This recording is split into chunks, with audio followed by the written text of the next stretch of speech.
דני, שומעים אותך כאן בכיכר, אתה בשידור חי בכיכר החטופים, יש איזה משהו שאתה רוצה, איזה מסר להגיד כאן לכל המאות שהביאו לכאן בשעת בוקר מוקדמת כדי לשמוח איתכם ולהתרגש איתכם?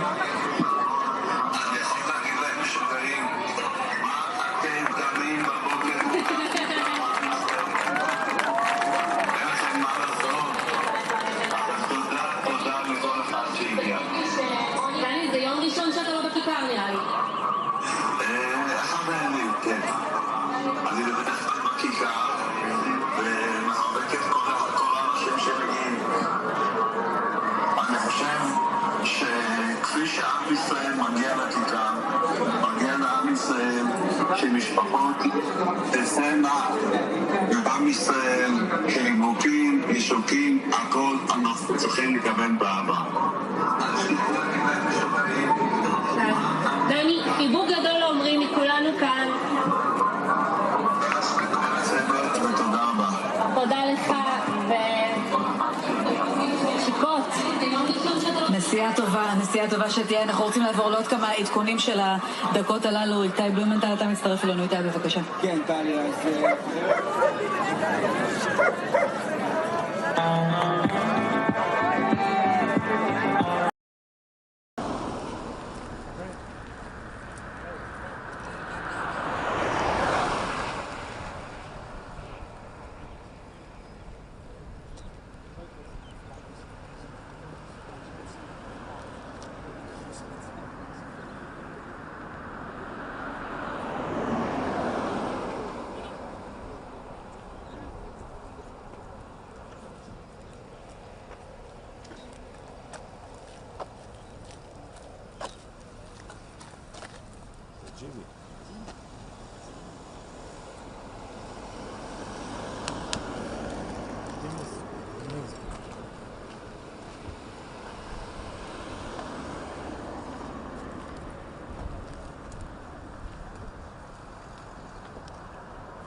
ellos, ellos un poquito.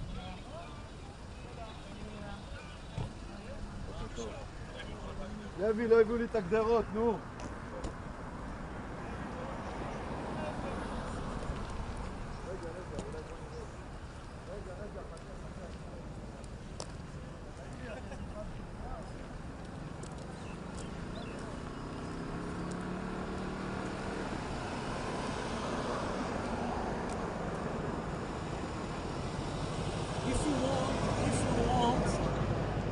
There is another location where there is another location.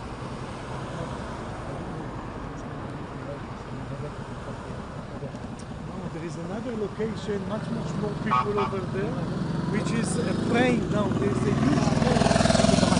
Thank you.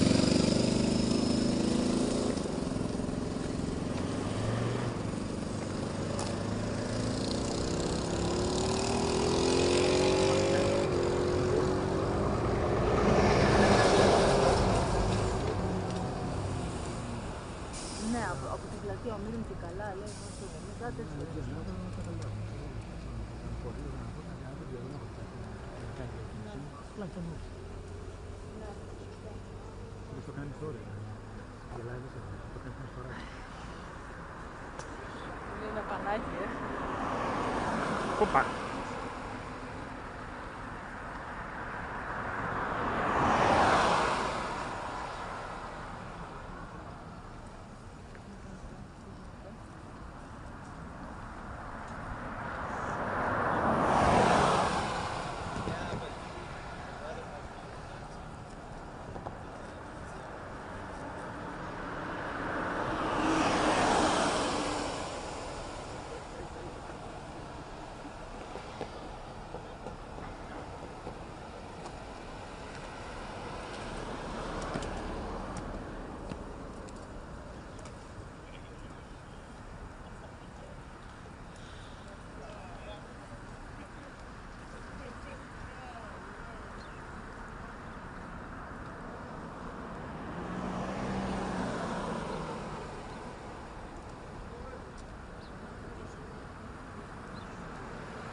Morning. How are you?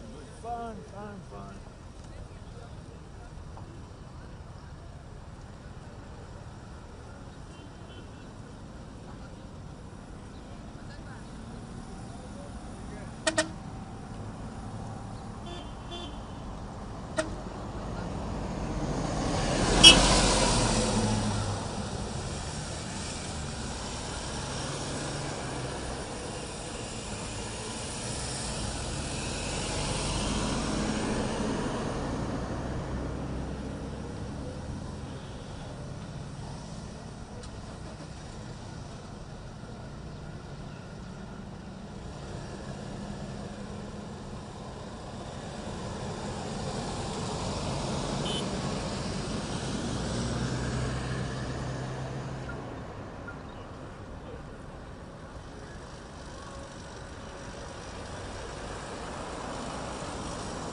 Hello, how are you? How are you? Hi, nice to see you. Nice to see you again. We were You here remember last me? time as well, Yeah, of course. yeah. Yeah. How are you? Very well, very well. I'm very excited. It's a very exciting day.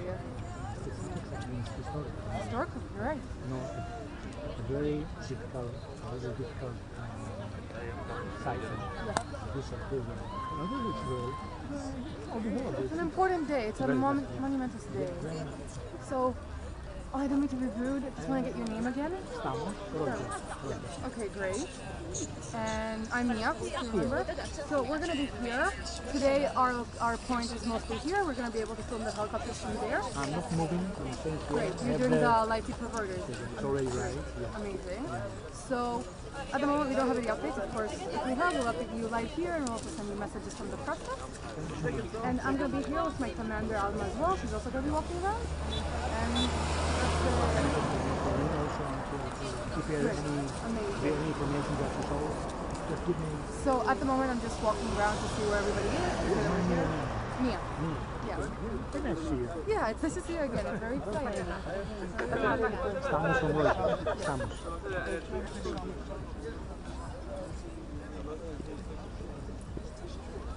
Let's get with you here at the moment. Yeah. The one you can see. Oh, that's great. Thank you. I have to be here a while.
embassy else is here. Come see you later.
Vai, tá, direita, direita. Cerca.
Carly Dunham has become a member.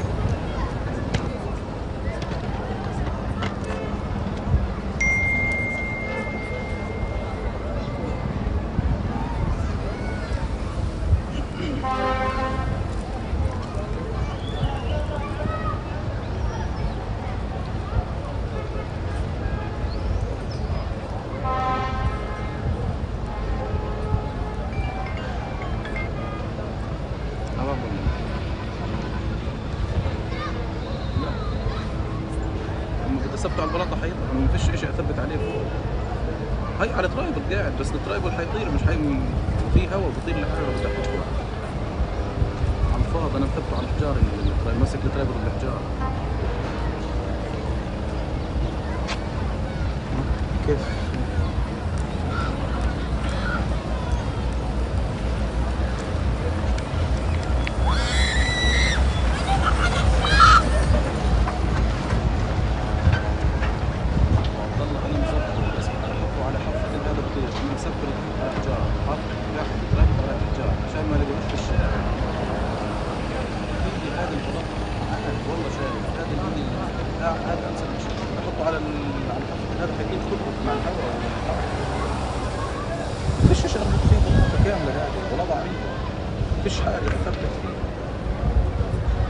هذا انسب شيء تقريبا، انا هي اكثر حاجه وانا مثبته هي هيك الجايه الصوره.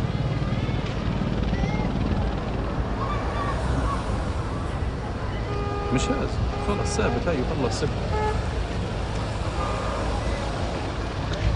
انا اللي كان مثلا بلاد ماشي كان ماشي.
כן,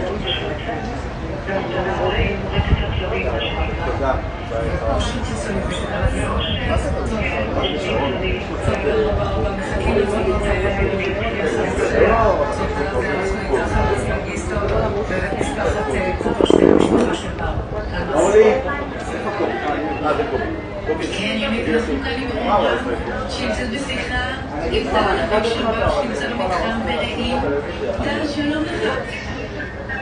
איך אתה מרגיש?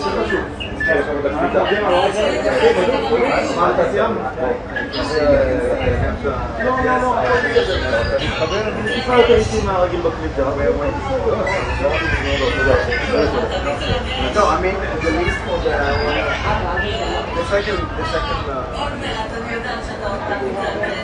אז תגידי לי איך את אוהבת דורון? מה אתה ניבה? אמרו לך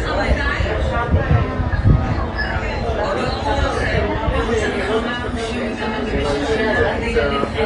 כדי לדבר, שבנו יהיה גאה בו. תספרי לי על המאמץ של זה, והם הגיעו לשם ממש ב5 בבוקר, נכון? הם הגיעו לשם ב5, הם יצאו לשם ב5:30 בבוקר, והם...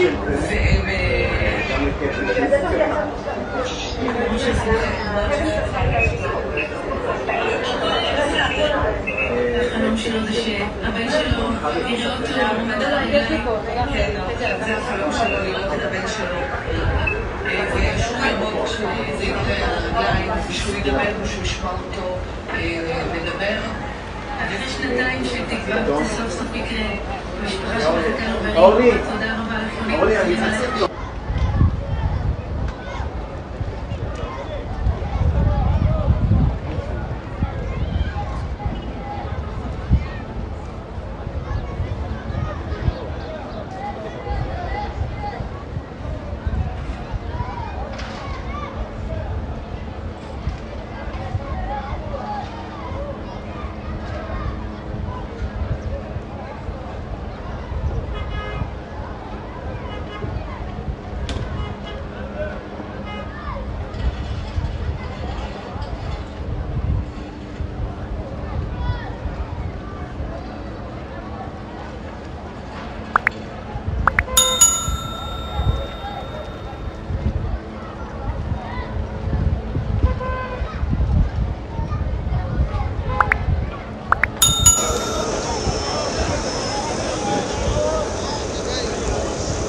ابعد روح طالعه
أزيل.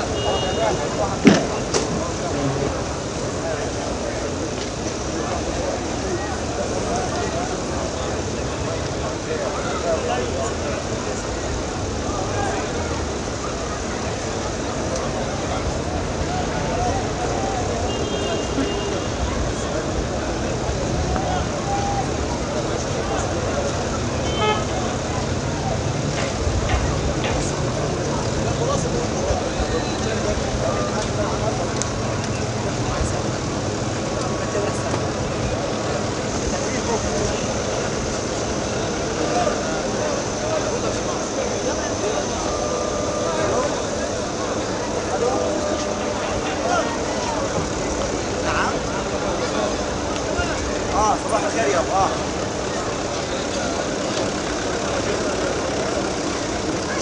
لحظة معتز خذ الشاب هي معك مصور.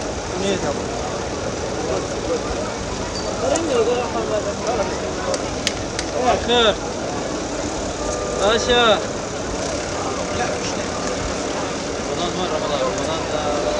رمضان صباح الخير.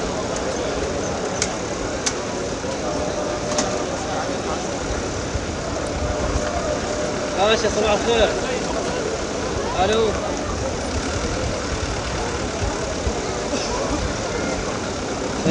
شو اسمه؟ يلا بنصير حاضرين. ماشي.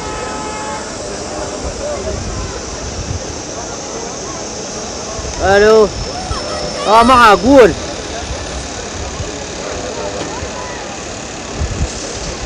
حاضر ماشي. يلا حاضرين.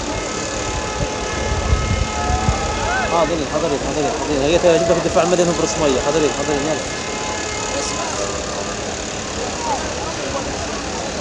حاضرين. ابو جمال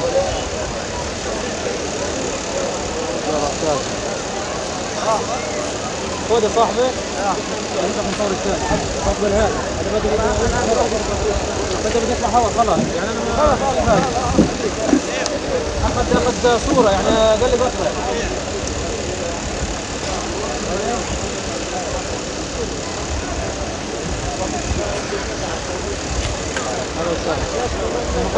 لا تيجي جنبي. تعال على اليسار والله. تعال على اليسار.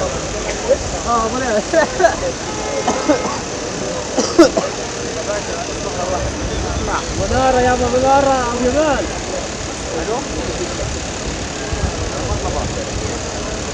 طب وين نقعد؟ تعبنا وين نقعد؟ حاضرين.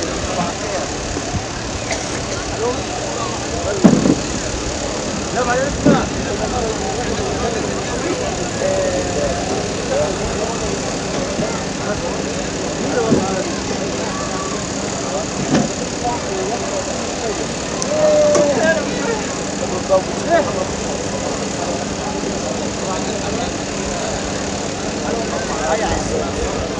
سلام الله يا كبير. سلام الله قول له. يا اخي اخبارك من عنك؟ زمان عنك ابو يبيض. طلع له التسجيل. حد الله والله ما سبق. لا حاضر ماشي. والله على شوي احسن فاين هوا. تفضل روح. وصف انت عشان تدرك كاميرتك على المخيم. يلا. لا في مشكلة. احسن لك لا تقول كاميرتك جديدة. بدي اعرف الف. يلا على راسي.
جاية هيك أحسن هيك تمام.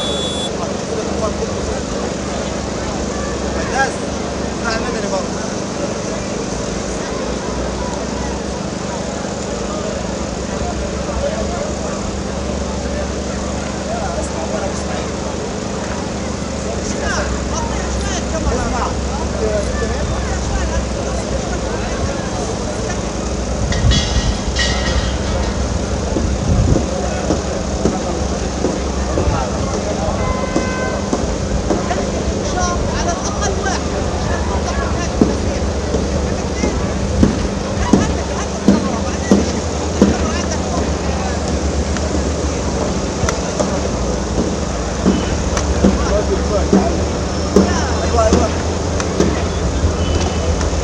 لا لا الرجة انا هوا انا هوا الرجة معرضة. أنا بتاع من هون. والله ما عملتش. لا مش هو عمل حاجة بس كاميرته من نوع الضبلية.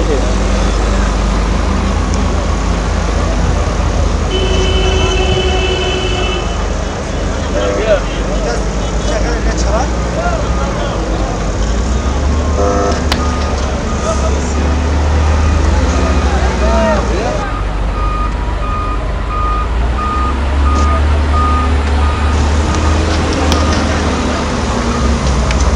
يلا بدله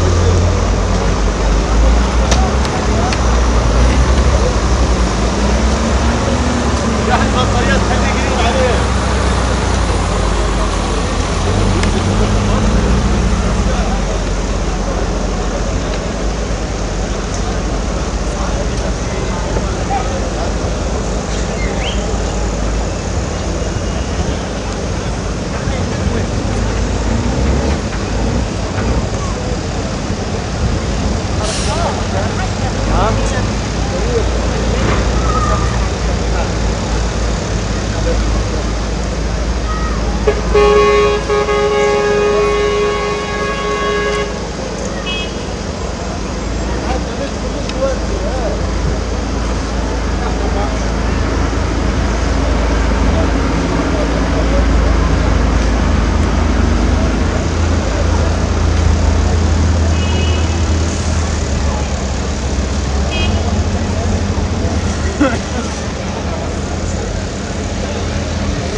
من دون تحريك احنا في اول النهار عم نسوي بس من انا فاهم على خمسة بس.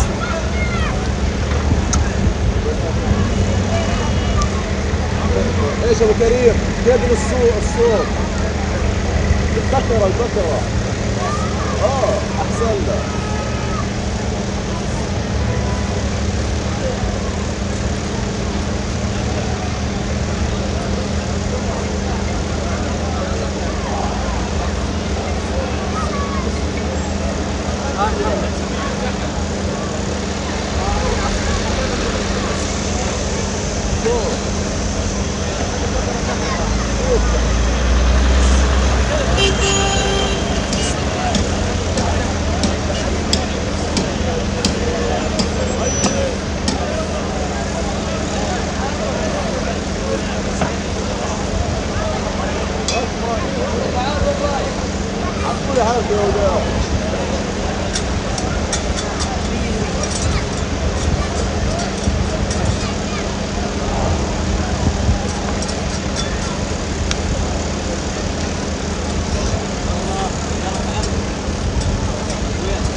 راكب الارز.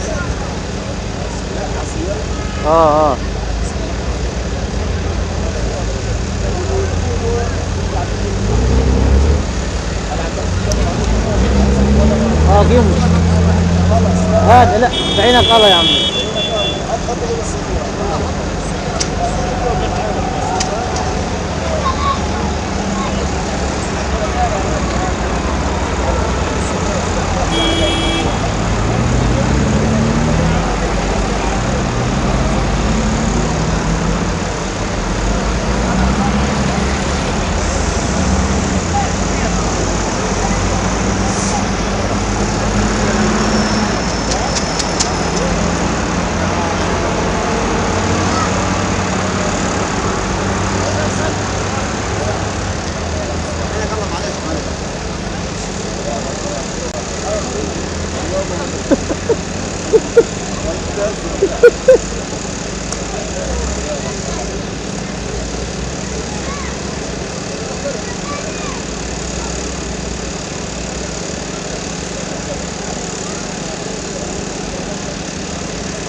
ورا باشا شاشة الفور كيف والله طلع كيف الصورة ثانية ايش لونه حلو انت احلى والله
خلاص نعملها بالجوال. امسك الكوي. هاي تحط الكاميرا هنا.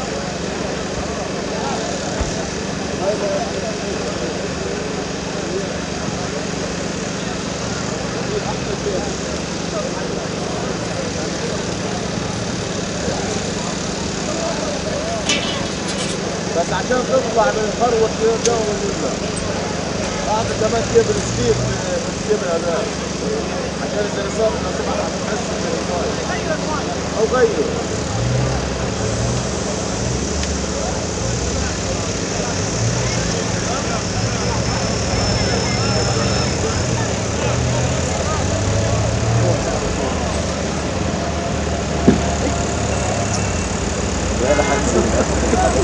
خليه لاعب وراي يرجع ورا الدرج عاملين ذاك قدام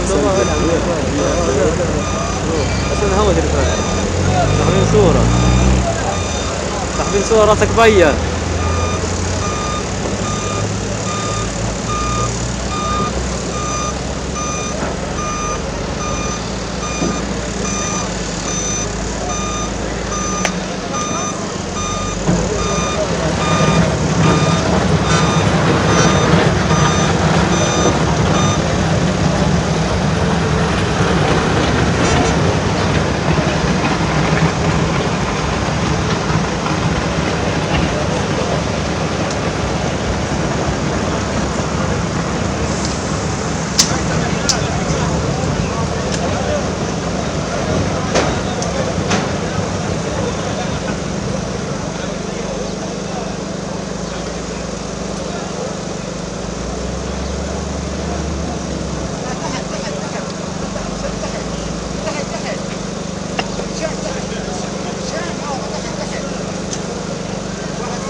هنو حبيبي سلامات الله يسلم حالك ويسعدك. وين التسليم عند السياج على البصرة. تعال انت وين منصة التسليم او العاملين البركسات هذه، هتشوف وسطنا حاله.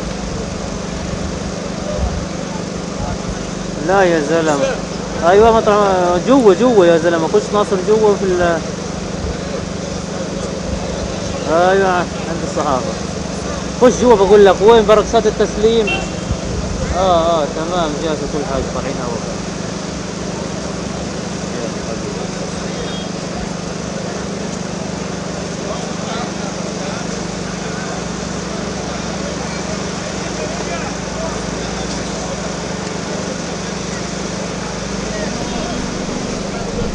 Okay, hello everybody.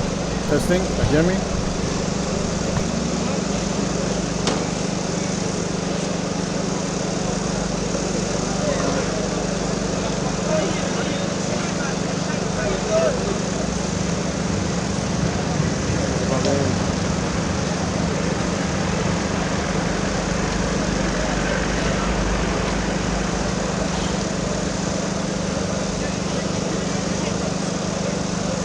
محمد ابو عبيد قناة الاقصى.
Status quo has become a member.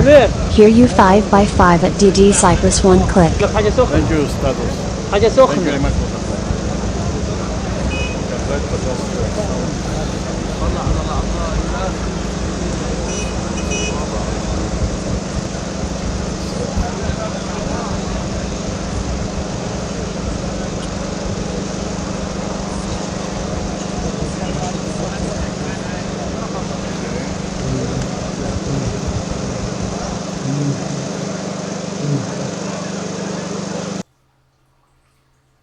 Okay, come to his.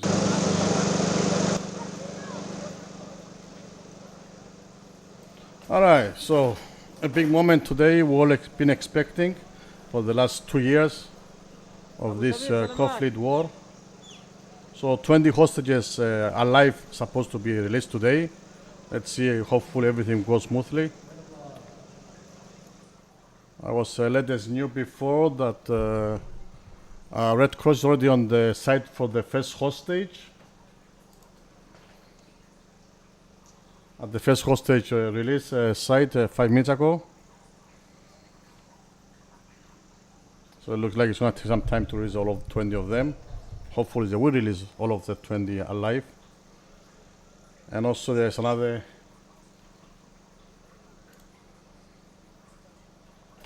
in exchange for releasing 20 alive hostages, Hamas will release Hamas is expecting back 250 Palestinian prisoners and more than 1,700 detainees, as they call them. So you can guess what they are, those detainees.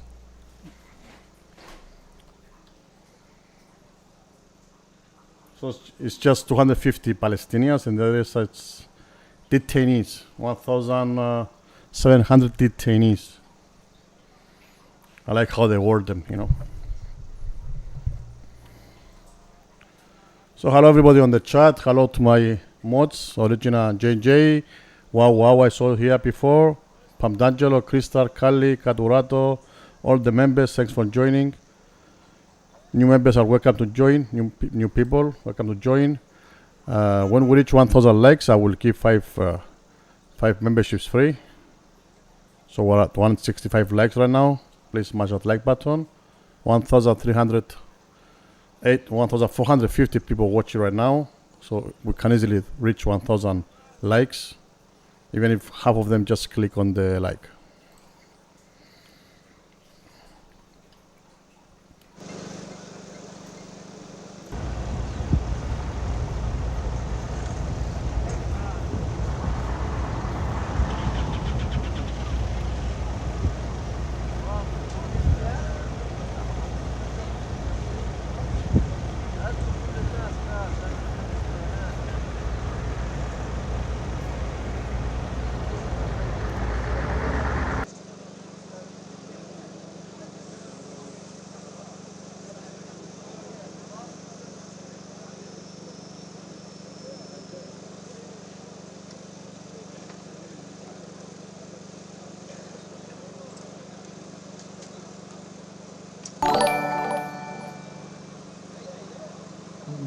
Osher donated 6 Israeli new shekels through Super Chat, blue heart emoji, Israel emoji, blue heart emoji, Matan, Gali, Zev, Alon, Eitan, Guy, and Omri.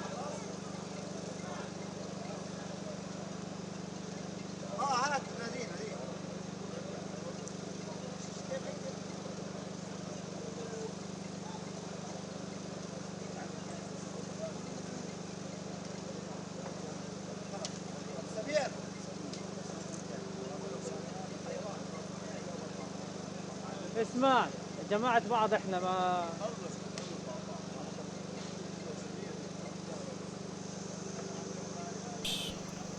Oh, my microphone was off. I just realized, turn off by mistake. Yeah.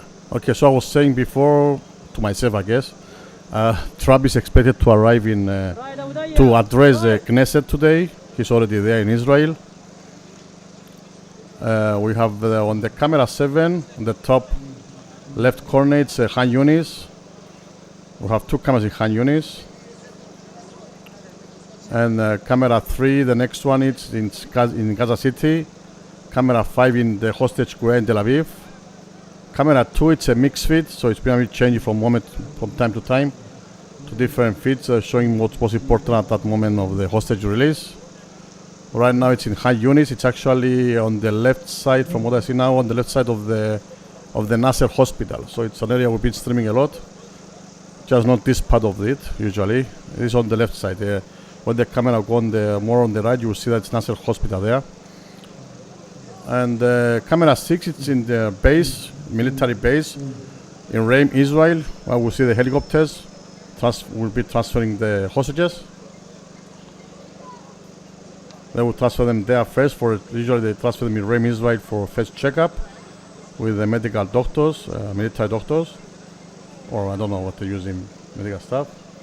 And after they transfer them from there to Tel Aviv and to their families. Usually sometimes they let the families in Reim, Israel, they let the families see the hostages before. Okay, camera 2, usually hummus used to make, collect much more people. We see very few people today there. Usually they used to be like a big show for them. So I don't know if it's because they been dismantled or it's just they try to, follow Israel's orders not to do big show and stuff like they've been doing last times.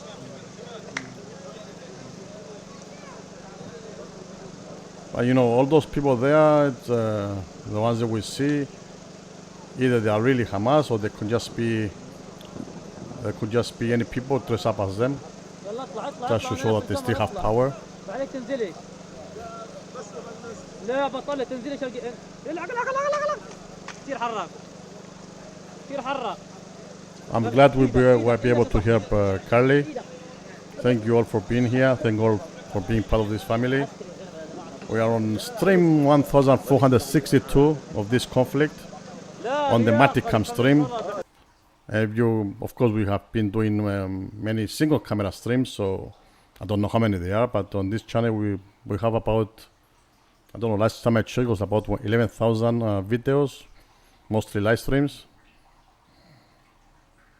So yeah, it's been a long time.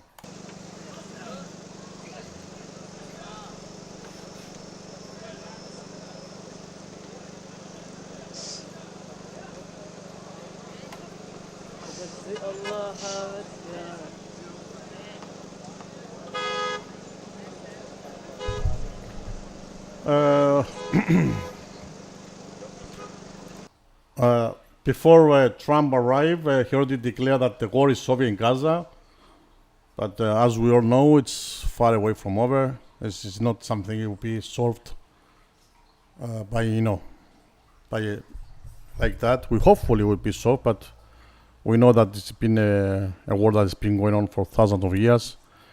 The hatred is a lot. It's huge. So we don't know what we are seeing, what's happening. It's actually Israel is getting back the hostages. That was the most important, part of the reason they declared the war, and the most important thing for them to get the hostage back, the alive ones and the not alive ones. Hamas, of course, they won't accept defeat. They want to get back almost 2,000 prisoners. They will not accept defeat like that. They want to stay in power in Gaza. They don't want to give up the power. It's something Israel, it's a red line for them and for USA. So I believe it's, this conflict is far from over. But, okay, it's a good, let's say it's a positive beginning, releasing the hostages, finally, hopefully all of them. Hopefully no surprises this time.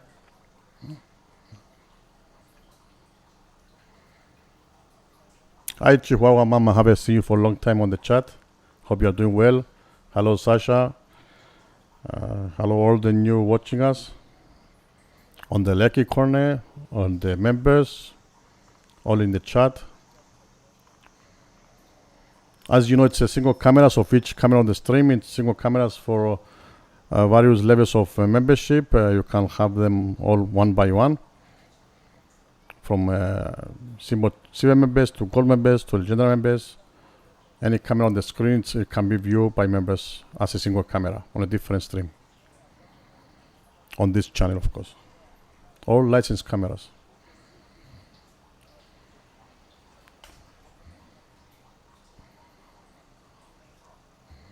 خلال الإحياء للصليب الأحمر في غزة. سيتم استكمال تسليم الأسرى الأحياء الساعة 10 بنقطة غزة. طب جنون مجال الصبح لسه للساعة 10 الساعة الآن. نعم سفيان، يعني هؤلاء السبعة سيتم فعلا مرور سيارات الصليب الأحمر سواء من منطقة محور نتسريم أو حتى من هنا من حيث نتواجد في الطرق من نتسريم. جرت العادة في العمليات التبادل السابقة أن تمر قوافل الصليب الأحمر بتأمين مشدد من حيث نتواجد في اتجاه منطقة بوسفين ومن ثم باتجاه قاعدة رعيم، ولكن هذه المرة حتى الآن لم تعلن أو حتى لم تشير أي من الأخبار بالضبط من أي تم عملية التسليم أي اللاعبين تم في مدينة غزة. لربما المنطقة الجغرافية الأقرب على عملية دخول سيارات الصليب الأحمر من المناطق المحاذية لمحور نتسريم باتجاه المنطقة الشرقية للحدود، ولكن حتى الآن لم تتضح الصورة لأننا لم نشاهد تحرك سيارات الصليب الأحمر في محيط المنطقة التي نتواجد عليها، ولربما يشير هذا الأمر لأن سيارات الصليب الأحمر الدولي كانت قد دخلت. Okay, let's see who they are. The 20 hostages, the alive one, are supposed to be released on this stream. Let me mute this guy. Okay, here we go. So let's see who they are. It's let's start with the first one. It's Alon Ohel, 24 years old. It's a musician, a pianist. Okay. JJ, Dizzy Emoji, donated $7.99 through Super Chat. Thank you DD, Red Heart Emoji, Red Heart Emoji, Red Heart Emoji. Okay, let's make that switch. Okay, thank you very much, JJ. Thanks all for supporting the channel. So let's go back to see who the other 20 people alive, who they were supposed to be released. Hopefully they will be released. I don't know. I'm not to be optimistic about this, but every time Hamas surprises us with what they do. So hopefully they will release all 20 of them. So let's see. It's Alan Ohel, 24 years old. Let's see their ages first. Ariel, 28 years old. David, 35. Avinatar Or, 32. Bar Kurpestein, 23. Elkana Bochpot, 36. Eitan Horn, 39. And sorry for my, if I'm not pronouncing well their names. Eitan Moore, 25. Eviatar David, 24. Galim Berman and Ziv Berman, 28. His twin brothers from Kibbutz. Guy Gilboa Dalal, 24. Maxim Herkin, 35. Matar Angres, 22. Matan Zangauker, 25. Nimrod Cohen, 20. Omri Miran, 48. Rom Praslavsky, 21. Sekev Kalfon, 27. And Yosef Chain Ohama, 25. So most of them are really under 30 years old. The majority of them. So the first one, Alon, I don't know which order they will release, and just for an article here I'm reading. It's Alon, it's a musician Chinese who was kidnapped from Nova Music Festival and dragged from a shelter where he was hiding among the wounded and dead. He says his parents, prominent advocates for the hostages return, placed dozens of pianos across Israel with the message, "You are not alone." In 2024, his mother, Idit Ohel, organized a concert for him on the Gaza border. She told NPR, "I know that he's alive because he was taken alive, and I know that he's alive because I'm a mother." The next one, it's Ariel, 28, and David, 35. These are brothers from Kibbutz who were abducted on October 7th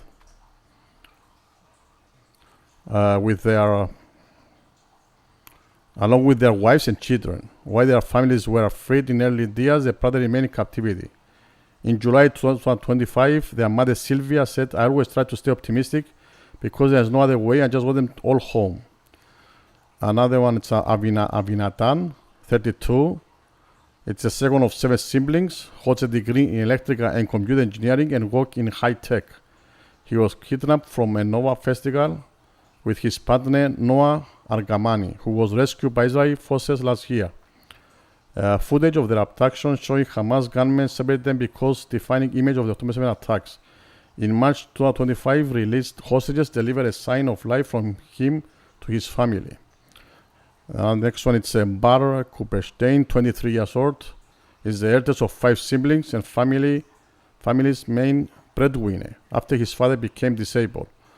Was abducted to Gaza while working at the Nova Festival. Passionate about motorcycles, he was last seen in a Hamas video in April 2025 alongside hostage Maxim Harkin. Another one is Elkana Bochpot, 36, who was working on the Nova Music Festival when he was abducted. Several videos of him in captivity have surfaced. The most recent in May 2025, 3 months ago, his mother told Galei Jahal Army Radio, "I don't want to hear any more talk. I just want to see the headline. We signed the deal. I'm exhausted from promises. I've lost my sanity, my optimism. My body can't take it anymore." Eitan Horn, 39 years old, was kidnapped from Kibbutz alongside his brother Yer, who was released earlier this year.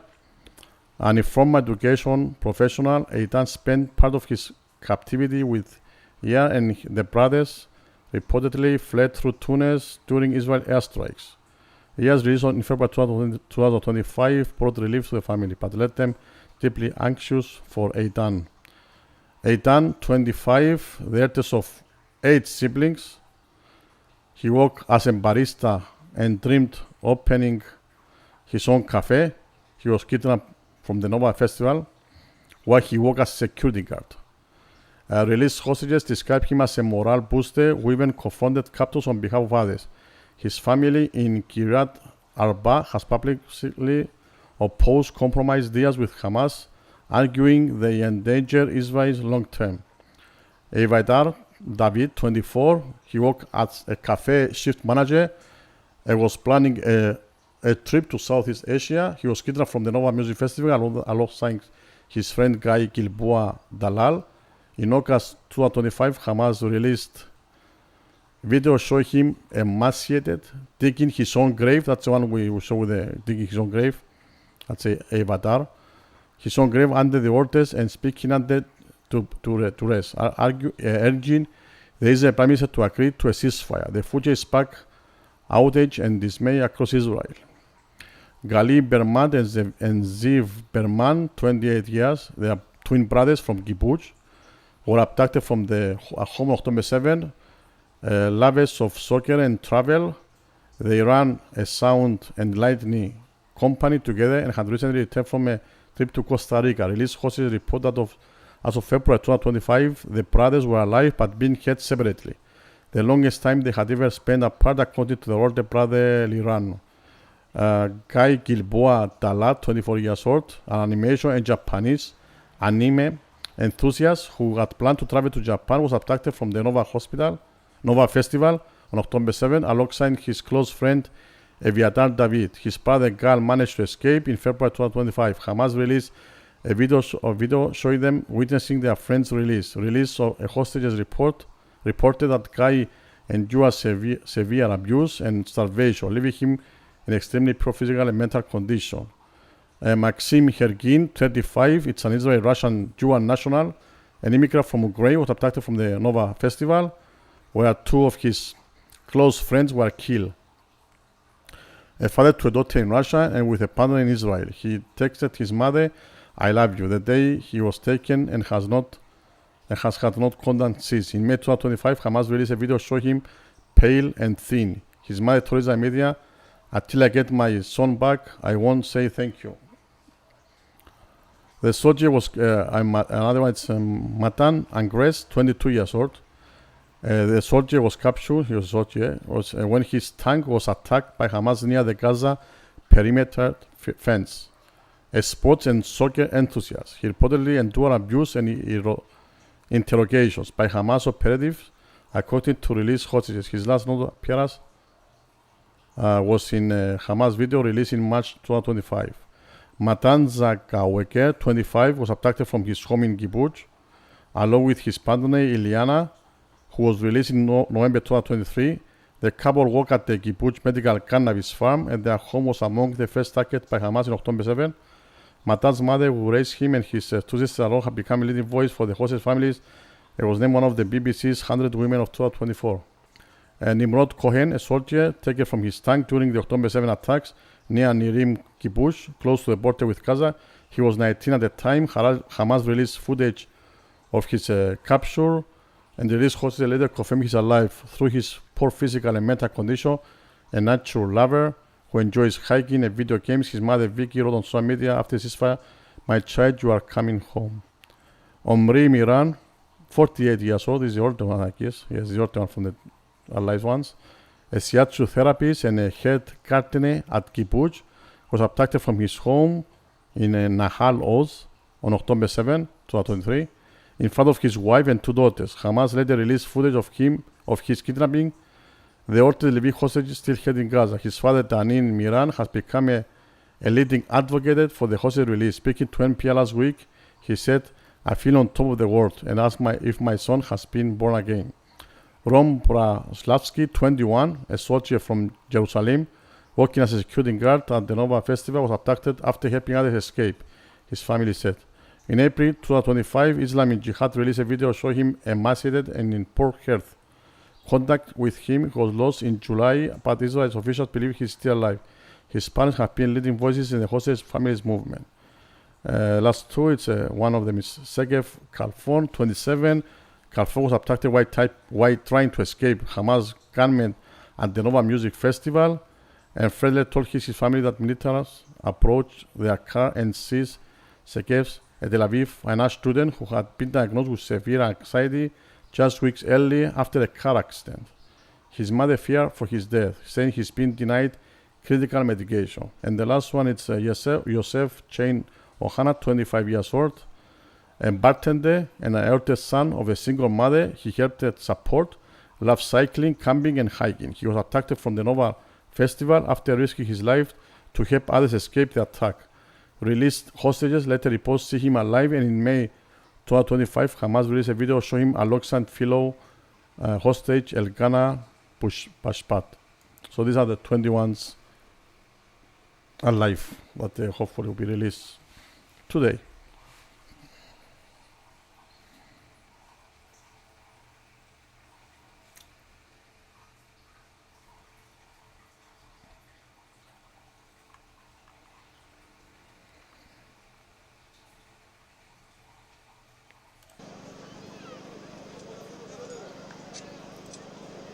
Thank you, Pamdangelo.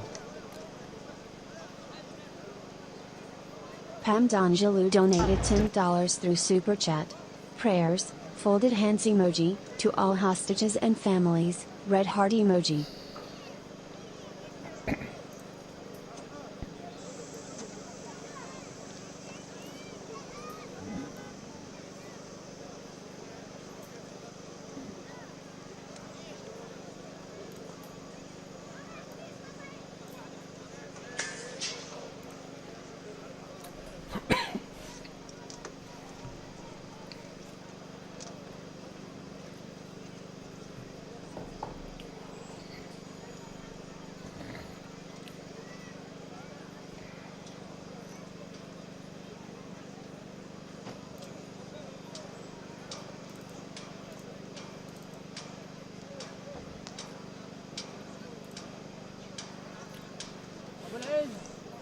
ابو العز اقطع. سلامات، كيف الحال؟ ايش اخبارك؟ انا عارف ايش اللي جابنا، ال10 ايام اللي جيناهم الله يسامحهم. خذ ممتاز ممتاز غير كيف ليش؟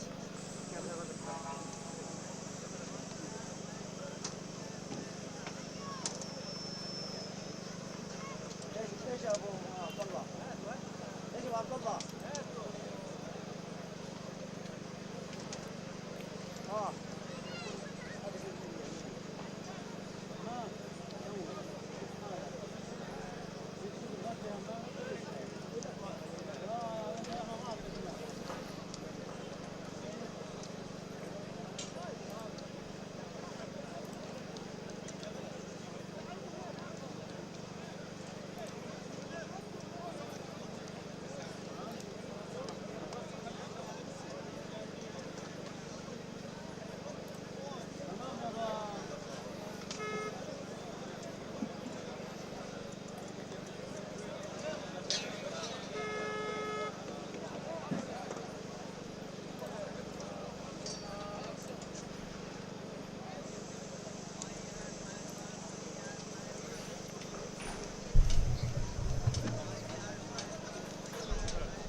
كبير كل خير. ازدواجية عمل يا ابو العز، ازدواجية عمل.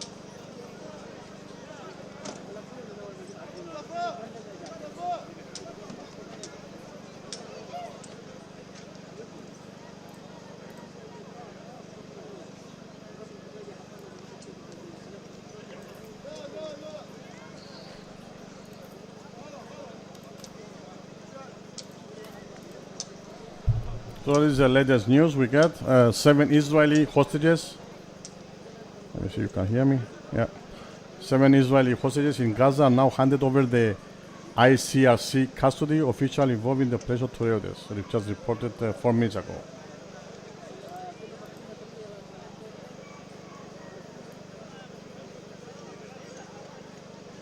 Six minutes ago.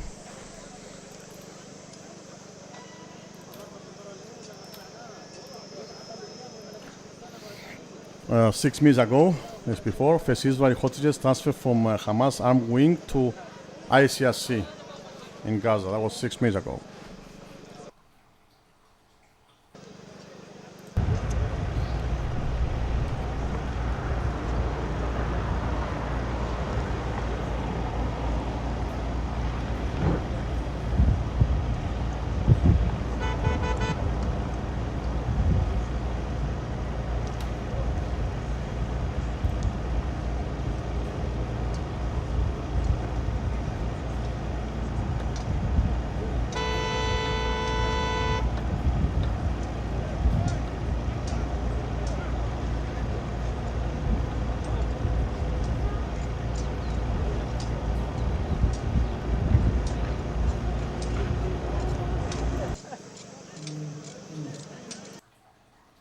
So let's see the latest news. 15 minutes ago, no, 15.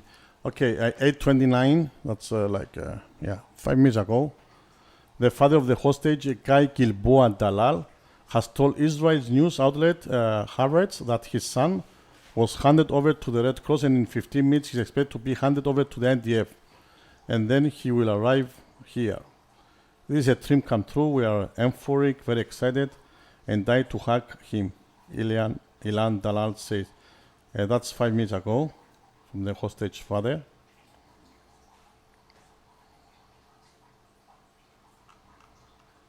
So they are in the Red Cross, the first Israeli hostages transferred to the Red Cross. That's the latest news.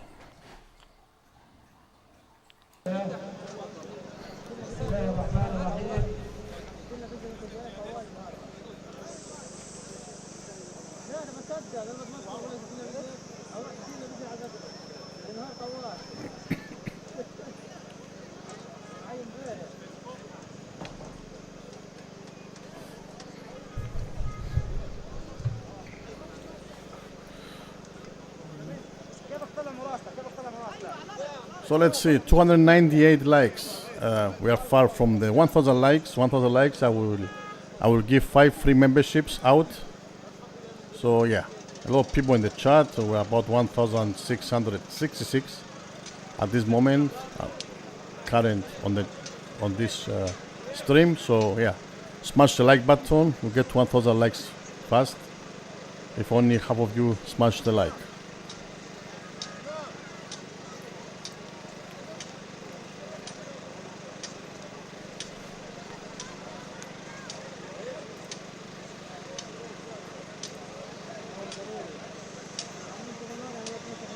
Smashing the like button doesn't mean you support the hostage. It also mean you support hummus. Doesn't mean you support anything. Basically, you support the truth to come out. More people to come on this channel to see unbiased, uncensored live events as they are happening.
יהיו פרזנט לך.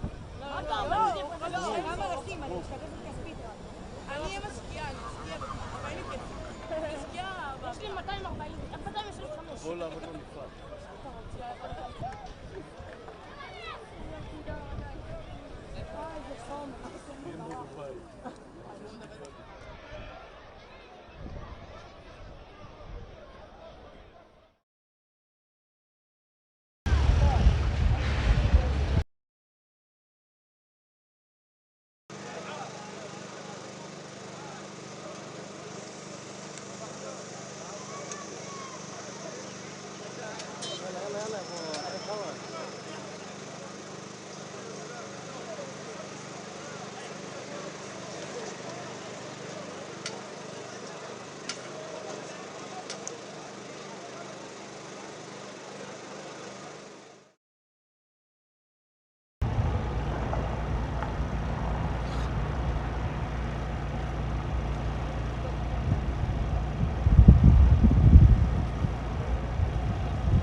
So, latest news, 1,716 Palestinians from Gaza detained by Israel expected to be released at Gaza's Nasser hospital.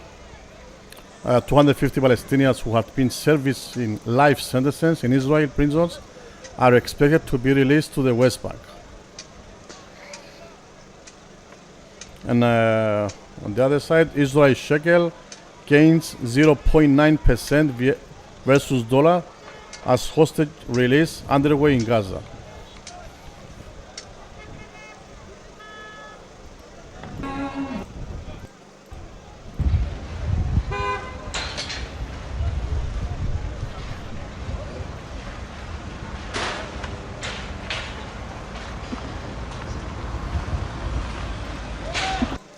So let's see who they are. The hostages already handed over. It's okay. Here's still official confirmation from Israel military and the IRC, but Israel military is widely reporting that these are the 7 Israeli hostages who have been handed over by Hamas and are now being transferred by the Red Cross out of Gaza. So their names are Eitan Mor, Gali Berman, Ziv Berman. I think these are the twin brothers. Matan Angrest, Omri Miran, Alon Echal, and the guy Gilboa Dalal. These are the 7 hostages that are already been handed over to IDF, to the Red Cross basically, and after to the IDF. This is like a few seconds ago report.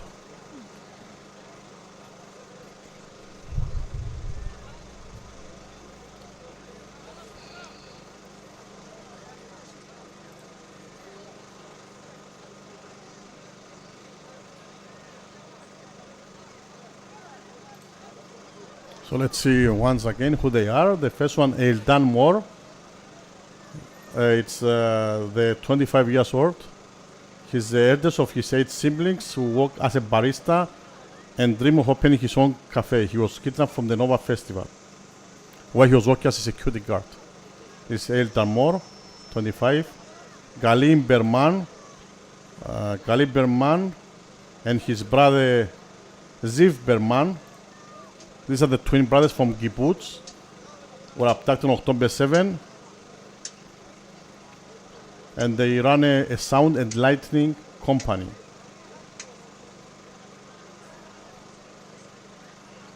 So they are 28 years old. It's Gali and Ziv. Matan Angrest. Let's see, Matan Angrest. Matan Angrest is 22 years old. He was a sortier, was captured when his tank was attacked by Hamas near the Gaza perimeter fence. 22 years old. And the other one is Omri Miran. Let's see, Omri.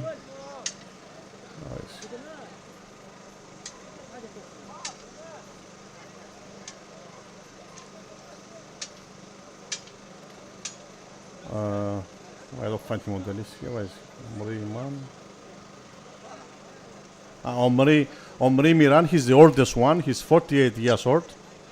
He's a shiatsu therapist and a head gardener at Kibbutz. He was abducted from his home on October 7, 2023, in front of his wife and 2 daughters.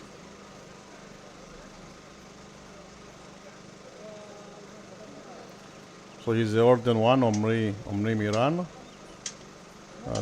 Let's see who's the other ones. Alon and Eichal. Alon Eichal.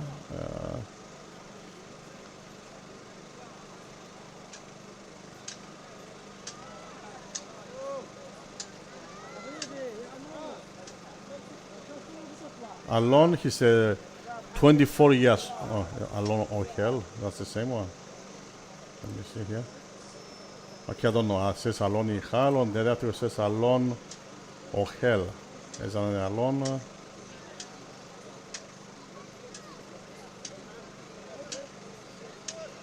Yeah, must be that one. So Alon, he's a musician and pianist who was kidnapped for the Nova Music Festival.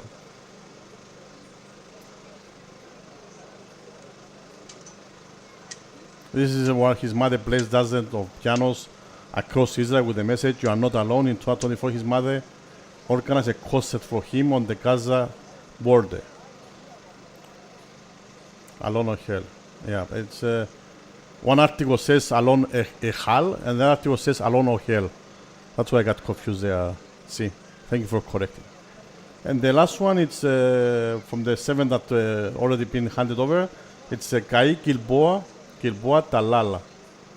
Ale Gilboa Talal. Let's see. He's 24 years old.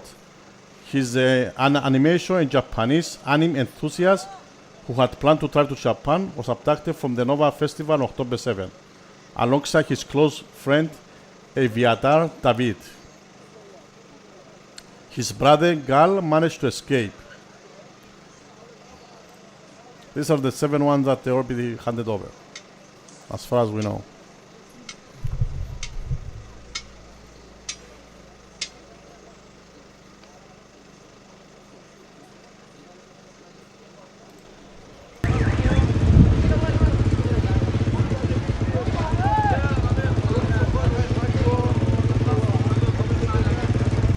I see a sign there from the Rose Square, Red Cross, Iguas Taxi. I don't know what that's supposed to mean, really. Red Cross or Iguas Taxi. Yeah. Probably they want to say that Red Cross, the only thing been doing is just to taxi. Supposed to give them medical attention, medical aids, help them with medical conditions. But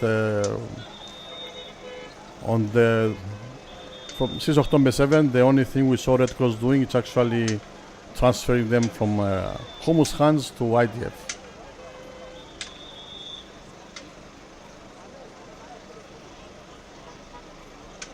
So I guess that's what she meant there when she said Red Cross equals taxi.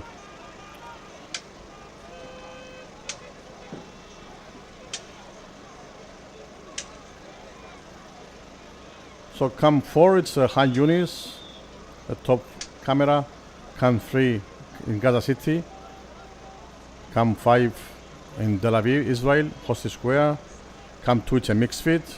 Now it's in Khan Younis, next to the Nasser Hospital, and camera 6 is outside the Reim base, military base in Israel. That's where from where we see the helicopters transferring the hostages from IDF. They will be transferred with the helicopters to the base, and then from there to Tel Aviv or to the other hospitals for medical treatment.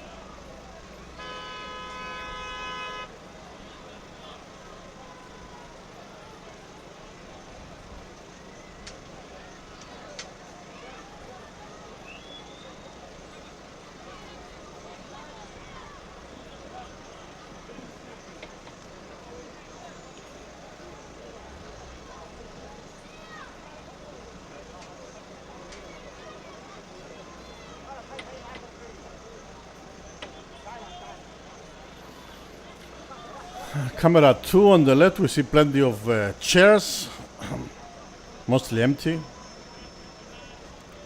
It's like they brought them over. I don't know what to say, for a theater to start, for a concert.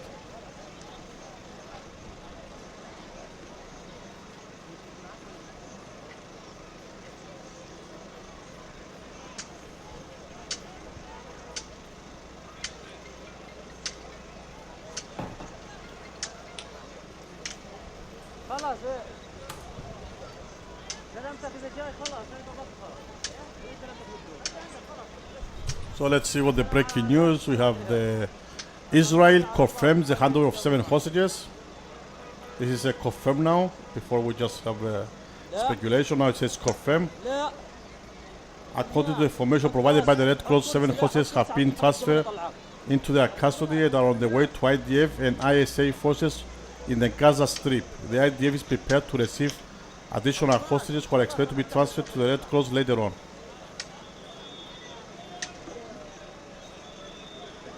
And Hamas confirmed that he has handed over hostages to REUTERS. Hamas has confirmed it handed over the first 7 hostages just to the Red Cross Israel official state REUTERS.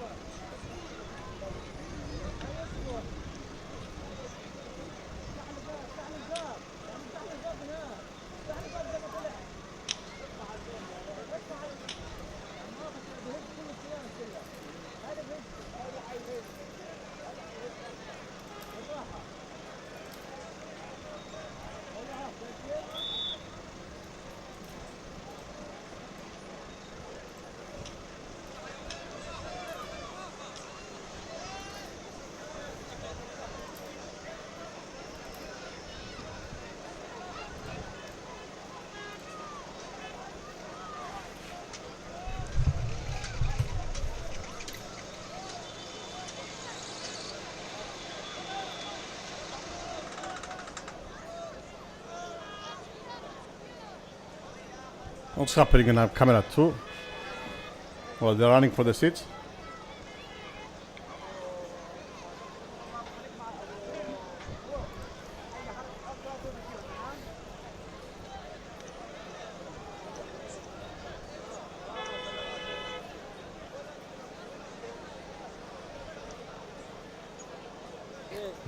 Let's take it. ظبط بس انت واحد لا الصورة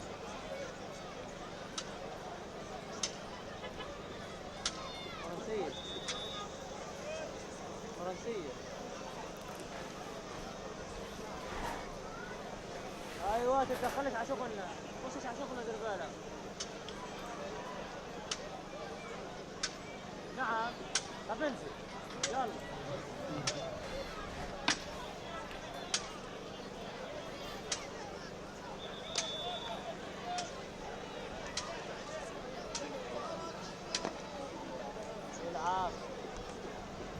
تمرين فرنسية صار اصبر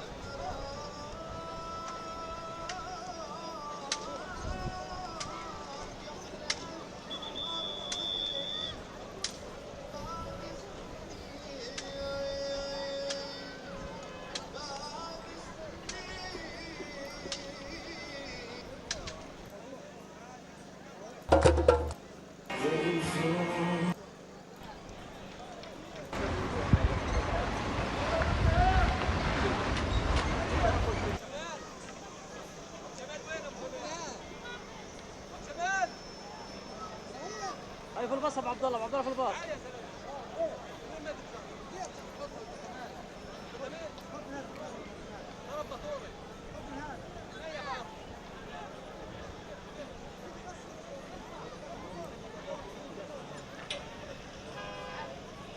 ابو عبد الله بدك موتور هاي موتور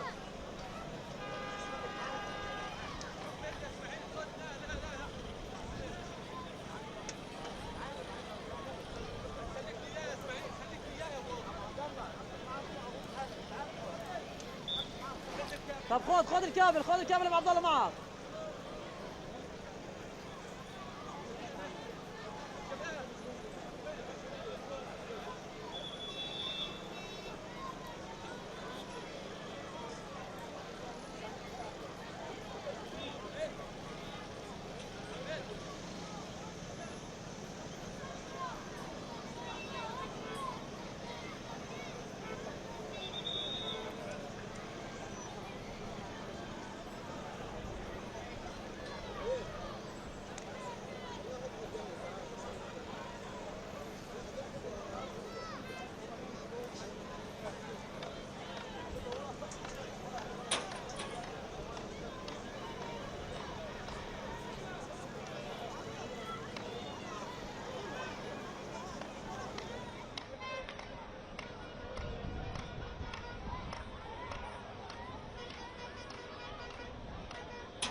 Okay, camera 4, the ambulance. Okay.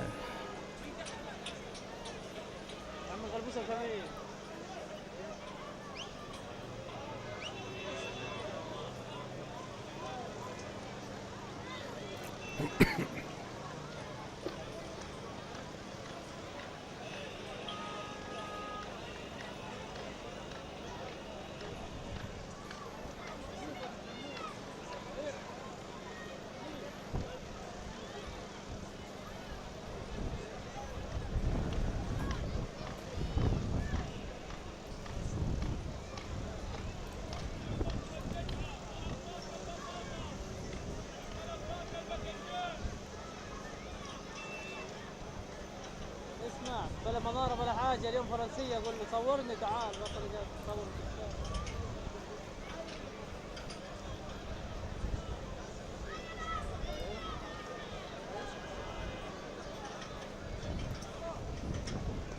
هلو هذا امبارح ظليت من الفجر لهذا من العشاء نزلنا دفع طالعين من دير البرع على الفجر وصلنا على كام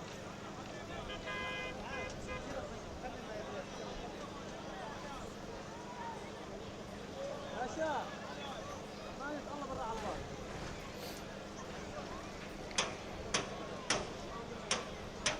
والله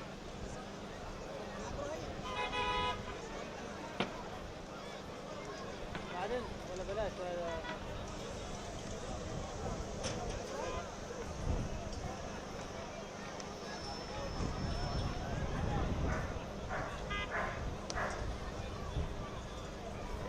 خذ بالكهرباء من هنا ندبر حالك اطلع هواك.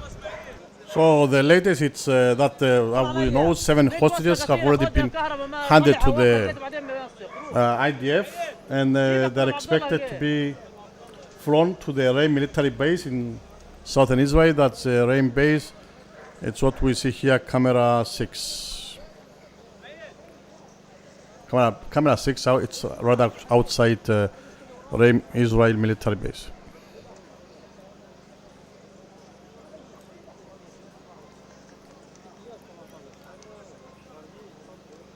Let me just move the number so you can see which is camera 6.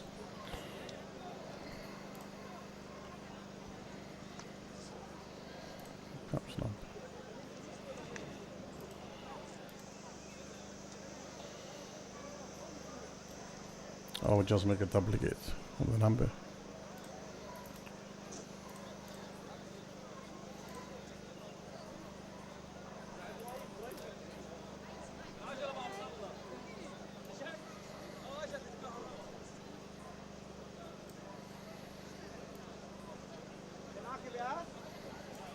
Yeah, that will do.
Okay, we can see the UN, camera 6, going to the base.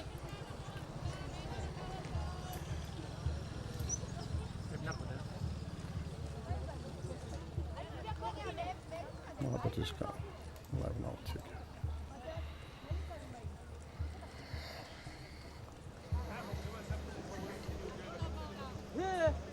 افوت عليك والله من هان افوت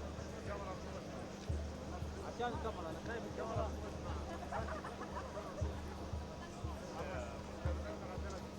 بدينا عاد والله بنزل ايوه بالعز نزلنا من عشانها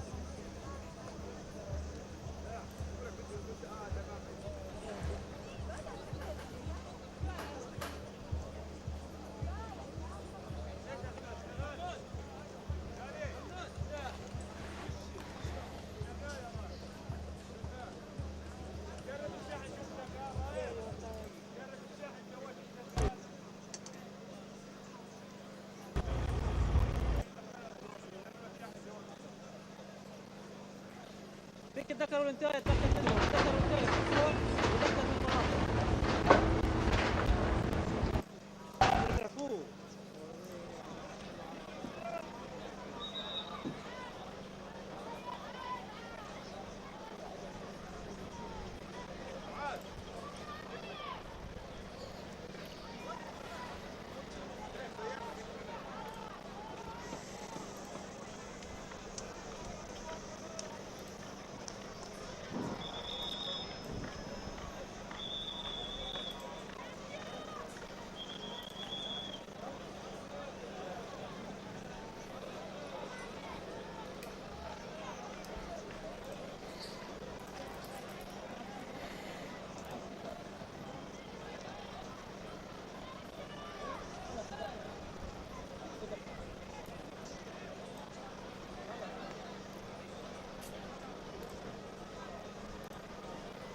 Okay, we see another UN car in camera 6.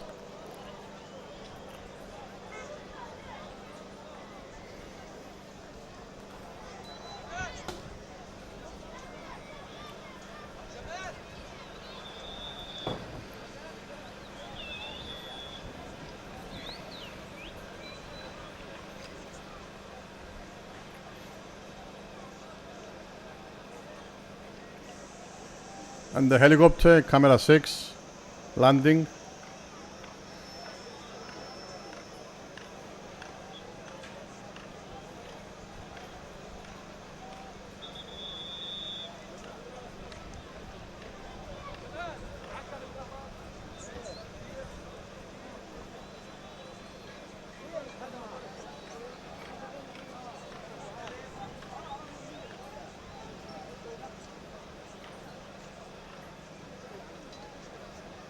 Vere.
Okay, I'm looking at an article here saying it's about a Nepali student not included in today's hostage release list. Nepal's ambassador to Israel has told the BBC that Israel authorities have said there are no signs that Nepali student Bipin Joshi, one of the hostages held by Hamas since October 2023, has survived. Khan Prasad Pandit told BBC Nepali that it's not clear where Joshi's remains can be retrieved. Joshi was studying agriculture in Israel under the country's Learn and Earn scheme. A relative told to the BBC they were informed by Nepali and Israel officials that Joshi is not in the list of the 20 individuals who are alive. He said the family was hoping for a miracle.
Thank you, Healing Myself One.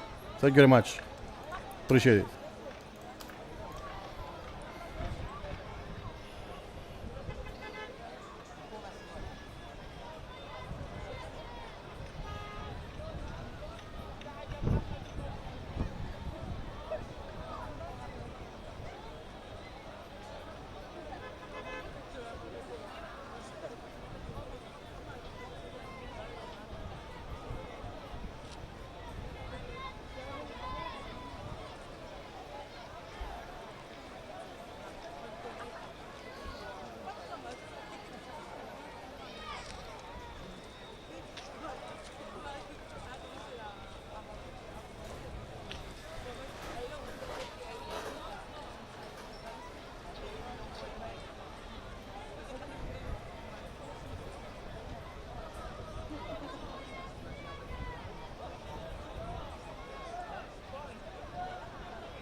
Thank you, Osher.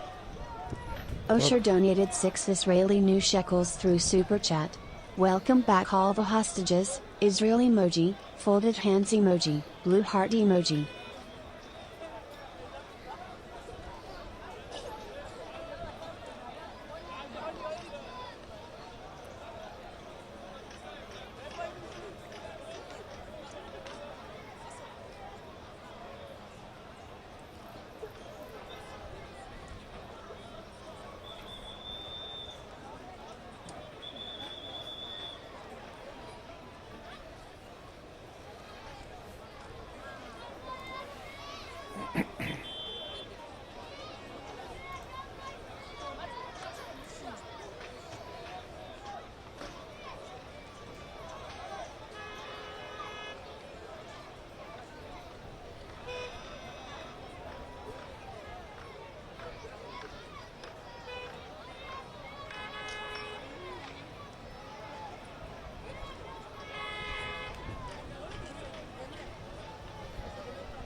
Thank you for the PayPal donation. Howling Coyote Cats.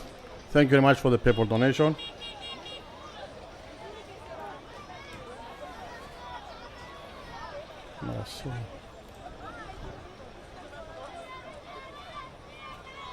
Okay, we're getting drums soon, stream.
We just started on a stream of Trump traveling to Israel to address Knesset. The stream starts from the Ben Gurion airport. It's an overview of the Ben Gurion airport. Healing myself, one heartbeat at a time donated 100 Israeli new shekels through Super Chat. Deeply grateful for your live feed, it helped me through many hard nights here by Gaza. Thank you, Healing myself. I'm glad we've been of help. Thank you very much. Appreciate it.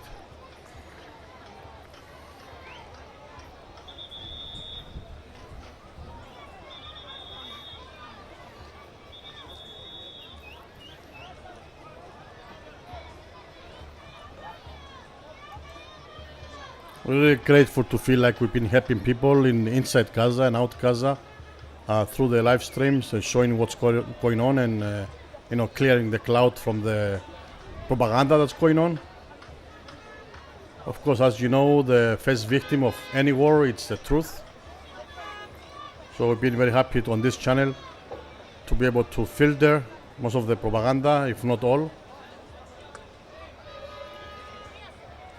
and just showing you live feeds 24/7 of what's really going on the ground and not how the media present it.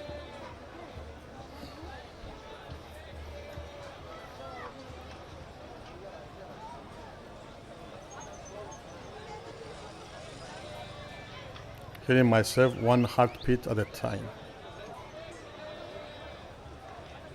It's very deep meaning there. Killing myself, the whole title.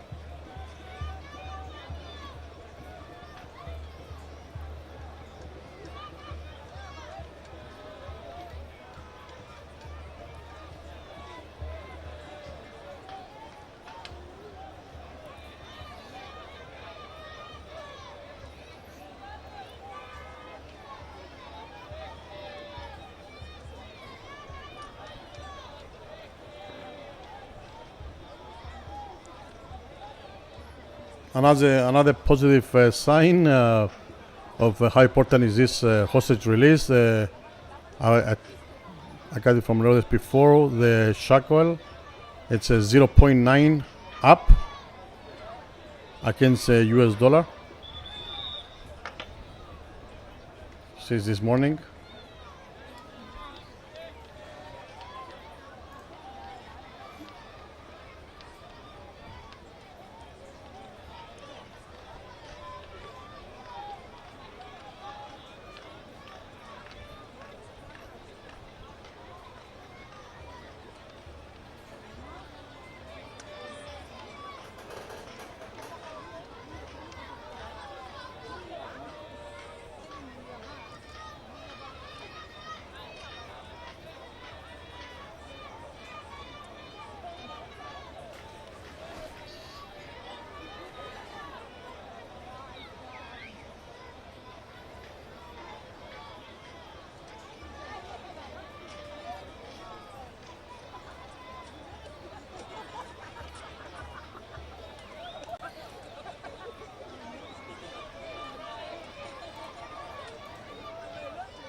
We saw a black van passing by. I believe we're done with the hostages in. Another new camera we have now. View of the hostages ready, gathered to watch their loved ones being released. I will put it on screen.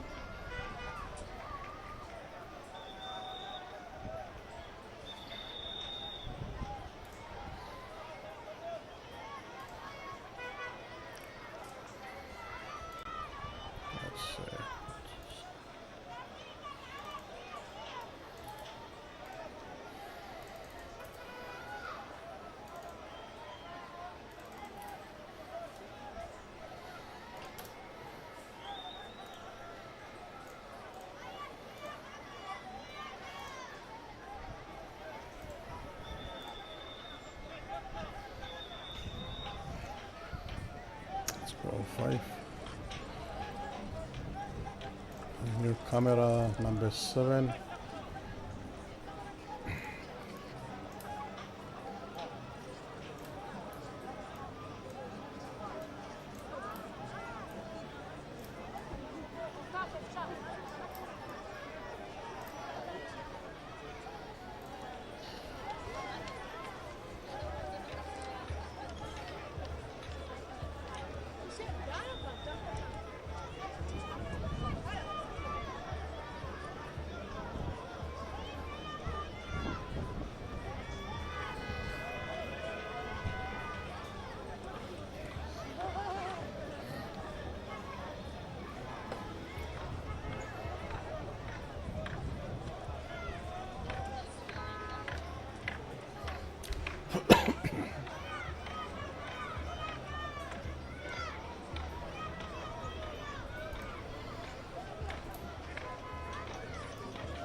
Costa.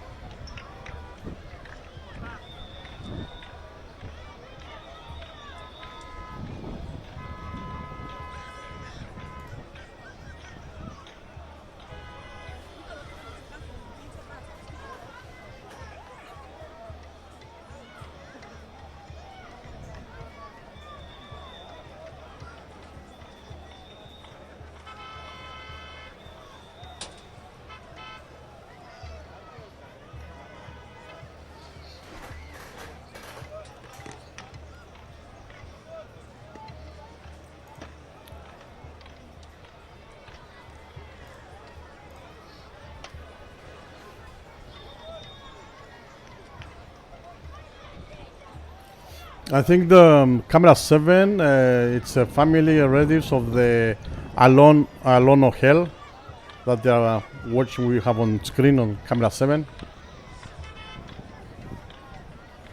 Not sure, but checking on it. From other news site I see, they are talking about family and friends celebrate as they wait for the hostages to return. They are talking about family and friends of Alon Ohel. This I got from BBC.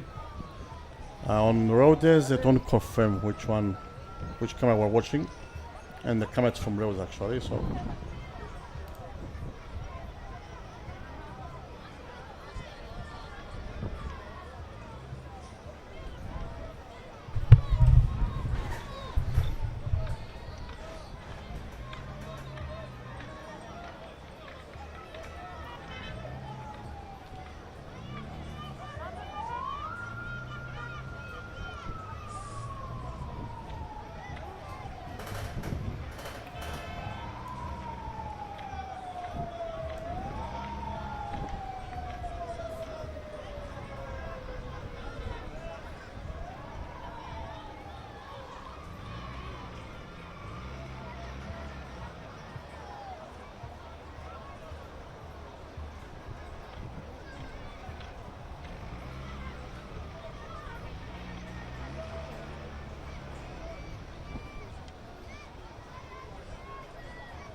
Okay, we have a confirmation from IDF that the 7 hostages released have already crossed into Israeli borders.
Let's say 579 likes. As I said, promised before, at 1,000 likes, I will give 5 free memberships. So please smash that like button. We can reach 1,000 likes very easily.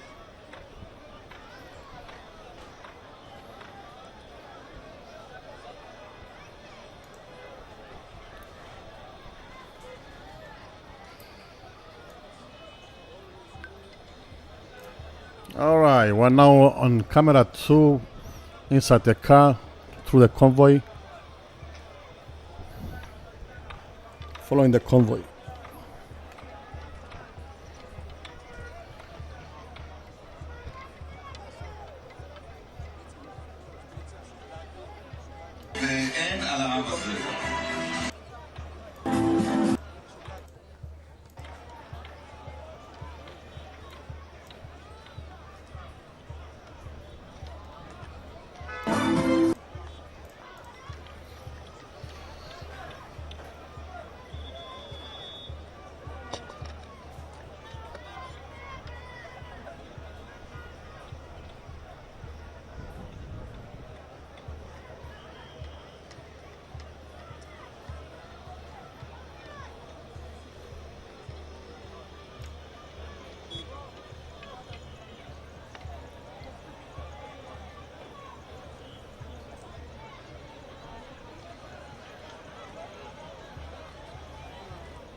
Sorry, Shaz, but the Freedom Flotilla just fighting for attention. That's all they are doing.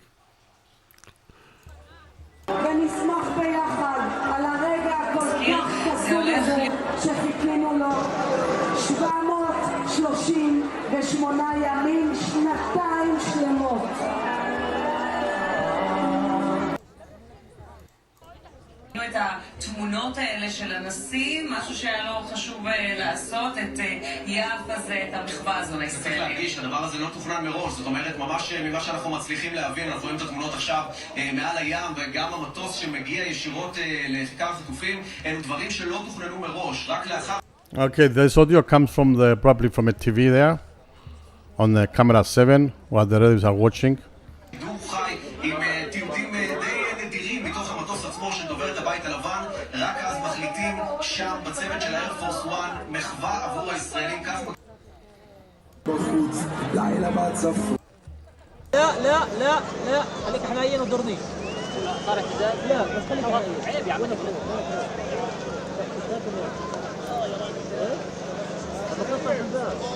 لا يا جماعه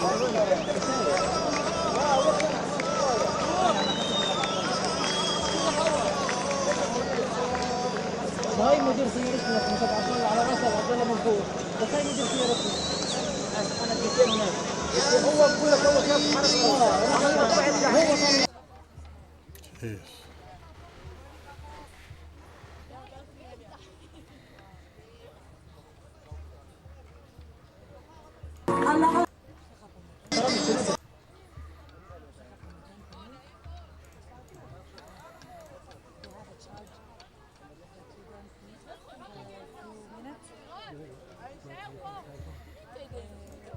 מגיעה למחנה רעים, ושם הם יפגשו את המשפחות שלהם, את ההורים, את האחים, אבות ואימהות שממתינים להם כדי לראות אותם אחרי שנתיים שהם לא יתראו.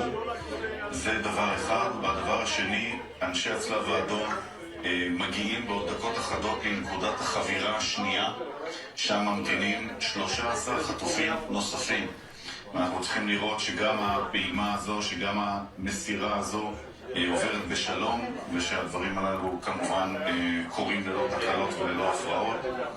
כמו שאמרת, הכל קורה במקביל. במילה אחת על המפגש שלהם עם המשפחות, אנחנו יודעים שהפעם אפשרו למשפחות להגיע באופן מלא למפגש ברעים. זאת אומרת, אם עד עכשיו זה היה רק הורים או הורה אחד, אפשרו להם להחליט עכשיו אם הם רוצים שתגיע כל המשפחה או רק נציגות בודדת, באמת בשביל המקרה המאוד מאוד מיוחד הזה שקורה שם. כן, האיש שאחראי במידה רבה להבאת החטופים לישראל.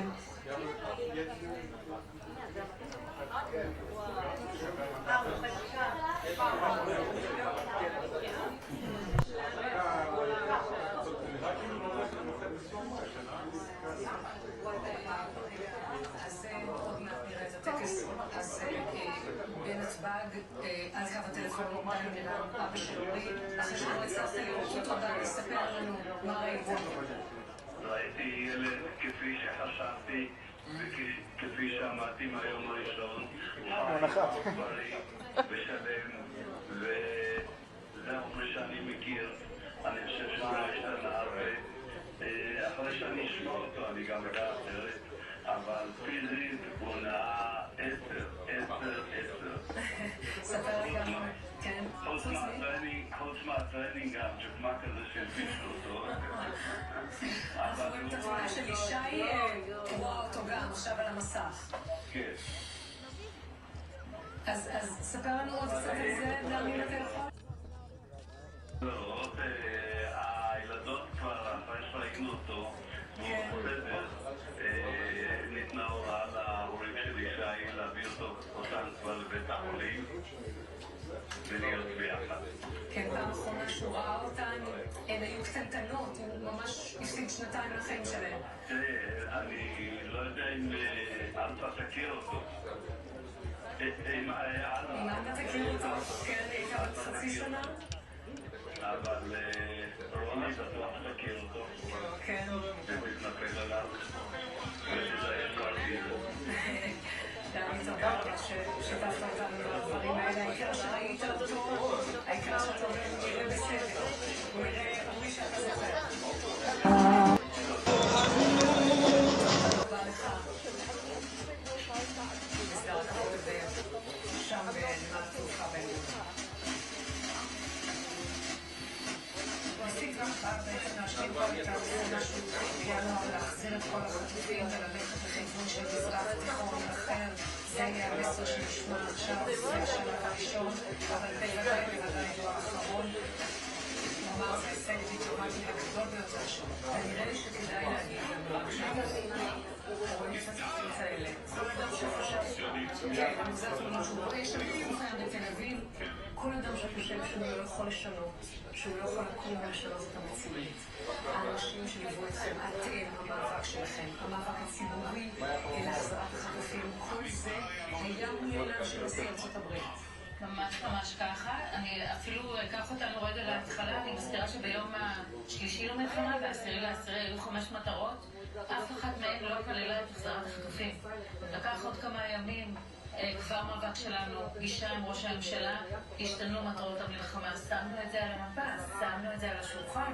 יש שם חטופים, צריך להחזיר אותם. ואנחנו רואים לכל אורך הדרך, בכל כך הרבה צורות, כי אנחנו רואים את הכיכר, רואים כל כך הרבה אנשים. יש עוד במקביל בהרבה מאוד מקומות בארץ, כמו באזור של הנובה. יש שם, הייתה כמות באמת גדולה כל כך של אנשים שהגיעו להתפלל הבוקר, ובהרבה מאוד צמתים. עם ישראל מראה ברגליים, בקול שלו, את מה הוא רוצה. אנחנו רואים במקביל גם את המסוקים שאמורים ברעים שאמורים לקחת את החטופים לבתי החולים. הרבה מאוד התרגשות, הרבה מאוד תמונות במשפחה שראו את יקיריהם, אבל עוד לא קיבלו אותם לידיים. זה הרגע החשוב של היום הזה, ואתם שם בכנסת ממתינים לנשיא טראמפ. תודה רבה.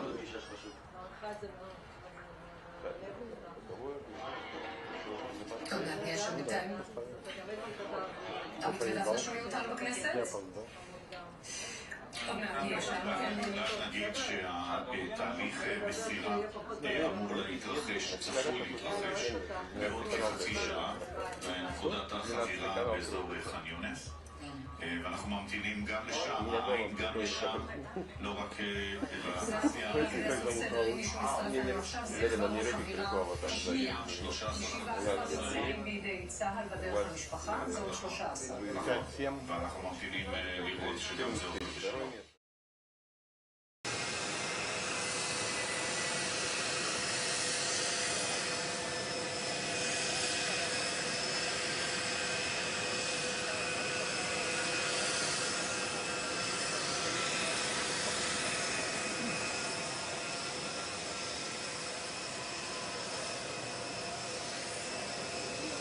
המסדר יעבור לדום. מסדר דום! הממשלה עומד כבר בסמוך לחתות יחד עם בכירים נוספים מהממשל האמריקני, השגריר בוושינגטון, וממש בעוד כמה רגעים נראה דונלד טראמפ מגיע לכאן, אחרי שבאמת היה לו חשוב שיראו המוקמים תמונות מרחבי הארץ של אנשים שמצלמים את האיירפורס 1 ברגע הזה. כמעט בכל מקום ברחבי ישראל ראו ב-20 דקות האחרונות את מטוסו של דונלד טראמפ באיירפורס 1, ובאמת יונה רגעים מרגשים מאוד. אני לא חושב לעשות את הדרך לכאן היום, ואגב אנחנו מדברים על ביקור שלפי הזמנים היה אמור להיות 3 שעות ו-40 דקות, אנחנו כבר באיחור של חצי שעה, זאת אומרת שטראמפ לא יעזוב את הארץ ככל הנראה בשעה הזאת, ואנחנו רואים שממש ברגעים אלו כאן מאחורינו המדרגות עם השטיח האדום מתחברות לדלת הכניסה של האיירפורס 1, ובעוד מספר רגעים אנחנו צפויים לראות את הנשיא טראמפ עם אותו מדרגות. כן, הנשיא הרצוג, ראש הממשלה, כבר נאמנים כדי לקבל את פניו. נגיד, זה ביקור של כמה שעות, מכאן הם אומרים למצרים,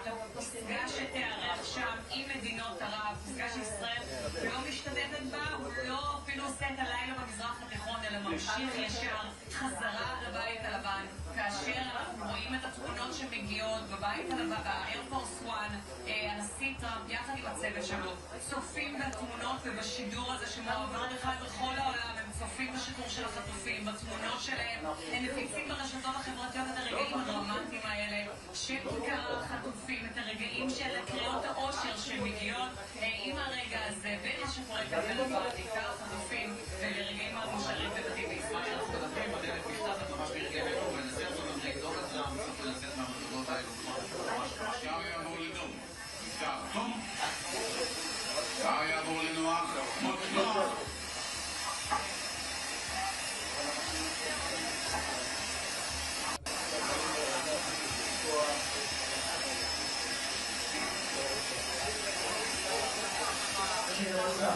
חושבים על התמונות האלה, רואים שם של הנשיא, וגם כתב ביתו מייקה שגריר כאן בישראל, יחיאל לייטר שאיבד את בנו בעזה ב-11 באוקטובר 23 שגריר ישראל בארצות הברית, כולם ממתינים לאיש אחד שיהיה כאן 4 שעות אבל יקבל תודה אחת ענקית מעם שלם על העובדה שהוא דחף להסכם הזה. הוא אומר באופן ברור ביותר, זה סוף המלחמה. צריך לראות באיזה תנאים צריך לראות שחמאס מפורז, הרבה מאוד שאלות פתוחות. אני להפתעת לשם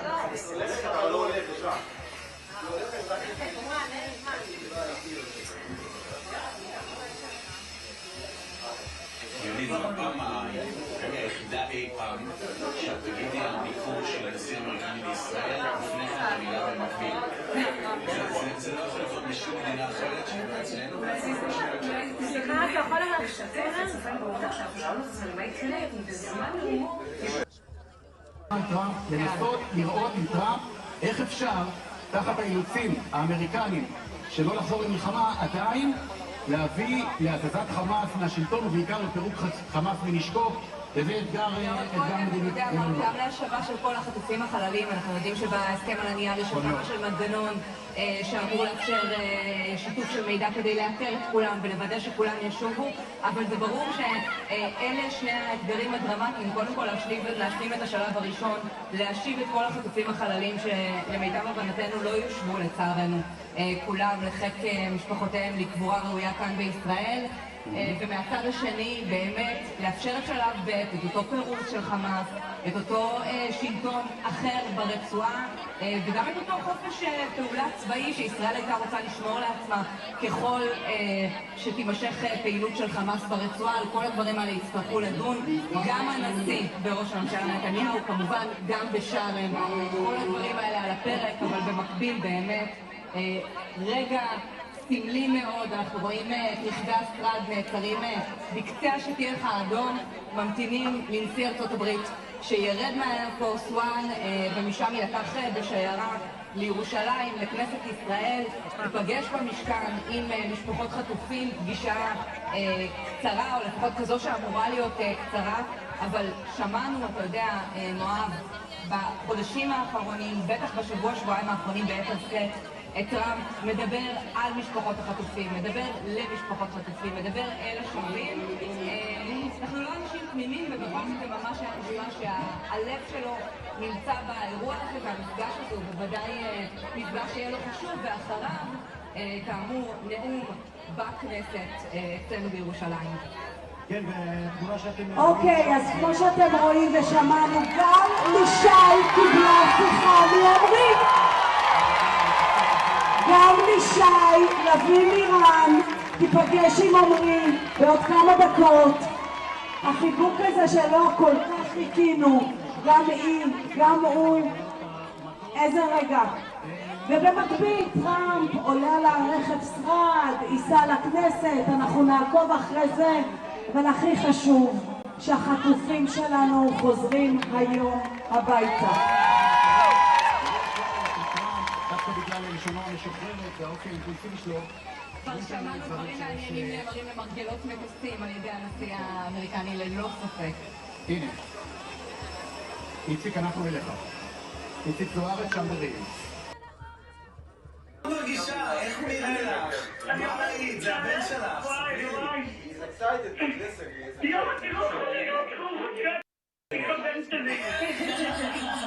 כמו האמא, לא היה לנו ספק. כן, הוא הכי דומה. תודה רבה. תראו, כן, אני שמחה ואנחנו נחזור אלייך. ירון מאוד מצטער שהוא לא עונה לך. כן, אני ממש מצטער. לא, לא מעניין אותי. גם טראמפ, לא טראמפ, תעזי. רוחמה, תקשיבי טוב. כשהוא בא ואת פוגשת אותו, אז אני...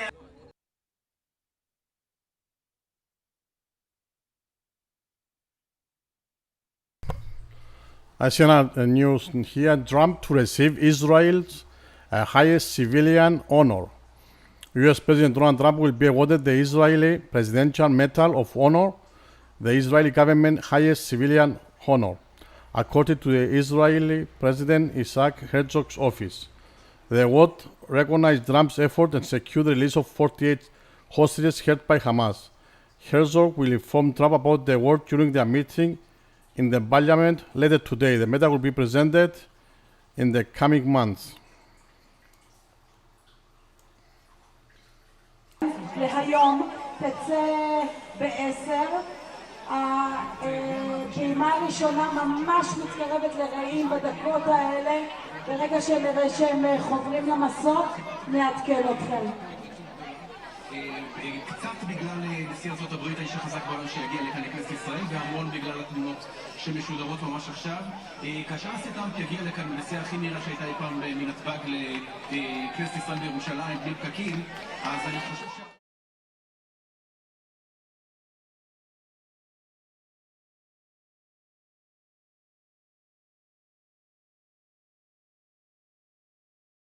שחמאס יפורק מנשקו, ושכל הסיפור שרואים עכשיו של Camera 2 is in the convoy.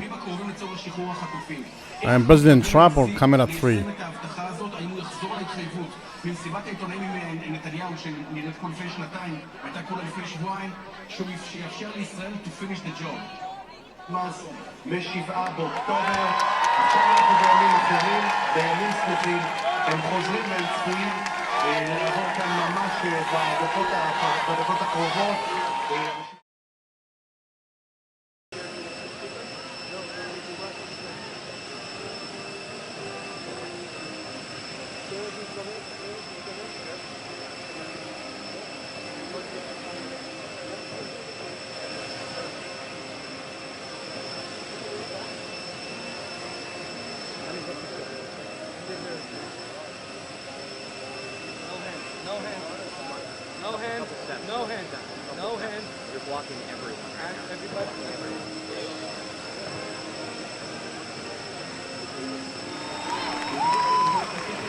Thank you, Mr.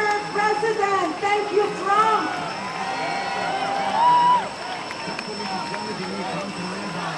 הסכם שהושג עם חמאס, הישג מדיני אדיר שלו במסגרת הניסיון שלו למצב את עצמו באמת כמנהיג עולמי בסדר גודל היסטורי, מי שמשכין שלום.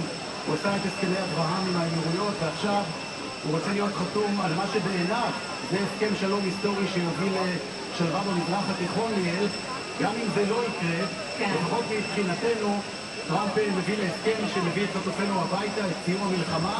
ואני חושב שאחרי החיוכים ואחרי מחיאות הכפיים, נתניהו וטראמפ לא רואים עין בעין את הסיטואציה, ועל כך הם יצטרכו ללבן את הדברים. כן, ואתה יודע מורב, אולי לא סתם, או בטוח לא סתם, נשיא ארצות הברית בוחר להסיט מעט את המסלול של האייר פורס 1, וכן לעשות מה שמבחינתו מחווה לציבור הישראלי, ועוד לפני שנחת כאן לטוס מעל חופי תל אביב, מעל קו החוף של מדינת ישראל. הוא דיבר על הציבור הישראלי שיצא למאבק הזה. הוא מכיר ומבין. יש לי הודעה מדובר צה"ל ודוברות השב"כ. אלון, זיו, גלי, גיא, עומרי, איתן מור ומתן אנגרסט חצו עכשיו, מגיעים, מרעים, פובלים להורים שלהם, ומשם הם ייסעו לבתי החולים לפגוש את שאר המשפחות שלהם, שמחכים להם, האחים של אנגרסט מחכים לו שם, ועוד חברים, ואיזה הקלה, איזה יופי, בדרך הביתה, ממש, הם כבר פה.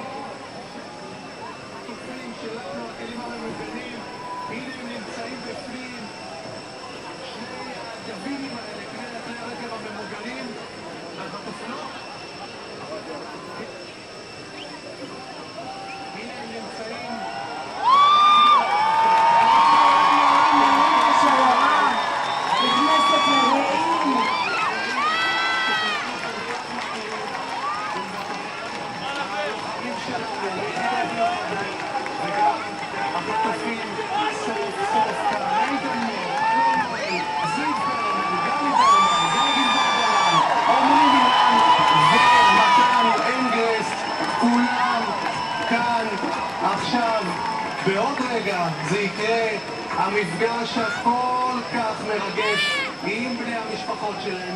ודובר צה"ל כבר מודיע שהצלב האדום בדרכו לנקודת המפגש הנוספת בדרום הרצועה. מסרו לידיו 13 חטופים נוספים.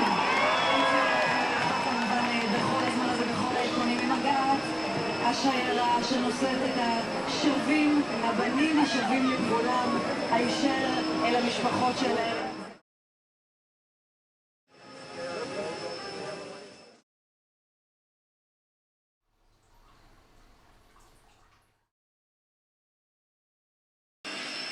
ג'ולי, אמא של בר, קופרשטיין על קו הטלפון. ג'ולי, ספרי לנו.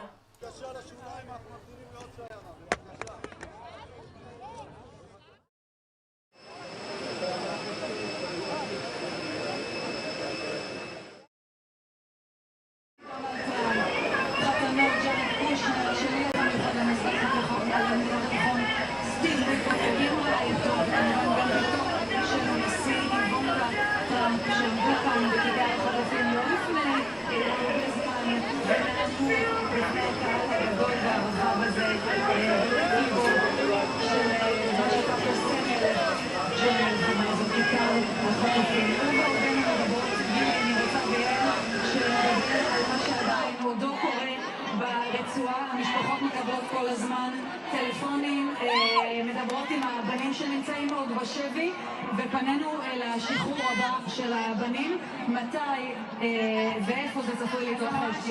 מתחיל, הצלב האדום כבר קיבל את נקודת המסירה מידי חמאס ובדרכו.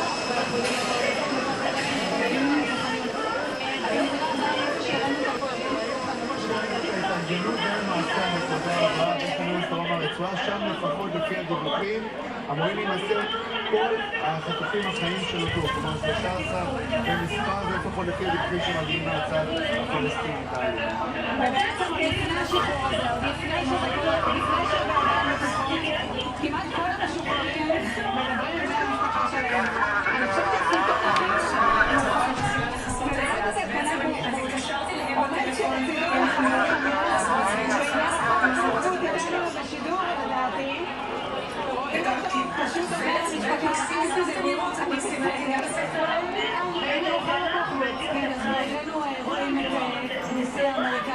הנשיא הישראלי וראש הממשלה צועדים על שליח האדום עם נחיתתו של טראמפ בישראל. אנחנו מקבלים עוד שיחה פה, כן, ננסה עוד בהמשך העניין.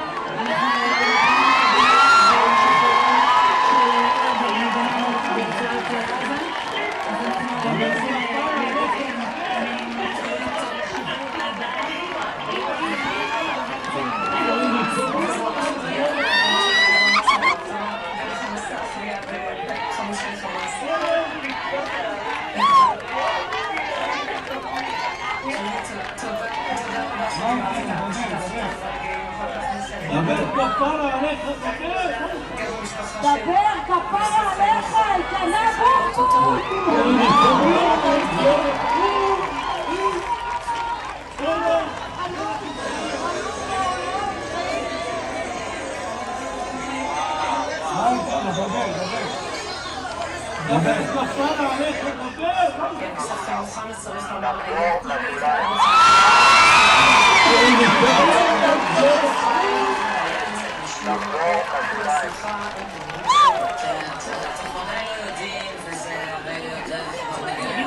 הנה גם ג'ולי קופרשטיין קיבלה שיחה מבעל שלה.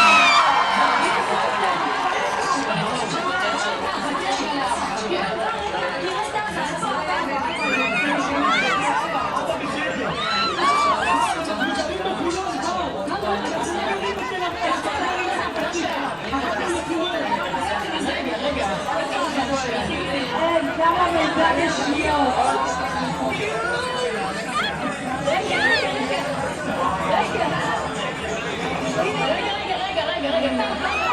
אני יוזמת השיחה הזאת למשפחתו, והמשפחה באמת לא יודעת כזה אושר, ורואים גם את החיוך הזה לא מאמין שהוא מדבר ככה עם המשפחה שלו, ואולי מתחיל להאמין ולהבין. אין בעיה.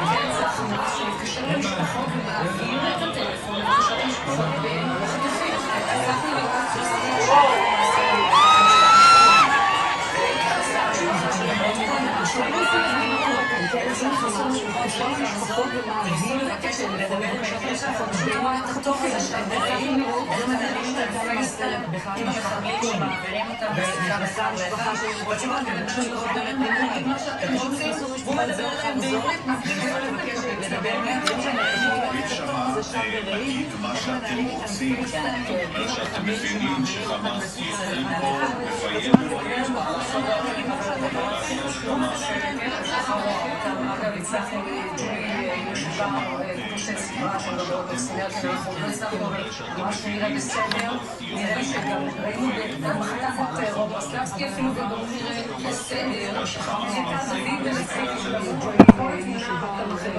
כל החשב נראה בסדר.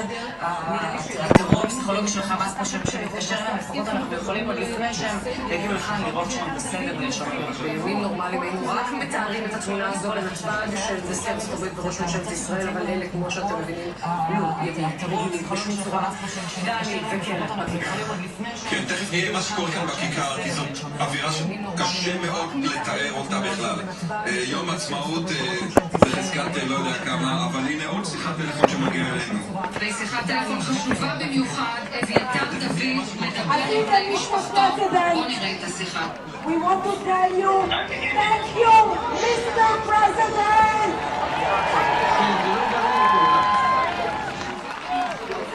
ראינו לכמה שניות את אביתר דוד Thank you, Trump! Thank you, Trump! Thank you! בסדר יותר אבישי דוד. ראינו לכמה שניות את אביתר דוד.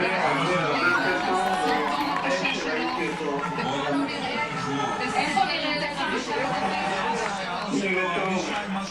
מה קורה? מחכים לסרטון הרבה יותר טוב. בשבועיים שראיתי אותו, הוא אומר כולנו מאוד דואגים בגלל הסרטון, ואנחנו נראה שם יותר טוב מהסרטון, נכון? מה אמרת לו? כולנו מאוד דואגים בגלל הסרטון, ועל פניו נראה שם יותר טוב מהסרטון, נכון? מה אמרת לו? אנחנו מקווים שיותר מאוחר נוכל לחבר אותו, להריח אותו ולנשום. Okay, latest new Israeli military say that the Red Cross is on its way for another meeting point in Gaza to receive more hostages.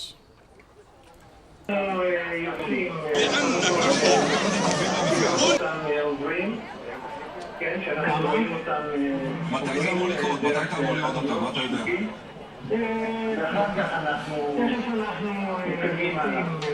תספר לנו איך הגבתם שם, אתה ומירב ואילי ויאלה. זה תעלויים גדולים. זה מה שמתקרב. מתקדמים עליו.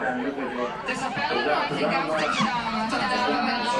על המפגש עם הבן שלך הגיע הזמן, אין לך מצווה גדולה כפדיון שבויים ברמב"ם. כמה דאגנו מלראות את אביתר דוד אחרי הסרטון המזעזע שחמאס שלח עם הסרטון המאוד מאוד קיצוני, ואיזה כיף לראות את אביתר דוד שהוא באמת היה אחת הדאגות הגדולות לאיך לחזרו את דוד. הפרופיל של הסרטון שלך, והיו פה מחיאות כפיים סוערות, היה עכשיו נבחר לכל תפקיד שהוא רוצה במדינת ישראל.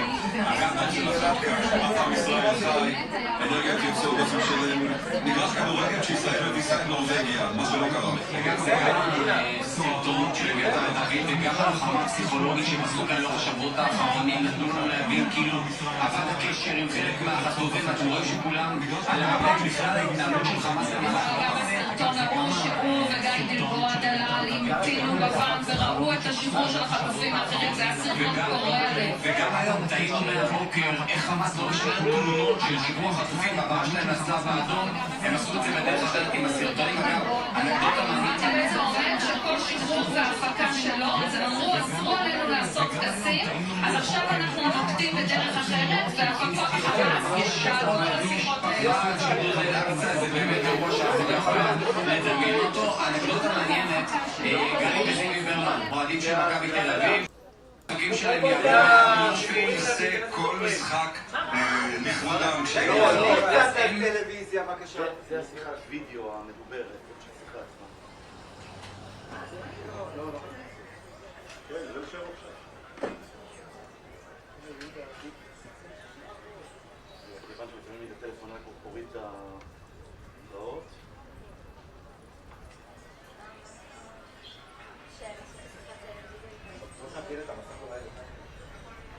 בבקשה.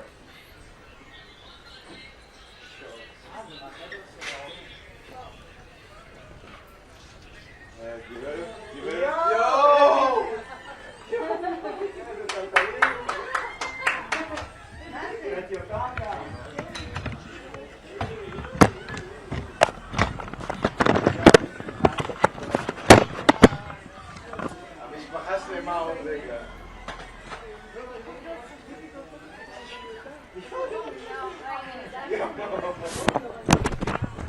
What happened? Come on, they're watching a video. I think something about the video they're watching on the mobiles, probably on camera 7. I hope they're not watching us watching them.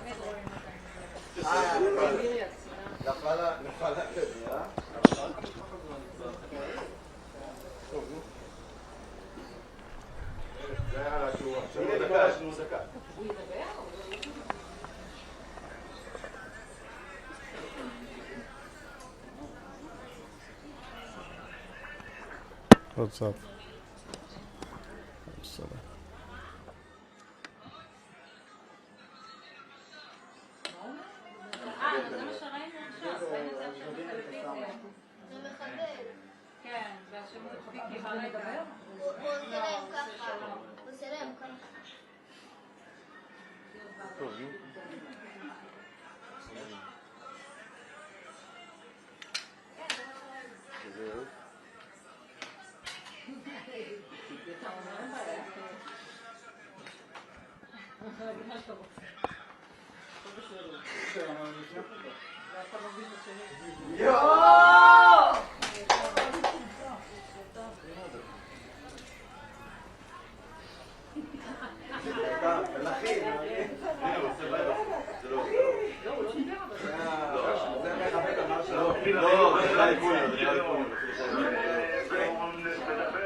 Στα ελικόπτερα. Αυτά είναι. Άντε, σου χάλασα ένα πλάνο, σου κοίταξα ένα.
I'm not sure now if these ones are just the one who dropped the seven hostages already, or they're going to pick up the new ones.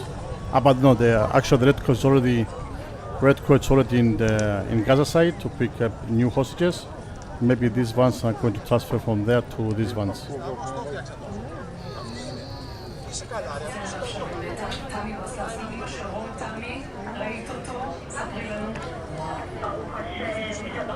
Yeah, probably they'll bring him to Reim base.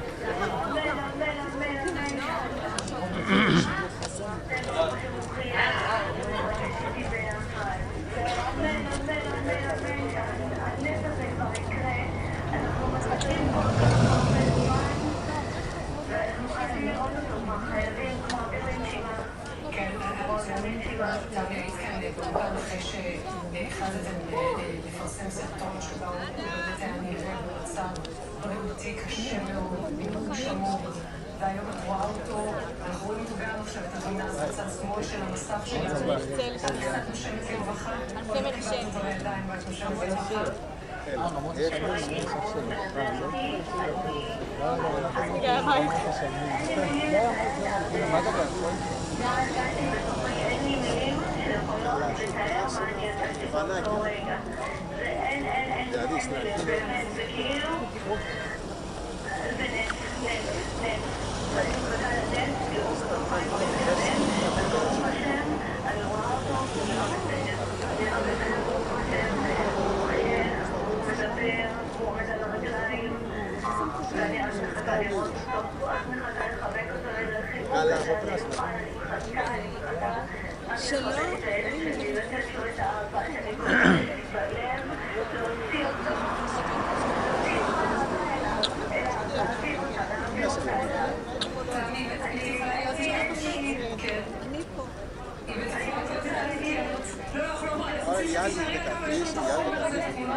כן, טוב, תמי, אנחנו נשחרר אותך, תודה רבה שדיברת איתנו והלוואי שתראי אותו ממש עוד רגע, כבר ותוכלי לחבק אותו ולשמוע ממנו.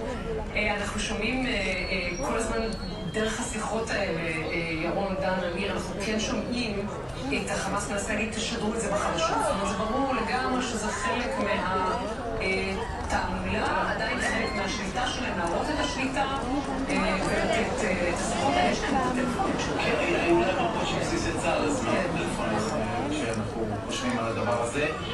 תראי, חמאס יש לו את המניעים בעיני התעמולה שלו, מה שאנחנו עושים זה לא חמאס, צריכים לסתכל על עצמנו, חיים שמגיע רגע לפני שחרור, זה לא דבר מקבע את המצב שלהם, צריכים להסתכל על זה בצורה הזו התועלתנית, המשפחות מקבלות איזשהו קדימון, רגע לפני שהן פוגשות, זה אפילו הכנה נפשית אחרת. בואו ניקח את הדברים החיוביים מזה.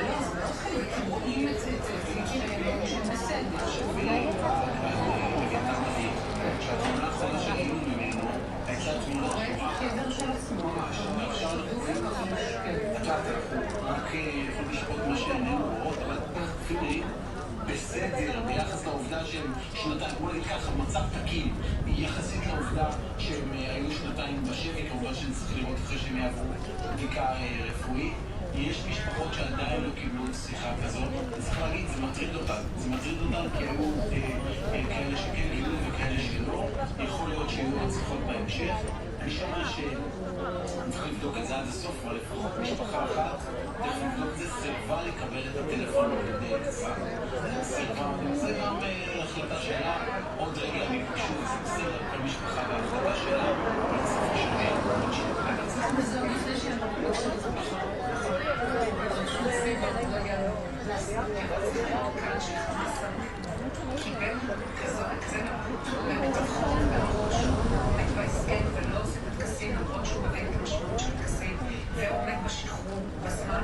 אני חושבת שבמעלה היום אנחנו צריכים לראות במבחן הגדול באמת בנושא החללים האם הוא עומד במבחן, אבל בינתיים זה לא משנה, זה נראה לגמרי הזוי השיחות טלפון האלה ושיחה נדודה לארצה, אבל בשורה התחתונה הם בסדר, והם חלקם כבר בבית, בידי צה"ל ובארץ, וחלקם בדרך, וזה מה שחשוב. אם אפשר, רוחו של טראמפ פשוט מרחפת מעל כל העניין הזה. הרי בסופו של דבר, טראמפ הבין את מה שנשיאים קודמים לפניו לא הבינו. לא אובמה ולא ביידן. שאמר דונט ואובמה שהציע קווים אדומים. טראמפ כשהוא קצב 60 יום לאיראן ואמר, אם לא תעשו את זה, שערי גיהנום פתחו, נפתחו. כשהוא אמר על עזה, מרכבות גידול נתן תרמיות, נפתח. כשהוא אמר לא לישראל סיפוח, הוא לא קרה. בסופו של דבר, זה משדר הגנה מוחלטת, וזה מה שרואים בעולם. ולכן המנהיג הגדול הזה, כשלים. לא פה בחור.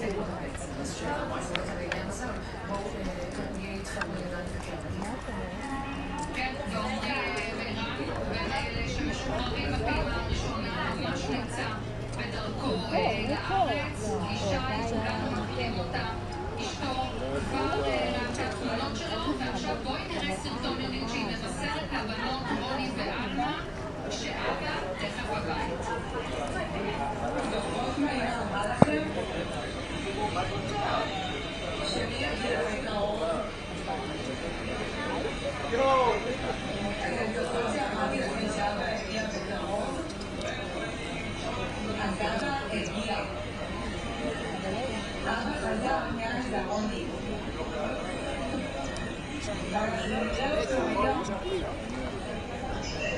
אתם היום תראו את אבא. רוני לי. אז לפני אני רואה את השיוך.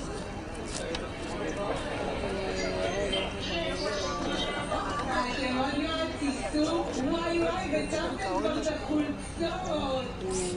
אתם עוד מעט תיסעו עם סבתא, מהמיטה, דני, את יודעת שסבתא כבר לבית חולים שהיא הייתה אתמול בתל אביב. ועוד כמה שעות אתם תפגשו את אבא רוני. אבא חזר.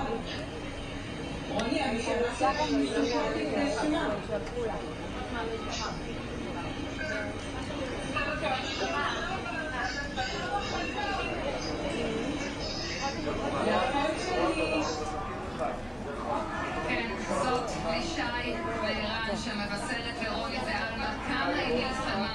באיזה כיף לראות אותה סוף סוף מחייכת. אני שמה לב, אל תתקלקלו.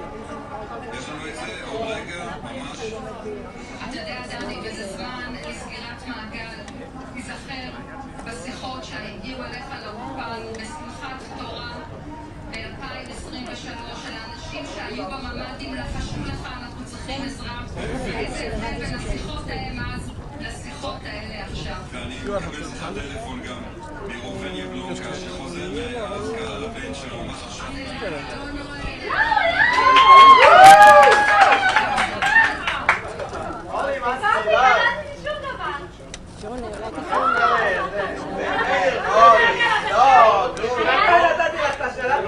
זה לא מעכב את השחרור. Made only one job.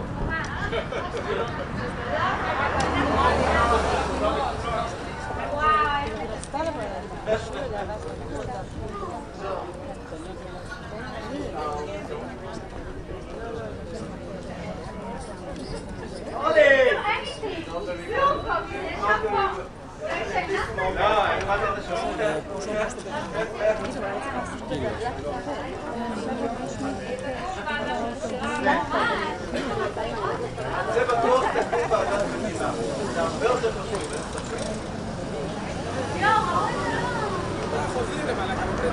לא.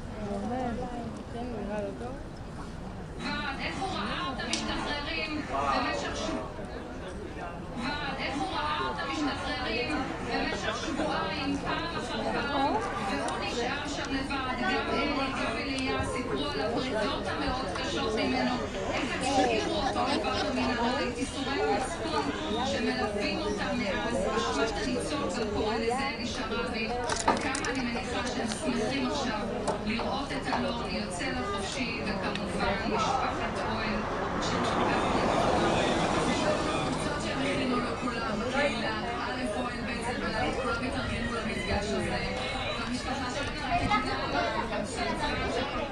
המוזיקה הזמן שאליה סיפר לי איך ככה מתוך שינה במנהרה כשהוא יושב הוא מנסה ככה לנגן עם האצבעות על הגוף שלו וכל הזמן לנגן והמחבר שלנו לא ואחד הרגעים הספורים הרעיון של שאנחנו כולנו בימים הללו אנשים מגיעים לכיכר לנגן בשבילו והנה סוף סוף זה קורה ואף שהוא לא יוכל לנגן לו בגיטרה את השיר שהוא כל כך רצה וגם בוסם שואה הביאו לו ואת החולצה האהובה שלו משפחה כולה בשיא אחרי שיא עם החזרה של האחים שלנו ארצה וכל כך חשוב היה לעשות את זה וכל כך חשוב שזה קורה חלק מהריפוי של המדינה הזאת אחרי שנתיים קשות, מדממות אנחנו עדיין בטראומה או תהיה לנו את הפוסט-טראומה אבל היינו חייבים את התמונות האלה להחלים כשאתה שואל את עצמנו, כשאנחנו שואלים את עצמנו למה אנחנו אומרים כבר שנתיים שזה הדבר החשוב ביותר אתה רואה את הפנים שלהם, אתה שומע את הקולות שם גם את החיוך שלהם בדיוק יוצאתי שם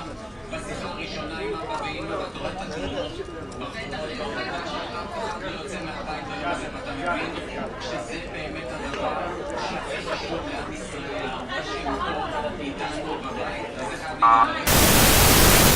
עם כל ההתרגשות והשמחה לפתור גם חדרים ובשיחות מהורים משפחת שכולו רובן יבלונקה ששקע כבן שלו ב7 באוקטובר שג'ון פולי שהבן שלו נרצח שם 42 ישראלים שהיו חטופים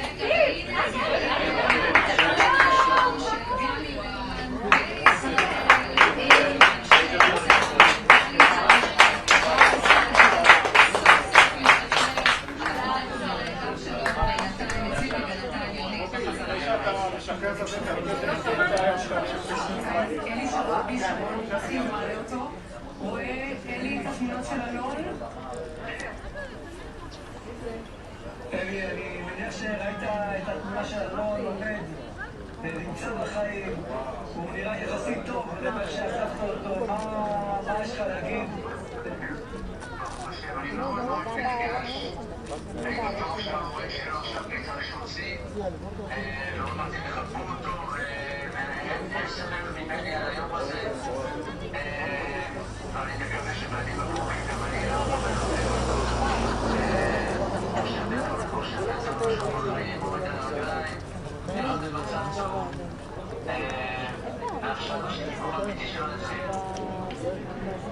אני מקווה שבאמת בקרוב בני תוכל גם לחבק אותו פיזית, ובאמת כל הגעגועים האלה שהיית ממש כמו אבא ודאגת לו, והכלים שנתנו כדי להמשיך לשרוד, בלעדיך היינו שהיינו אותו שם לבד, והנה זה באמת ניצחון גדול, גם בשביל האלון עצמו, אבל גם בשביל הילדים שהיו איתו. אני חושב שעשיתם עבודה פשוט מצוינת, ואני בטוח שההורים של אלון גאים בכם, סטאמו, רפורטר. כדי לעמוד על הרגליים ולעזור, באמת אחרי 730 שנה וגם עם ישראל הוא לא שמח. ובעזרת השם שיבשורות טובות, מילה אחרונה אלי, שלך.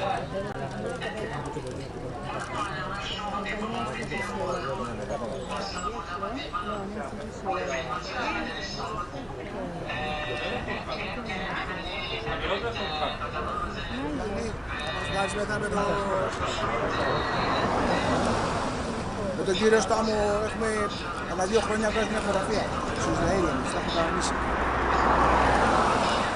Μας βγάζει μια φωτογραφία. Ναι, δώσε.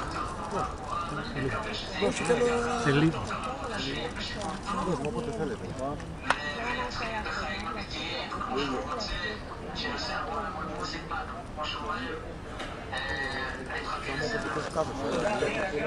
אני גם אוהב אותך,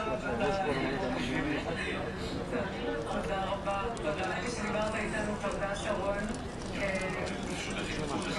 צלב האדום מגיע לנקודת החבירה עם חמאס במרכז הרצועה, ולמעשה בדקות הקרובות נערכים להתחיל את העברה של 13 החטופים הישראלים האחרונים לחיים שאפשרי להשיב לה. נמרוד חוזר! נמרוד חוזר! נמרוד חוזר! נמרוד חוזר! נמרוד חוזר! נמרוד חוזר! נמרוד חוזר! נמרוד חוזר! עוד מעט נראה גם את ביבי, וההתרגשות פה היא מעל ומעבר לאי אפשר יותר. תחושת הקלה וכל כך הרבה זמן, וכולנו תודה נגיד את זה להודות. וזאת ההתרגשות העיקרית, אנחנו פה בחברת המשפחה, כולנו פה עם החברים, וכולנו חוב ניגוד. עם דמעות בעיניים, מאוד של אושר. אני רוצה כל לחבק אותך. אני זוכרת שמכבית הדודה שלהם אמרה אחרי השחרור הקודם שהיא מאוד שמחה על השחרור, אבל היא מאוד מקנה. ואני מניחה שהתחושות האלה ליוו אתכם, ועכשיו יש, אתה אומר קודם כל הקלה. בוא נגיד ככה, יש הקלה מרגשת מאוד. ראינו אותם בריאים, שלמים, מחייכים. ידענו שמנטלית הם חזקים מאוד.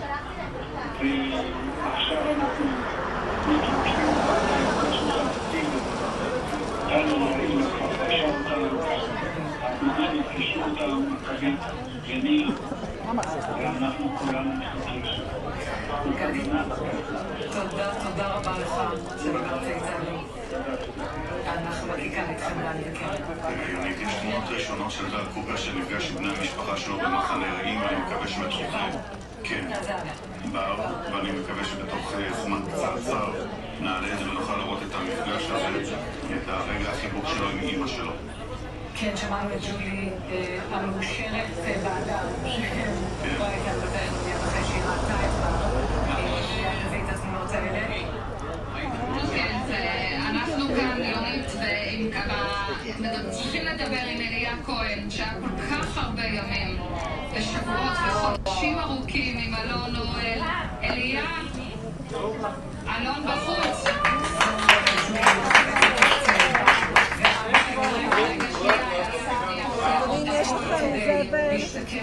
שיותר מהר ולראות את הבן שלו. בואו נראה את התמונות האלה. לשלוח את זה? יאללה, למי לשלוח? אנחנו נספר...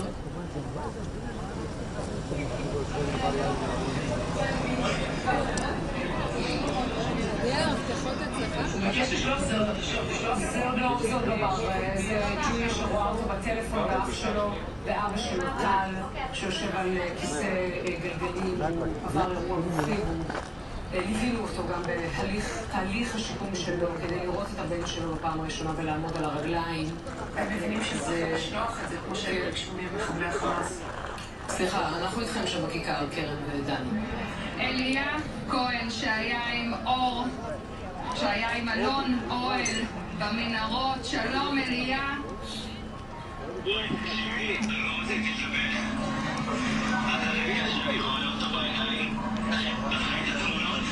ברור שראיתי.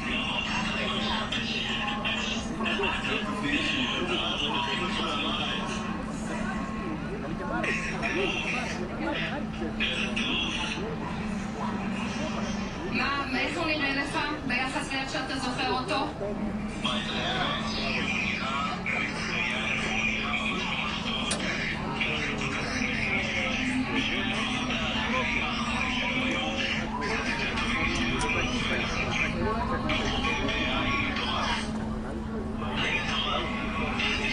תודה רבה אליה, איזה כיף שהגענו לרגע הזה, ואיזה כיף כאן בכיכר לראות את כל השיחות האלה בחזרה אליכם.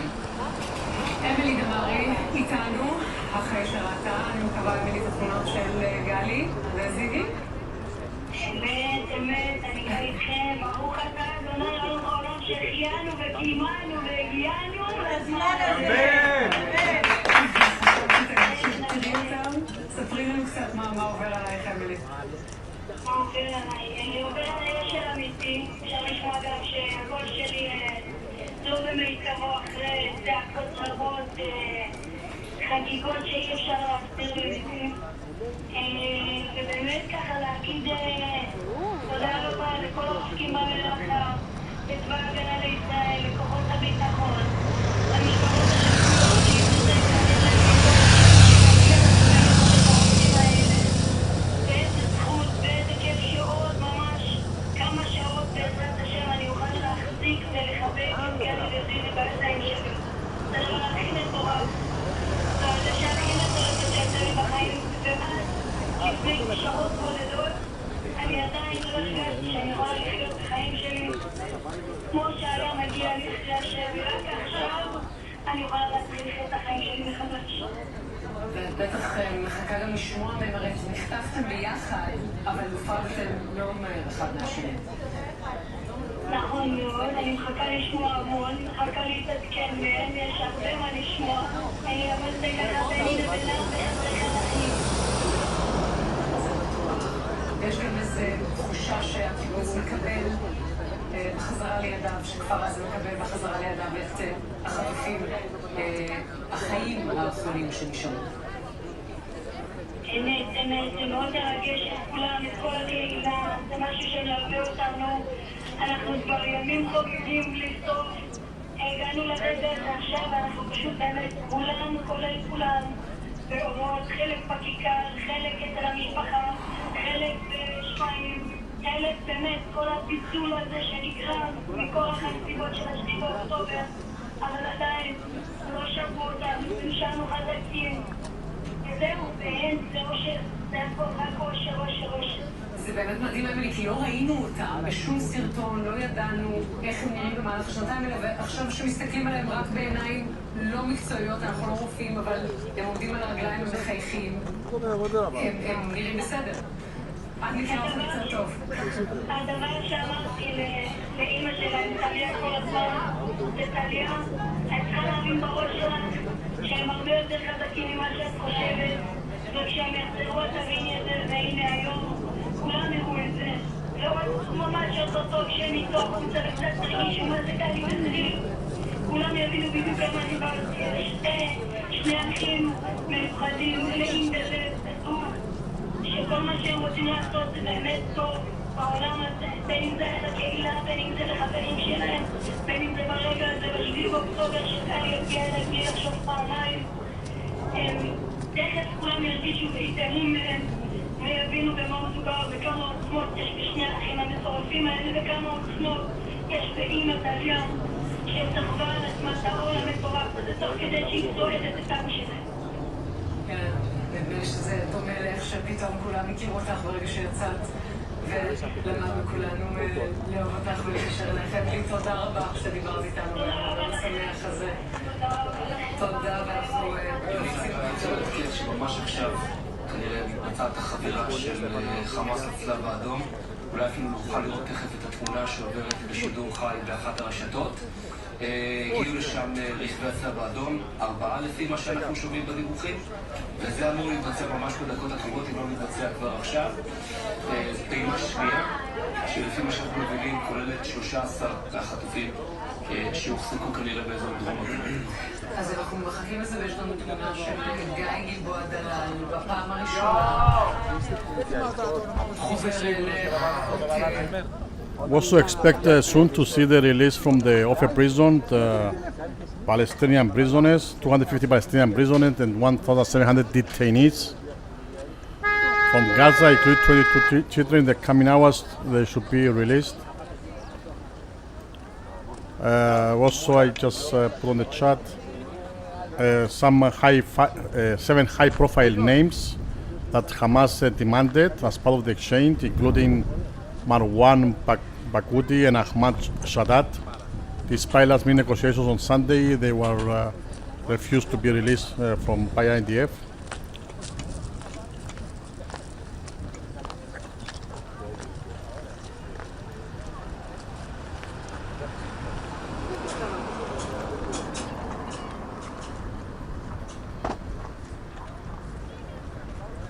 So about 2,000 prisoners would be released as part of this exchange.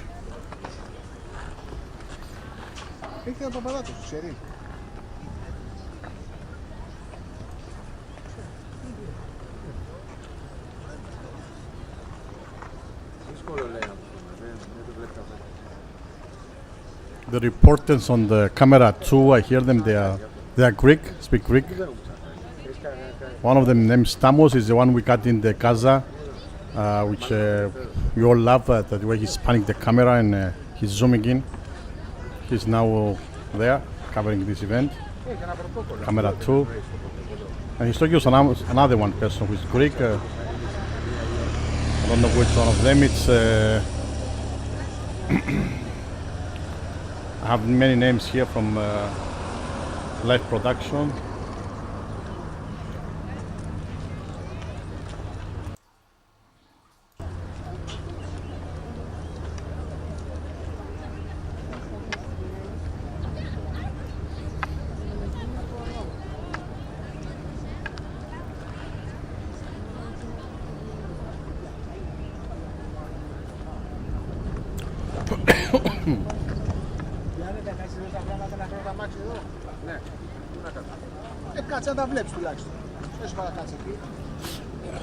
Okay, it's funny what they're saying. One is called Younis, Stamos, I think. He told me, can you watch the things here? So I go to bring the car. He told him, what he asked him, what you want me to do? I said, just watch them at least. Just sit and watch. Anyways.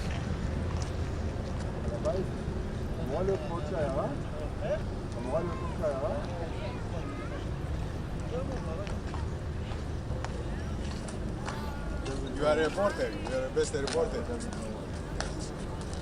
The next step.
עושים ארוחת בוקר אצלי. מעולה שהגעתם, מסתובבים. לא, אני בת לפה. יש עוד איזה שעתיים. אנשים חסומים. לא. הם עדיין חסומים. נסענו דרך השטח. גם אנחנו פתחנו את מעון. אתם אומרים שזה לא חכם לחזור?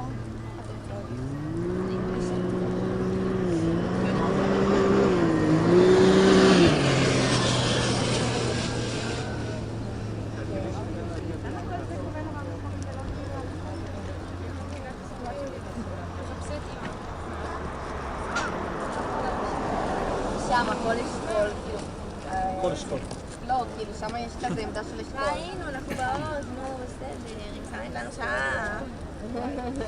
יאללה ביי. ביי. תביאו לי אוכל. מה שאתם מכינים, תכינו גם לי. אייל, אני סומכת עליך. טוב.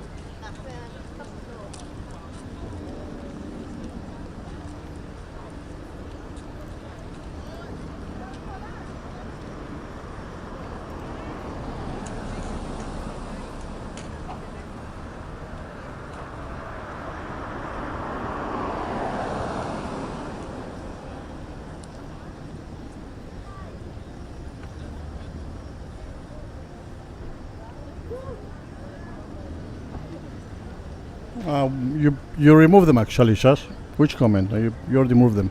I see 2 comments removed from you.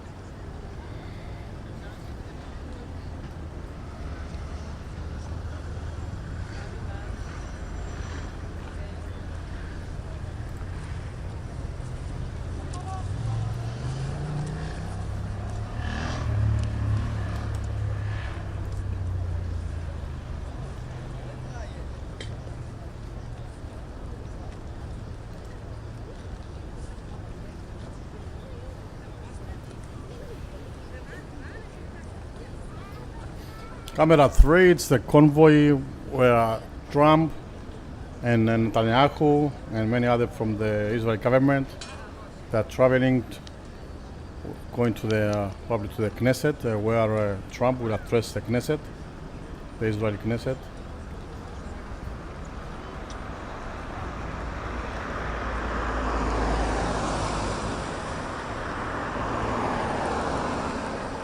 Obviously, they remove all the traffic. They remove all the traffic. There's no other cars on the road besides the convoy. For safety, of course.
So have we reached 1,000 likes?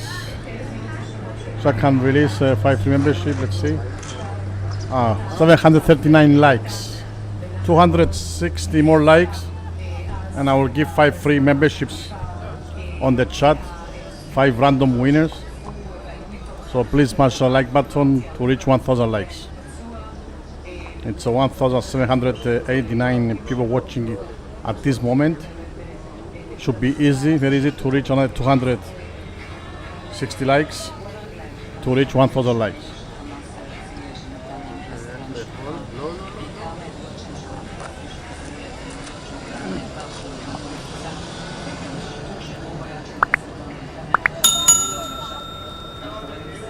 Smash your like, subscribe, and press the bell for notifications when we go live.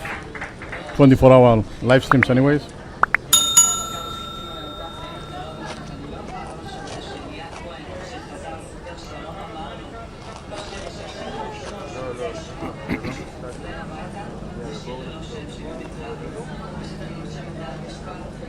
Yeah, that's the spirit. 200 more likes and I give 5 free memberships. Smash that like button.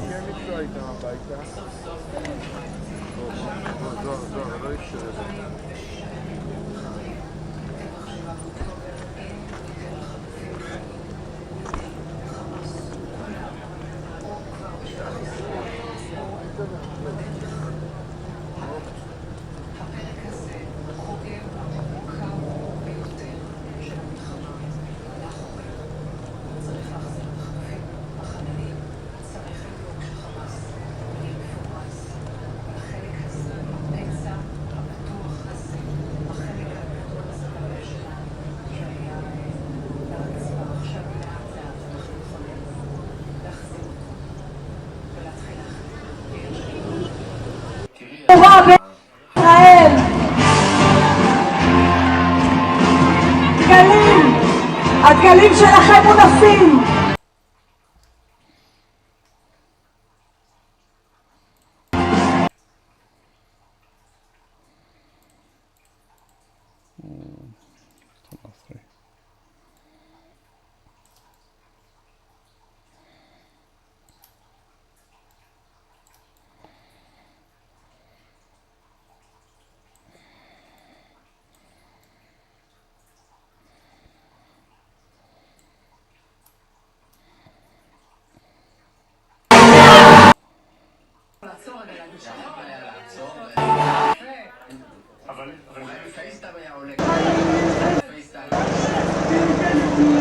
שטראמפ ידבר על ההמשך. היום זה גזירת סרטים, היום זה חיתוך קופונים. להגיד שהמלחמה הסתיימה זה לדבר על ההמשך, הוא אומר את זה בדרך. המלחמה הסתיימה במתכונתה הנוכחית, ואנחנו כולנו יודעים את זה. השאלה במה יהיה באמת בשלב הבא, ויש את כל הנקודות Almost there, 160 likes more. It should be easy with 1,836 people watching. Just 160 likes more, I can release 5 free memberships. החטופים כולם, 13 במספר, עושים את דרכם עכשיו לחבירה עם כוחות צה"ל ברצועה, ולמעשה אין יותר חטופים חיים בידי חמאס.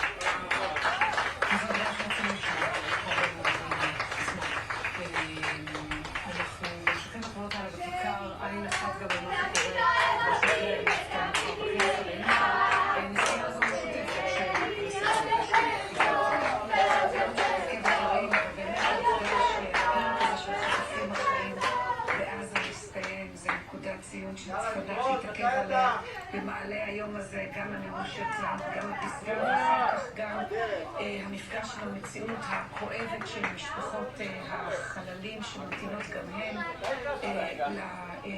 לאהובים שלהם, וממה שאני שומעת בחב"ד של צה"ל אומרים, היום תם ולא נשלם, עם עיניים שנשואות קדימה לראות עד כמה משפחות יזכו להתאחד היום וכמה המאבק הזה עוד יימשך בעתיד. תם ולא נשלם.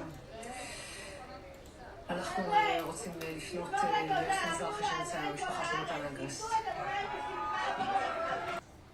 Latest news, a convoy is waiting the second hostage exchange point in southern Gaza.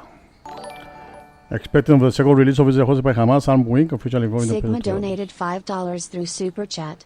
Thank you for providing all this. It's really appreciated. Thank you, Sigma. Thank you for your support. Thank you very much.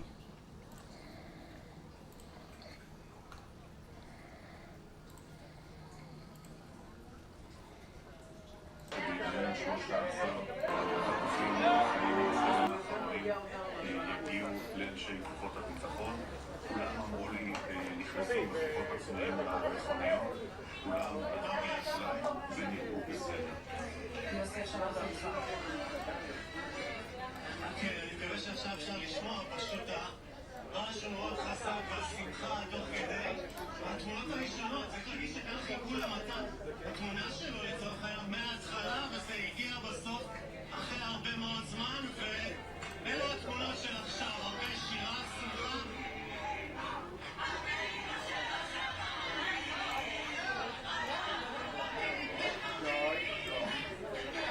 וככה זה נראה פה בתמונה, בסוף שמחה של שנתיים, שפשוט התפרצה לה ברגע אחד. בוא ננסה לשמוע. איזה בחור היית בתמונה? איזה בחור, אנחנו איתם מהצעת הדרך, הבן שלי, חבר ילדות של נתן. אנחנו כל הזמן איתם. סבלנות, שנתיים, קשות מאוד. אתה רואה? חשוב. האמנו בזה כל הזמן. הכל נס, נס גדול. אין משהו אחר. נס. תודה רבה. אז זה תמונות יוני, ככה זה נראה פה, אחרי שנתיים כאלו. רגעים של אושר. זה כל כך מגיעים להם. אילן דלל אבא של גיא גלבוע דלל איתנו. אילן? ספר לנו עכשיו. ראיתם אותו? ראינו אותו עוד לא נפגשנו, הוא עכשיו מתרגיל, ואני מניח שמראה בשעה 20 דקות הקרובות אנחנו ניפגש איתו ונחבק אותו, וזהו, ונגיד לו שהציון שלו נגמר, הוא הגיע הביתה, הלכנו איתו, הכל יהיה טוב מעכשיו, זהו, נסגור פה.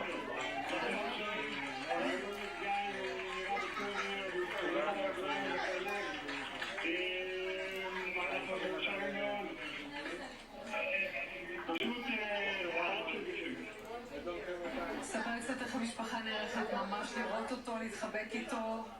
אנחנו נפגשים מאוד מאוד מאוד מאושרים, אנחנו מחכים שהוא יצלם את המשלחת, כנראה המשלחת החמה, לא יודע כמה זמן שהוא עושה,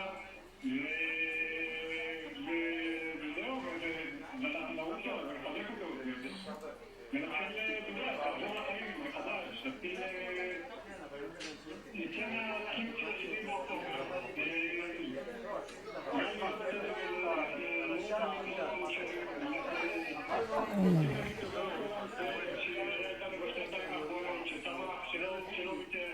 Camera 3, it's inside the Knesset now. I had waited for Trump's arrival and speech.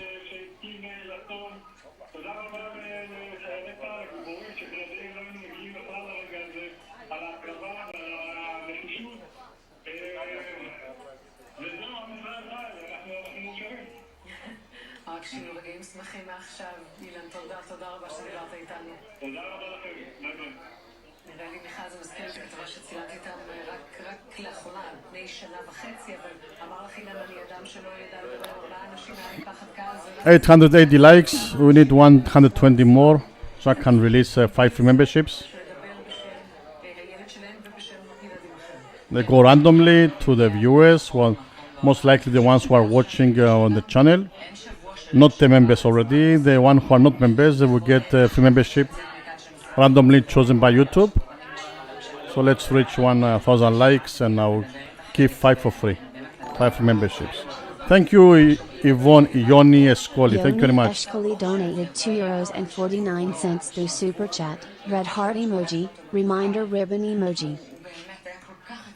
Every little super chat, every paper donation, everyone becoming member, they do help the channel to stay on. This is licensed cameras, which I pay for them, of course, and it's supported, sponsored, of course, and by all the members, by all of you, so we can keep these cameras rolling. Okay, camera 2. Let's see.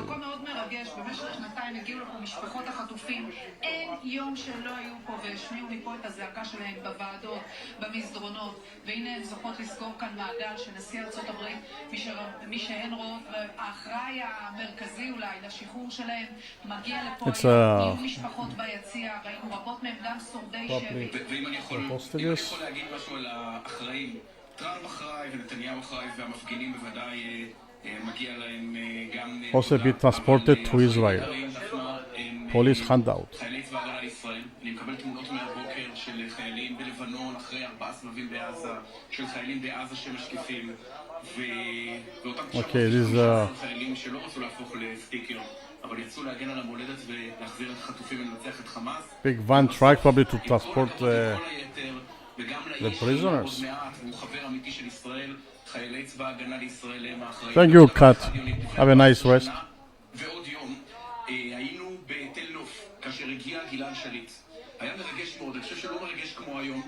עברנו פה באמת רמות אחרות, אבל יש לא מעט אנשים עם דאגה והחשש שהעסקה הזאת עלולה לגרום לנו להיפגש עוד כמה שנים בתנאים קשים שוב עם חטופים בעזה. אז כשאנחנו אומרים, רואים את הכותרת שאלה חיכינו 2 פחות יום, על פי התאריך העברי, אין חטופים חיים בעזה, אני חושב שזה החוב שלנו לדרוש מההנהגה שלנו, לדרוש מהצבא שלנו ולדרוש מעצמנו שהמדינת ישראל תעשה הכל, לא רק כדי להחזיר את החטופים הביתה, אלא כדי למנוע את היווצרות המפלצת הזאת. Okay, 13 hostages on their way back to Israel.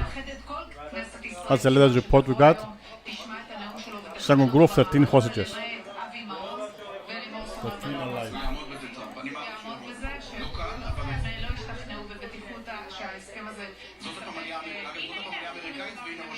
הם הגיעו ביחד, צריך לומר, באותו רכב, מה שאומר שגם הנשיא טראמפ בכנסת ישראל. לא, עוד לא.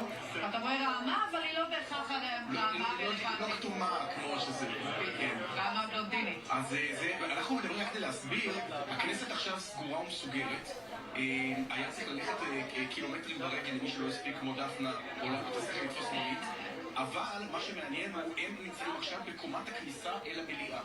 הנשיא ייכנס, אנחנו כבר באיחור של 3 דקות לתחילת הנאום המליאה. כמובן יהיה עיכוב יותר משמעותי, מה שאומר שגם ההמראה תהיה מאוחרת יותר וגם הפסגה בשארם תתחיל יותר מאוחר. אבל הנשיא אמור להיכנס לכאן. עכשיו, רק כדי להגיד, אני לצערי זקן מספיק כדי לזכור את הנאום הקודם. כל פעם שנשיא ארצות הברית מגיע לכאן, המעצמה הגדולה בתולדות העולם, ומביע את החברות שלו עם מדינת ישראל, זה רגע שהשערות צומרות. עכשיו עוד יותר. בגלל שהחברות של טראמפ לא התבטאה רק בהחזרת חטופים. אנחנו הספקנו לשכוח את זה, התבטאה בלהטיל את הפצצה הגדולה ביותר שידע העולם על המתקן הגרעיני שנועד להשמיד את אזרחי ישראל. הוא סייע באיומים לפתוח את שערי הגיהנום על חמאס. נתן את כל ההגנה, רבע מכל מערך ההגנה האווירית העולמי של ארצות הברית הלך על הגנת שמי ישראל במלחמה האחרונה באיראן. שלא לדבר על הסיוע, ובמובן הזה לראות את נשיא ארצות הברית טראמפ מאשרר את הידידות שלו ואת החברות שלו כאן, זה דבר אני אגיד לך את האמת יונית, אצלכם באולפן יש יותר זמן שידור, אבל אני לרגע לא מתחרט שבחרנו שנינו להיות פה ולראות את ההיסטוריה הזאת מתרחשת מקרוב. וצריך לומר, טראמפ גם בחר בכנסת מסיבה מסוימת, הוא זמן לנאום בחקרת חטופים, אנחנו יודעים גם שהוא אוהב ומתלהב מהאהבה הזו של ההמון, ועדיין הוא בחר בכנסת, כי נשיאים קודמים שהיו ונאמו, עשו את זה בהקשרים גם של השלום עם מצרים, גם הסכם אוסלו, גם ההסכם עם ירדן, והיה לו חשוב להעביר את המסר שזה הסכם היסטורי. כרגע זה הסכם הפסקת האש, זה נכון, זה לא הסכם שלום, אין הסכם שלום בין ישראל לחמאס, אבל טראמפ רוצה למצב את זה כתחילת השינוי במזרח התיכון, כעידן חדש שיוביל להסכמים נוספים. אגב, לא כולם בקואליציה של נתניהו מקווים שזה... I'm setting up a new camera, not a mixed feed. מצפים לראות חידוש לחימה. The one we saw before actually was asking, it's from the exterior of a military prison, must be exterior of a military prison of Kejot, prison of Kejot.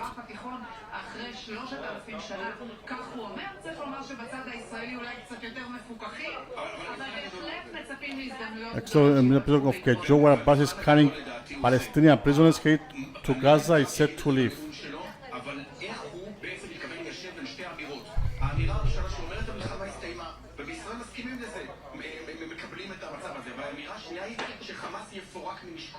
ולכן איך מיישבים ביניהם, ובעיקר, ולדעתי זה העניין, מה קורה בעוד חודשיים, הסתבר שחמאס לא יתפרס מנשקו. אומרים האמריקאים, חכו, אתם לא האמנתם שהרגע הזה יקרה מול עינינו, שחמאס מוותר, נאלץ לוותר, מוכרח לוותר על הנשק היחיד שיש לו, שזה החטופים החיים, וראינו עכשיו את הרגע ב-10:52 שלא נותרו עוד כאלה ברצועת עזה. אז תאמינו לנו שאפשר גם להגיע לשלב ב' ויותר מוקדם משלב. אני אגיד יותר מזה, שווה להקשיב גם לדברים שהוא אומר פה בכנסת, וגם למה הוא יגיד בשארם.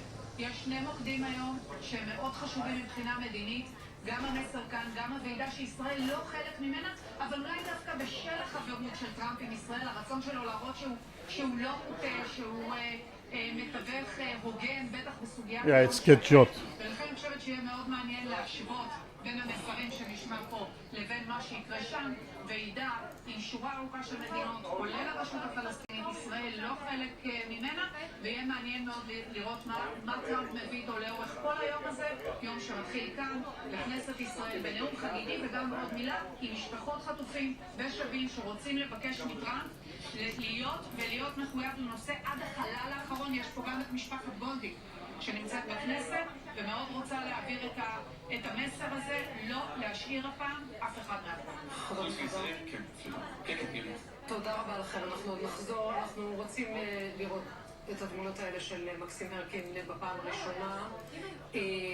צריך לומר, מקסים ומשפחת, בואו נראה קודם כל את התמונות.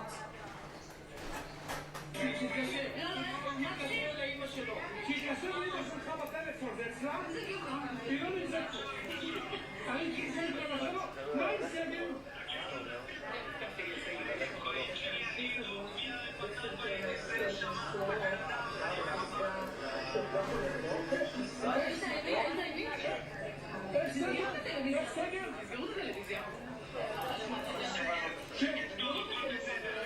יופי, יופי. אמא שלך גם בסדר. דיברתי עם טלה? היא פה, היא פה. אנחנו מצלמים להם בטף, אני רצה להביא לה את זה. אנחנו עושים וידאו עם טני וחברו אותם. רגע, אתה אומר, בווידאו עכשיו שם, לא יודע.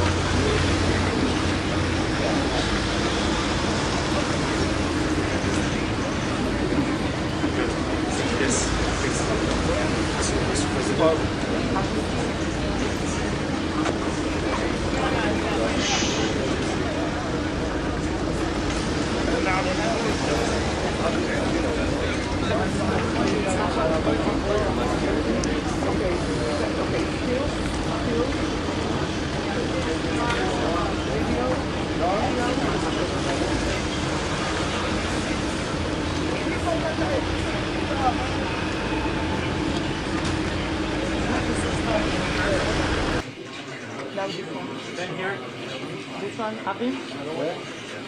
And please here. Let's try again.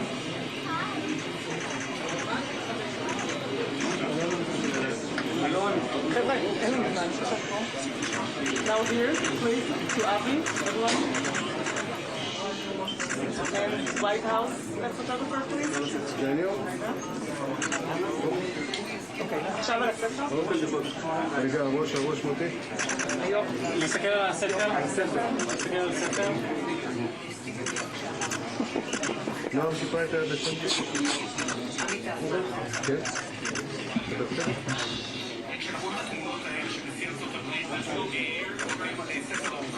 יש שבועה עקשנית שבחירים ישראלים כן יטוסו היום לוועידת שארם. Have we reached 1,000 likes yet? Let's see. We need another 94 likes. 94 likes so I can release, I can give out 5 free memberships. So smash the like button please. Let's reach 1,000 likes.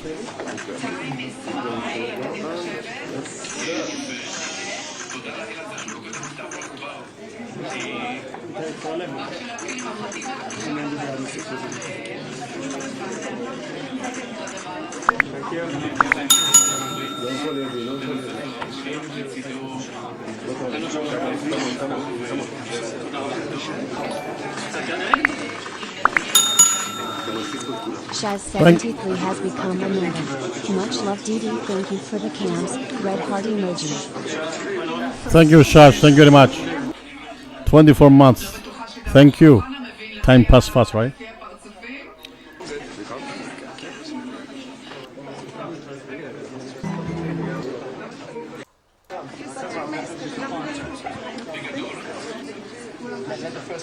Daniel, White House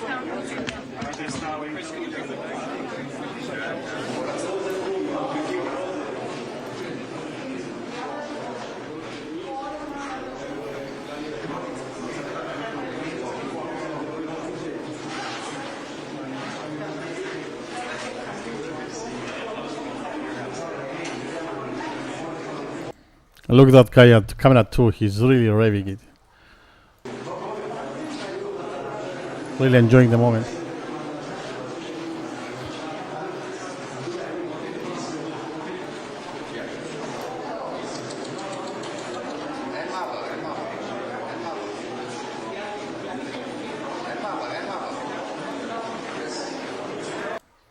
Okay, let's get sound from camera 6. Look like they'll be transferring probably the first hostages to the helicopters. Camera 6, let's raise the volume up. Yep.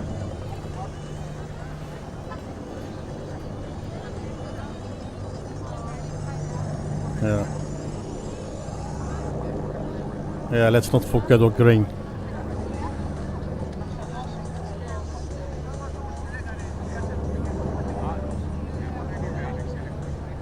Thank you, Eddie Spaghetti.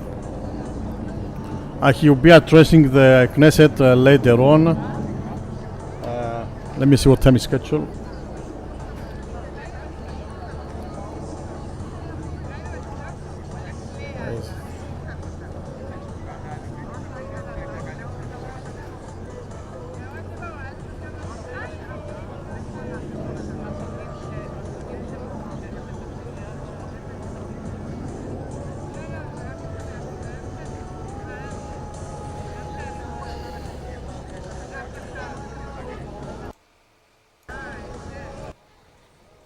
Okay, lower volume, let's go camera 4.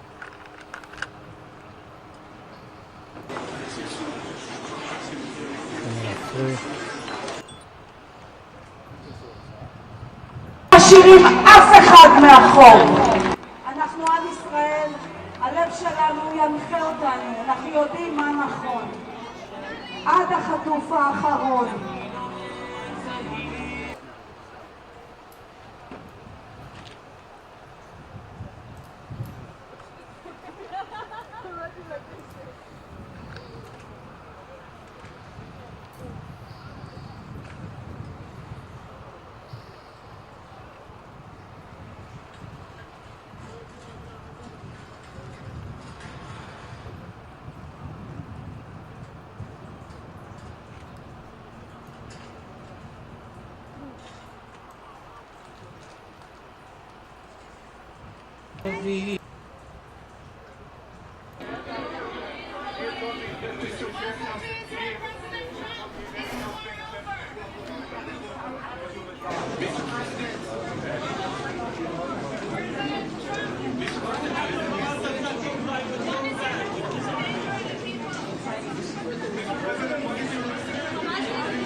Will Israel not be able to renew the war as Hamas? Thank you.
وارد دفتر تحقیقاتی میشه تا در حین دیدار هر 2 نفره داشته باشن در اونجا و پس از اون به برای سخنرانی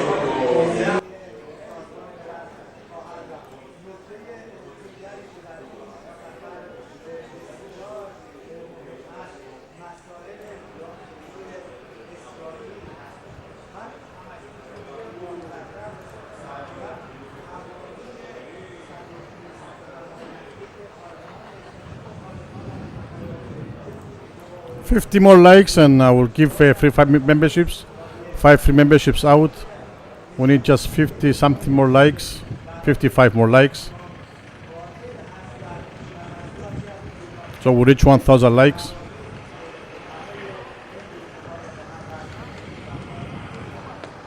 So smash the like button, please.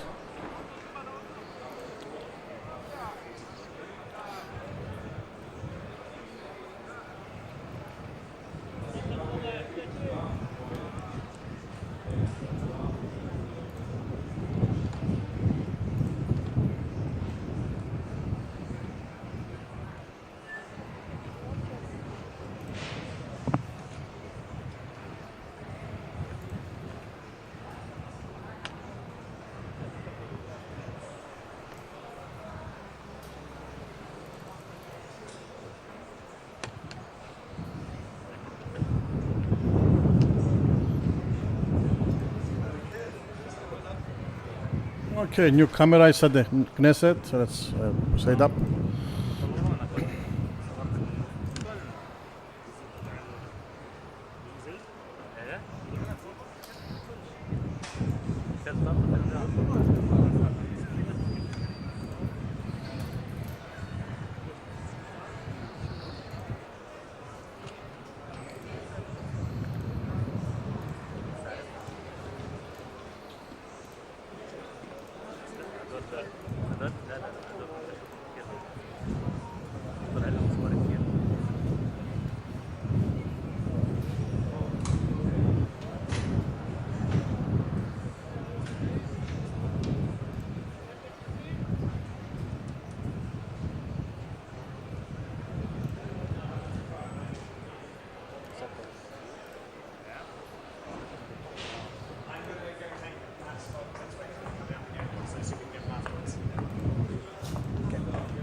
Camera 6, we see I'm moving the tanks to cover for the hostages.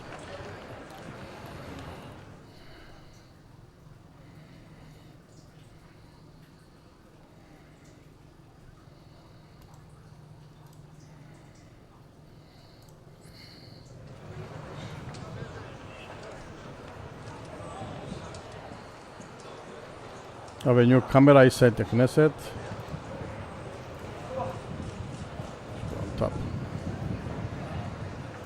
camera 3.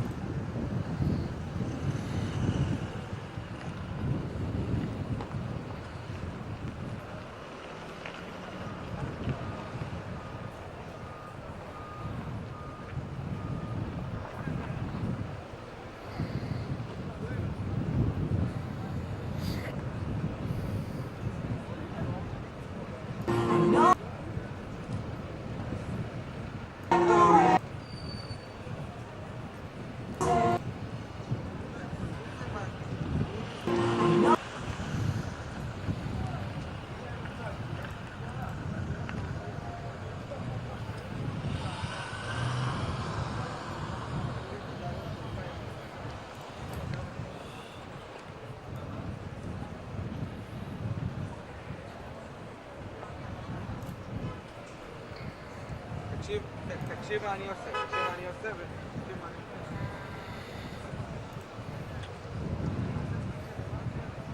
23 more likes and I will drop 5 free memberships on the chat. 5 random winners. So 1,416 people watching. It should be easy to reach to get another 22 likes. So smash the like button, please. Let's give out 5 memberships to 5 lucky random winners.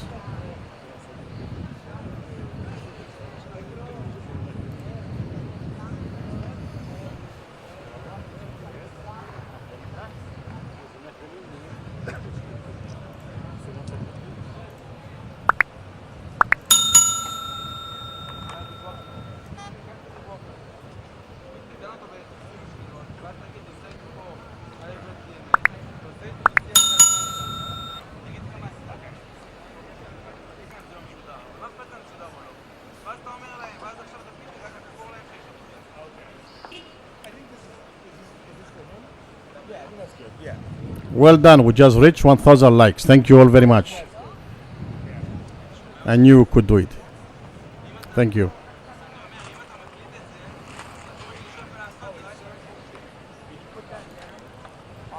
So let's send 5 free memberships, 5 lucky winners chosen randomly by YouTube. Let's go.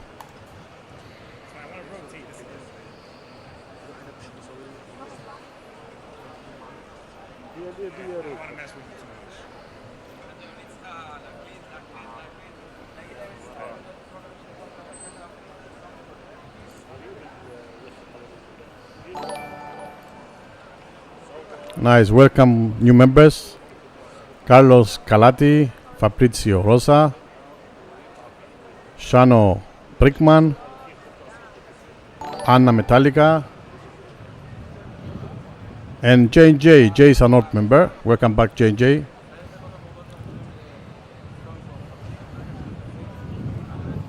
The rest, from what I see, are new.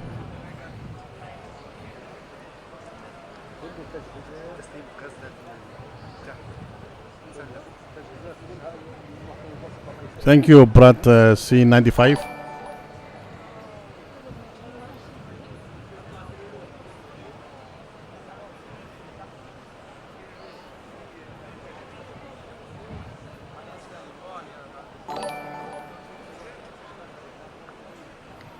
Brad95 has become a member. Thanks for the coverage, DD. Thank you, Brad. Thank you very much. Thanks for joining. You've been a member for 12 months. Thank you, Brad.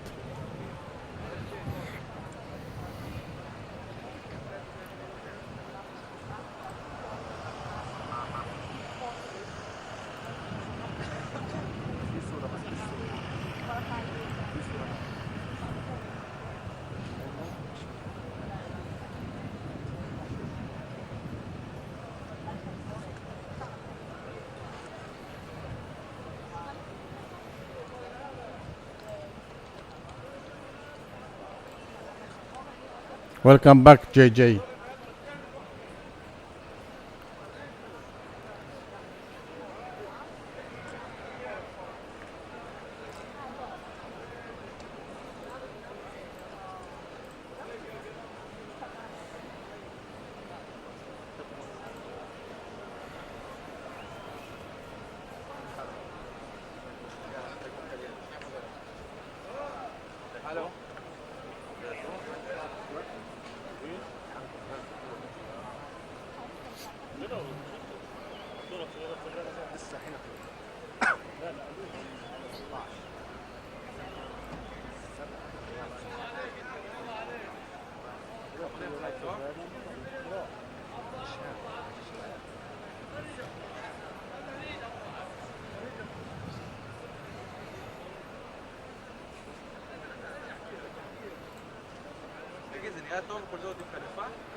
איזה מידה? אתה מדיום טוב כאן? هسه بيطلعوا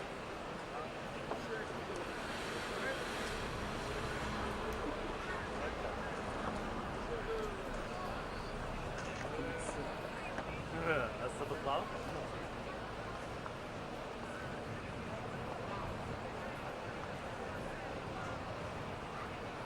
شكلهم رايحين يطلعوا قدام بس لا من هون رايحين. So it's official. All the hostages are handed over by Hamas to the Red Cross and to the IDF.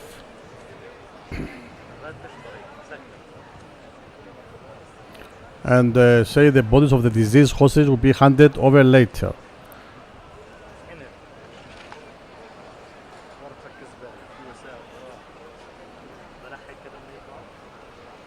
The president, US president, is in the Knesset already. He will address the Knesset later on. Let's see here.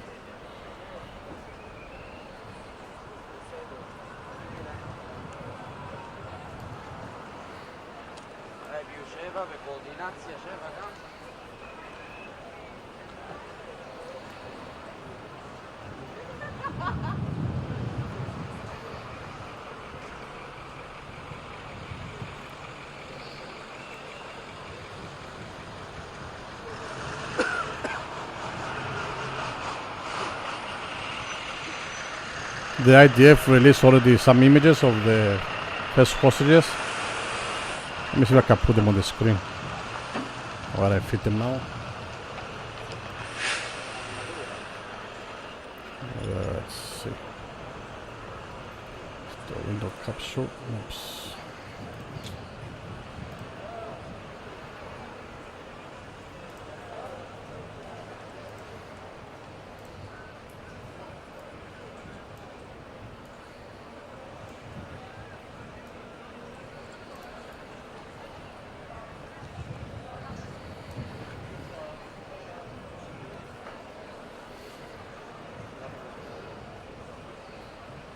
This is the first image. It's Alon Ohel with the IDF. Second image is Gali Berman.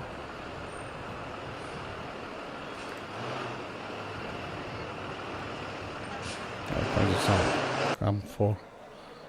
Okay. The third image is for Gali Gilboa Tala. Fourth, Matan Angrens, speak with the IDF. Eitan Moore meets with the IDF person after more than 335 days.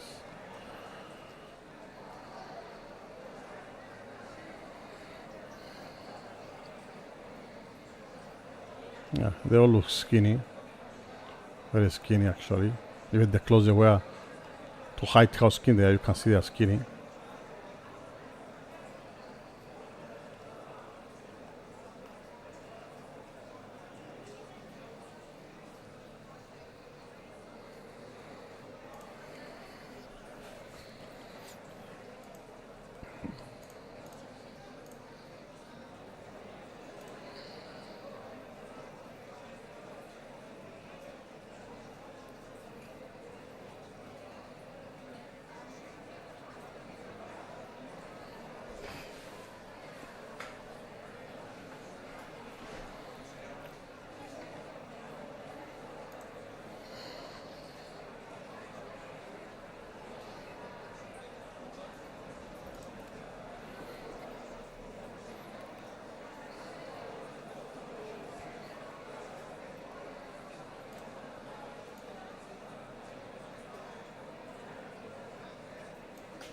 Okay, we see in Reim, Israel, probably taking the hostages to the helicopter. Let's see, camera 6.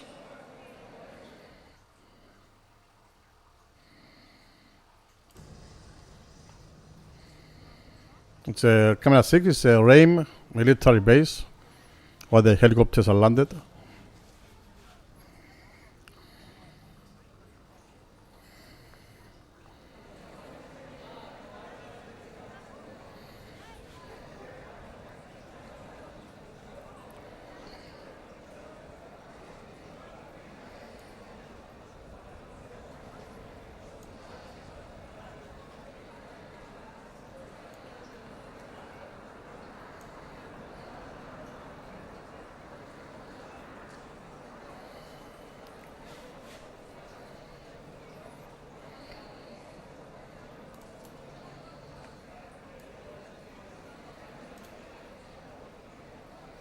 Or camera 2, the mixed feed. Let's zoom on that one.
I need some more coffee.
Prezo, it's on camera 4, Ben.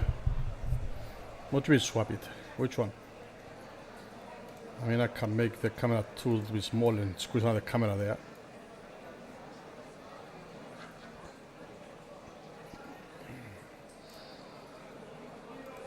Camera 6 still on the base.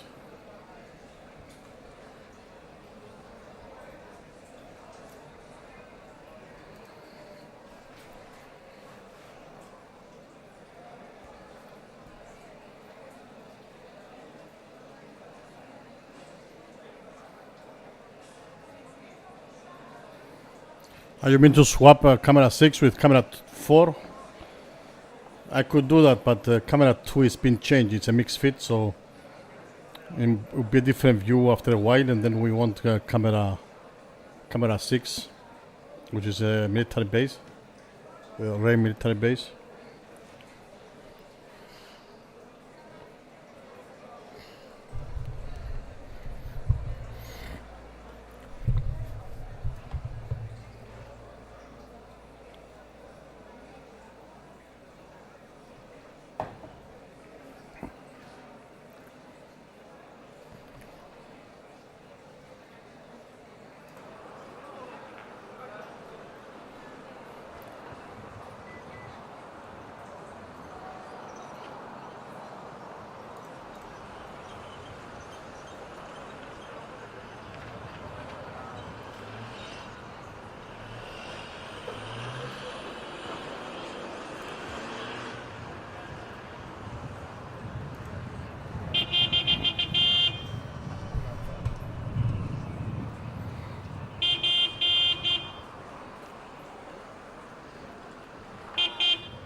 Welcome, Elisha.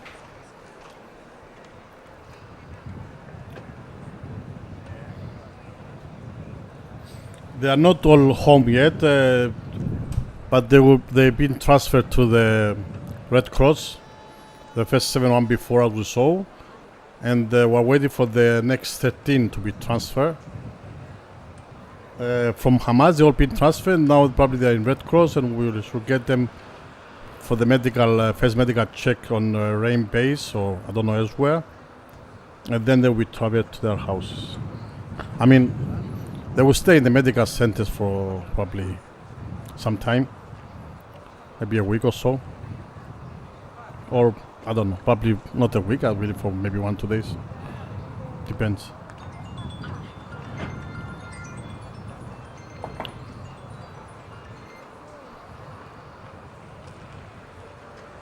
Depends on their health. We don't know. So camera 2 probably will be transferring some of the hostages to the helicopters.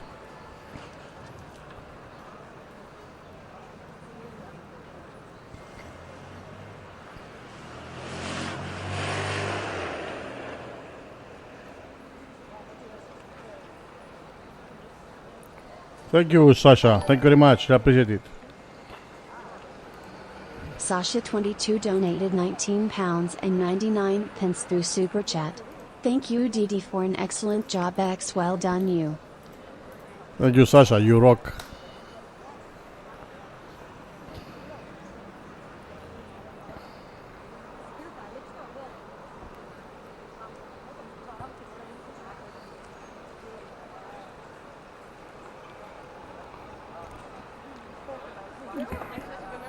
Yeah, you know me, Ben. I cannot leave the furniture in one place. Have to move them around all the time. I do have set up different views for different amount of camera, but since we are live and everything changed from moment to moment, I prefer to move them around and, you know, do the studio thing and move them after, you know, show them on the screen and stuff, which might look more professional, but I don't really care about that. Just want them to be, you know, don't let you miss anything.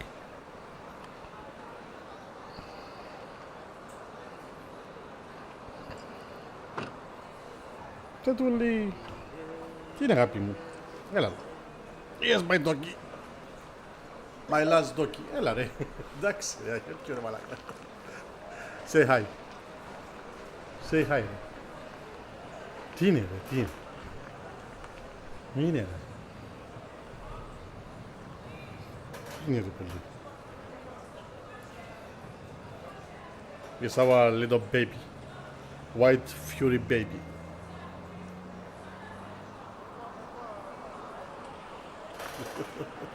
Τι είναι ρε παιδί.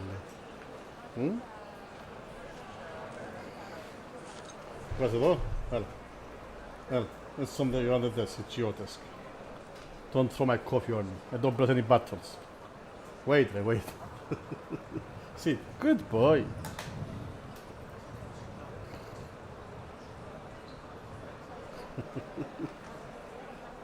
Don't press any buttons, they will kill us. Sit down. Not on the keyboard. This way, this way. This way. Good boy. Here is Teddy taking over the show. Oops.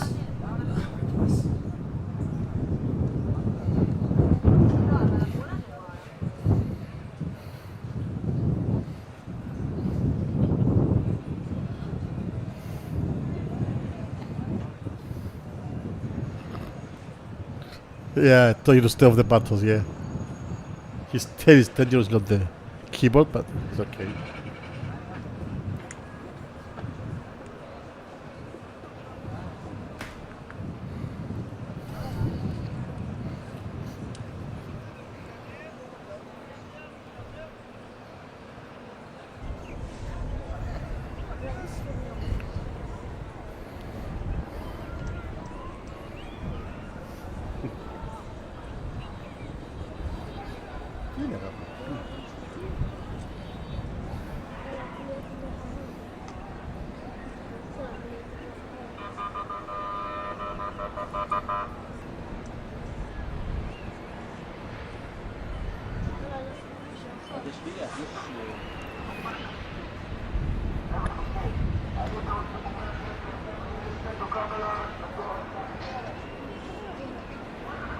He lost attention. Okay, let's see. Camera 4. It looks like it's moving. They're moving the Palestinian prison.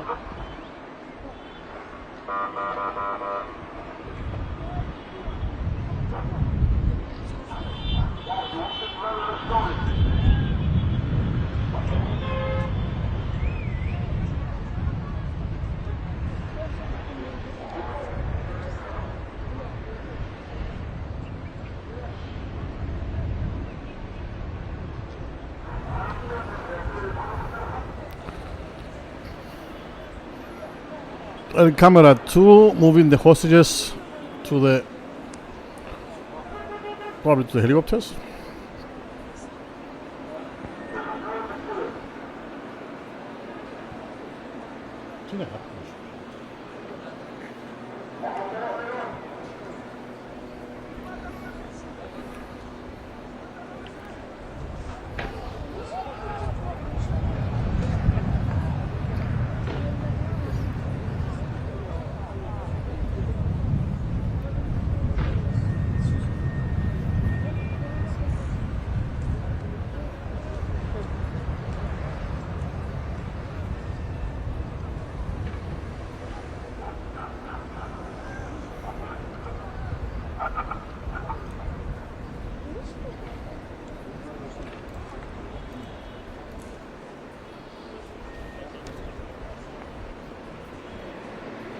No pressing button, steady.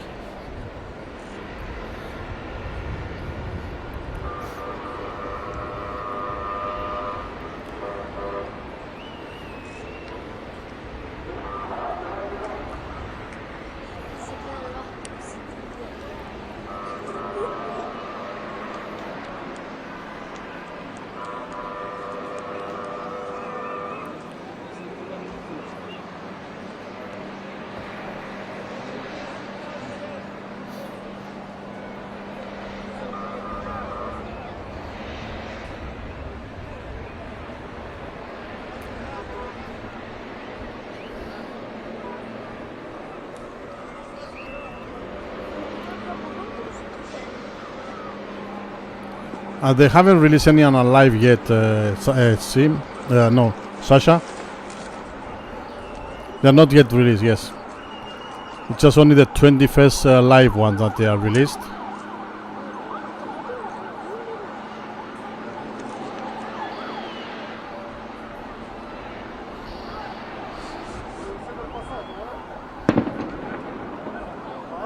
Okay, that sound was from camera 4. That's shooting sound. Probably they're throwing what do you call it? Smokers to the Palestinians, like usually.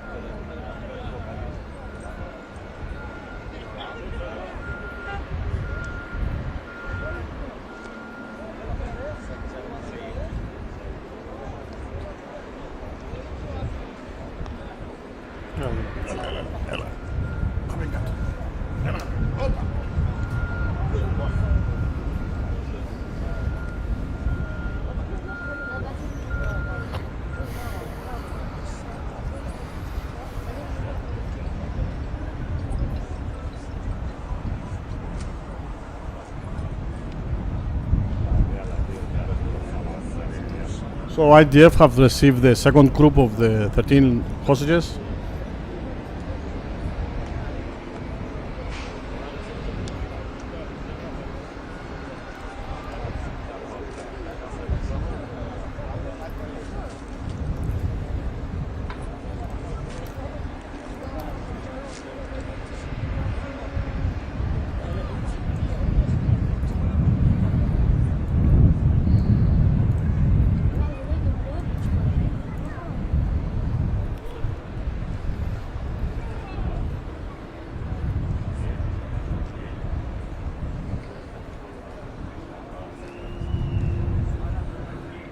فوق على الجبل صح؟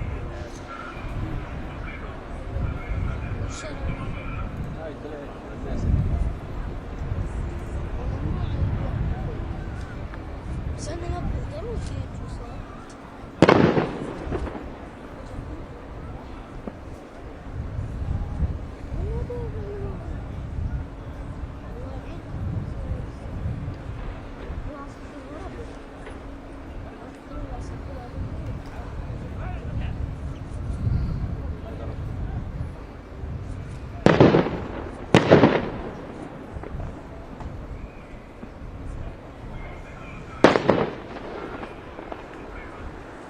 The usual mess in West Bank, camera 4.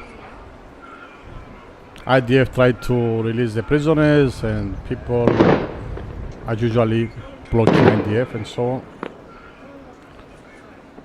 So the thread is moving on camera 2.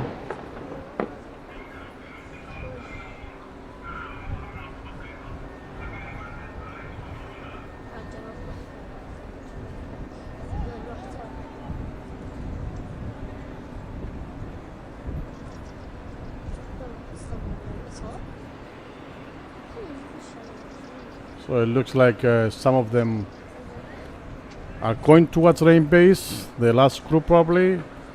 And another, I see some legs down there. 1, 2, 3, 4 it looks like. How many legs? 4 people, maybe 5. And moving towards the helicopters. 1, 2, 3, yeah.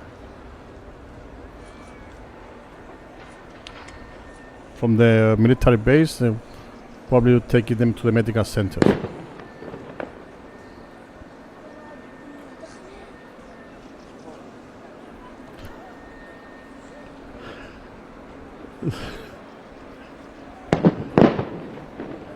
Yeah, she cannot touch my fish.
Thank you, Julie. I used to have a little bit more fish, but some of them are died. So I have to put some more in. And I also have to add some water. It's evaporated really fast. So we see one of the helicopters is about to take off.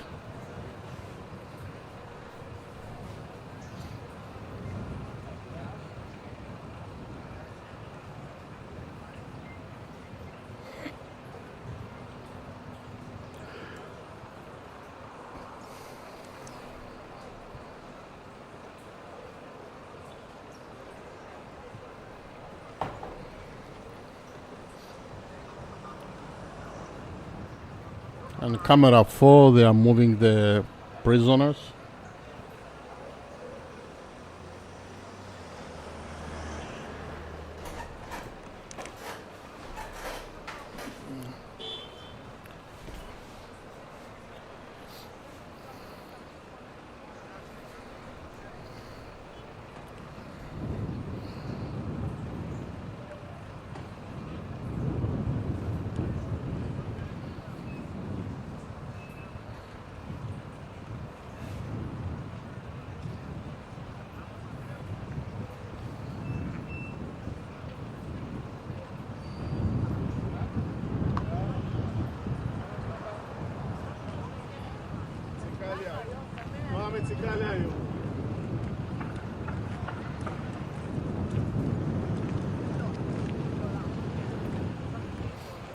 Is the camera 4 before it was in the don't remember the name, Gertrude something or prison. Now probably it's in I believe it's Offer prison. From the Offer prison they're releasing other prisoners. This is a prison we used to see on the before releases in the past.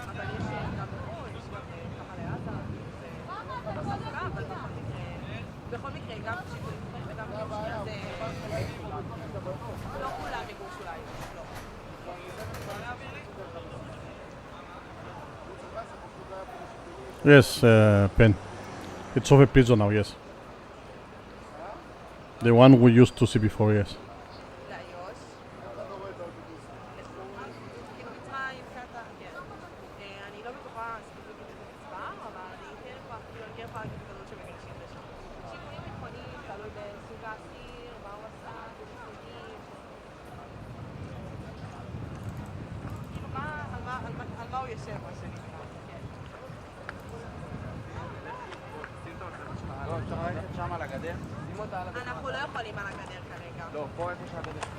After that, with camera 4 is gonna switch to Ramallah, where they will be releasing the prisoners. Will be a lot of crowd over there. They're gonna welcome them like, let's say, heroes, like they did in the past.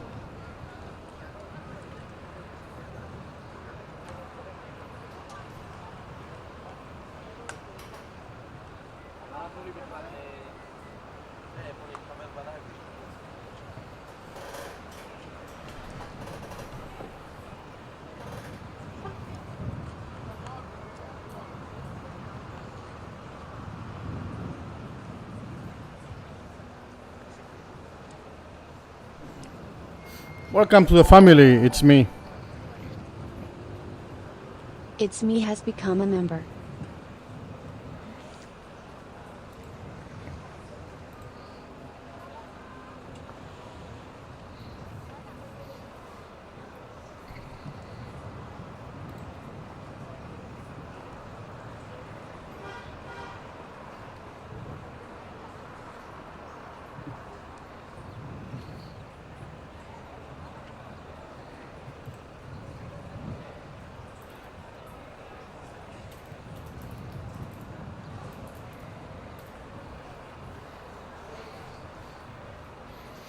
Welcome to the family, it's me. I hope it's really you. I'm joking. The Palestinians released from here to the West Bank. Okay. Ah yeah, probably in the Khan Younis where we had the camera crew over there of Hummus.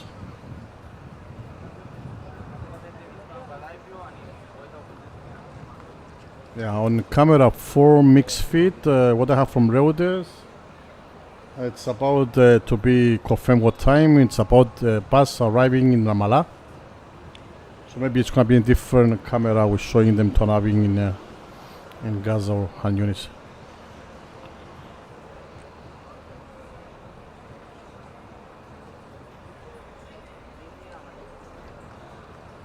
So as we said before, around 250 that was the number, 250 Palestinians and 1,700 something detainees will be released in part of this this deal. There's like a ratio 100 to 1.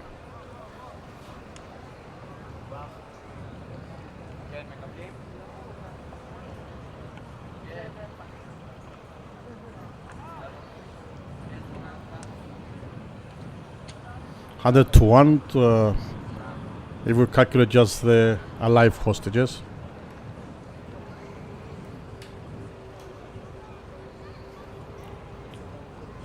Okay, taking off. The helicopter on camera 2.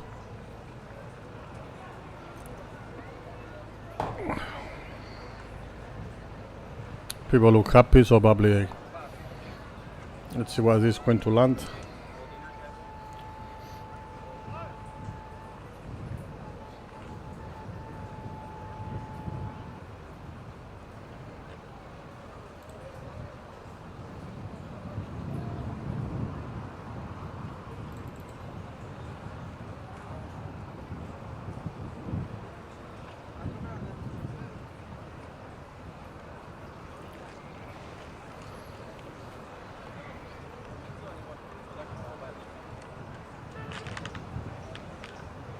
They will release them later on, Alicia. First they agreed to release the live ones, and later on today they release 28 unalive. It makes sense to release the ones who are alive first, and then the ones who are not alive anymore.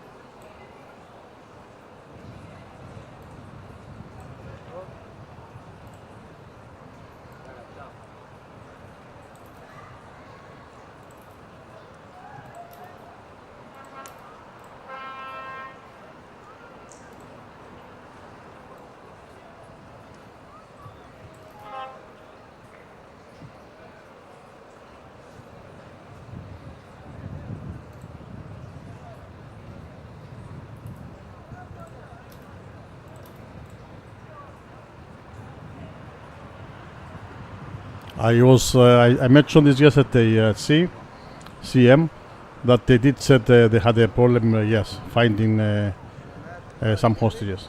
I saw on YouTube videos, but I couldn't confirm it with any other sources.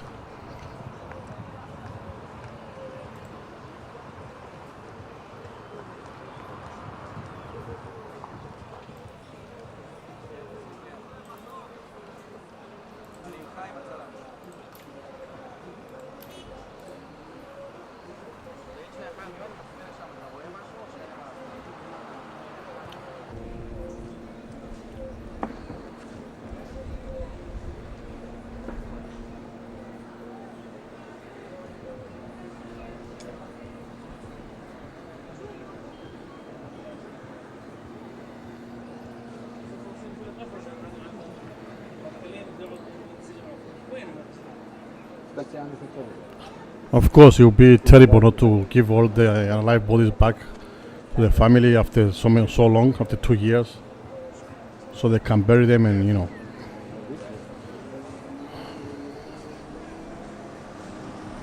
get time to heal. But I would not be surprised if Hummus don't have all their alive ones, because and they've been lying so long. Hopefully they have them all.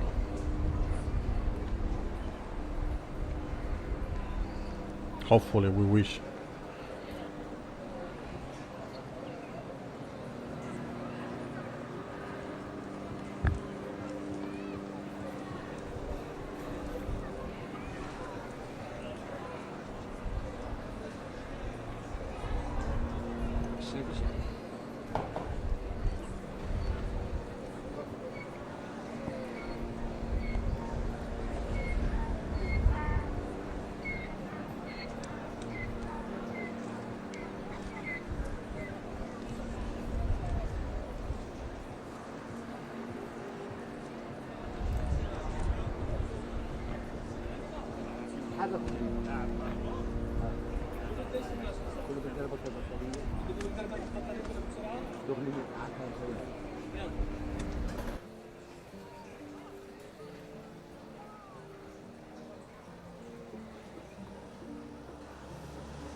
هم هلا بيعملونا بالمسلم. تعال يا وليد. يلا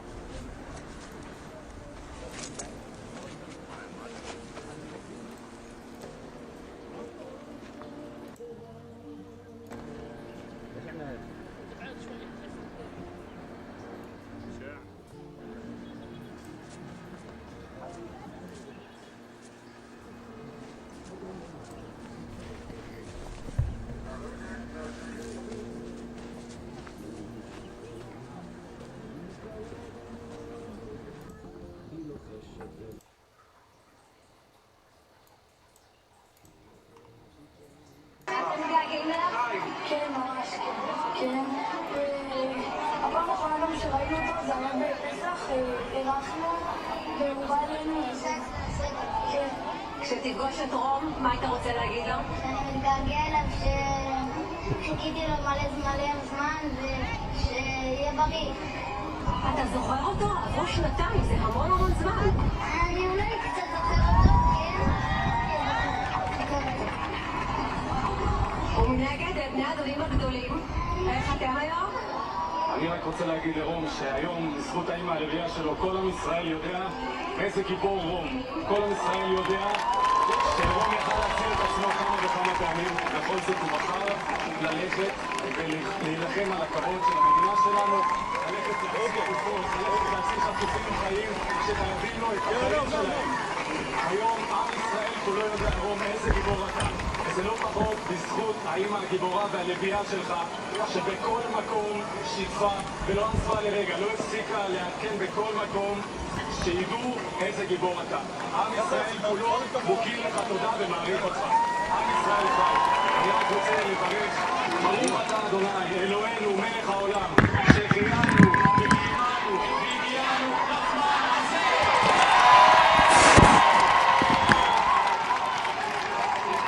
שנתיים קשות מאוד הגיעו לסיומן.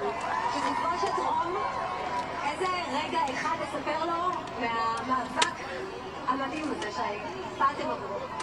אני חושב שזה הרבה יותר מרגע, אני חושב שזו תקופה, ואני בטוח שהוא ידע את זה גם בלי שאני אספר לו. הוא ידע איזה אמא לביאה יש לו, שנלחמה עליו בכל רגע נתון, לא ישנה בלילות, לא מפסיקה להתפלל. טקסים של תפילות, עצרות, כל דבר שיכלה לעשות היא עשתה לכבודו ולמעלה. תודה רבה, וכמובן נמשיך לעדכן מהשמחה הגדולה כאן. תודה גילי, אנחנו מקבלים לעדכונים שלך רק בשמחות כאלה. אוקיי, מה שקורה עכשיו זה בכנסת, הוא המשיך האירוע של הכנסת, הוא גם מתחיל שם נאומים. נאום של זה חשובים מדיניים חשובים ביותר. צריך להבין, אנחנו... אם תהינו איפה מרקו רוביו, אז הוא ממש בפנים. לא תהינו. אנחנו ידענו שהוא פה, אבל לא ראינו איפה הוא. אבל היה באמת, כאילו, מה שאנחנו מגלים פה היום בעצם זה שמה שהתחיל למעשה כאירוע של החזרת חטופים הוא אירוע אזורי ענק. תגידו, יכולה להיות מקריות שכזאת, שבאותו יום שמחזירים את החטופים והנשיא האמריקני נוחת פה וקוראים כל הדברים האלה, וזה ערב שמחת תורה, בדיוק שנתיים אחרי, של היום הכי מר בחיינו. זה נראה שטראמפ פשוט רוצה, אנחנו בעוד רגע נראה את הנשיא טראמפ יוצא מכאן מלשכת ראש הממשלה בכנסת. נראה שטראמפ חסר סבלנות לקצור את כל ההישגים. הנה, הם יוצאים עכשיו מהחדר, נתניהו וטראמפ. ראש הממשלה, אתה טס לשארם? ראש הממשלה, אתה ממריא לשארם? אדוני ראש... האם אתה ממריא לשארם השייח? וואו, יש להם קול יותר גבוה לפנים. Do you invite Prime Minister Netanyahu to Egypt? We want to see you. Will you meet the families? ראש הממשלה, אתה ממריא לשארם? אורי, טוב? כן? אני חושבת שהתשובה הייתה די חיובית ככל שאפשר להבין מהפנטומים. המצלמות, ניפוף לשלום, ורבותיי,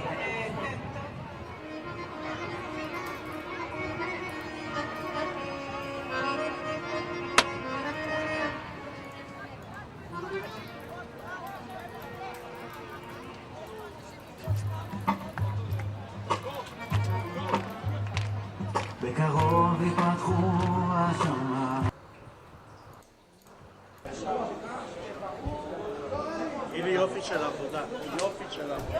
דדי, גם אתה. ולא חלילה תרגיש...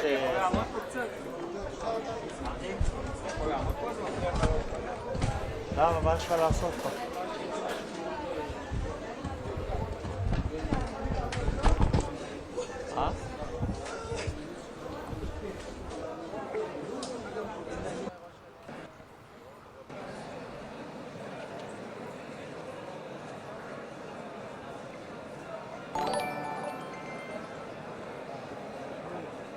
Frank Fortina has become a member. At DD Cyprus, one click still has the best streams on the planet. Thank you very much for your kind words, Frank Fortina. Thank you very much for 14 months. Thank you for everything you do. Thank you.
Jeez, I almost fall asleep here.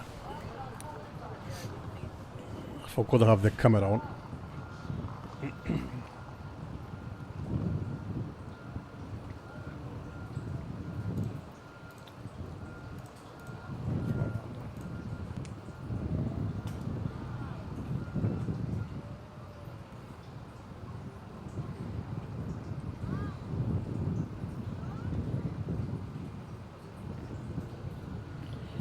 Okay, Okay, let's see. Camera 7. Trump is there. Thank you, Frank, for your kind words. Thank you very much. Camera 7.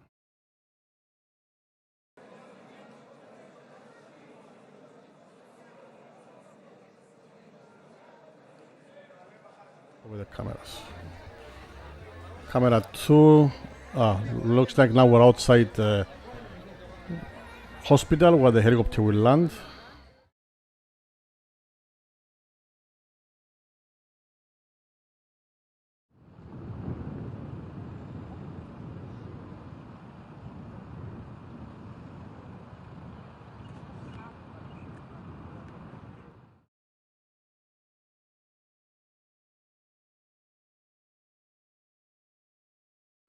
And camera 6 in base, Reim base Israel, while they're moving the tents around, moving the hostages from the Red Cross to the helicopters.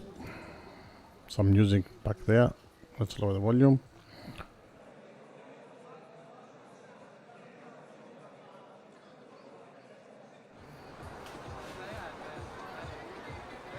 Where the music comes from now.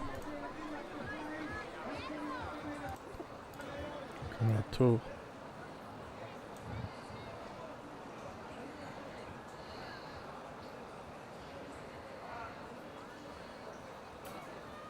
You see camera 2.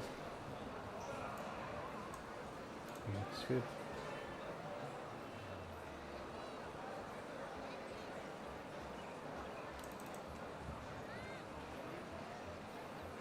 Must be camera 2 must be outside Belinson Hospital, according to REUTERS schedule here.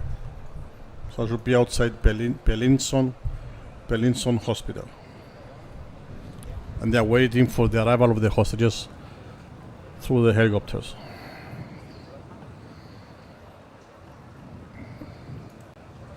Let's put that on screen.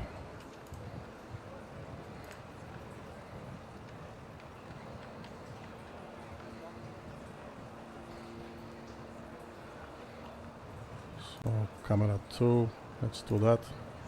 Keep myself a little bit busy. Let's do now showing Belinson Hospital.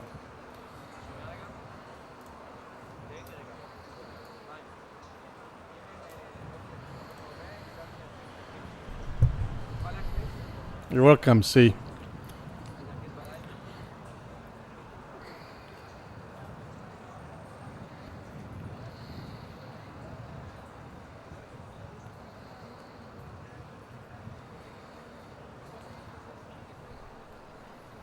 I'm trying to keep myself busy so I don't fall asleep. Have a long day coding last few months on my software. Plus I have to catch up with the streams. Plus I was doing virtual tour for a big company in Cyprus for 2 big villas.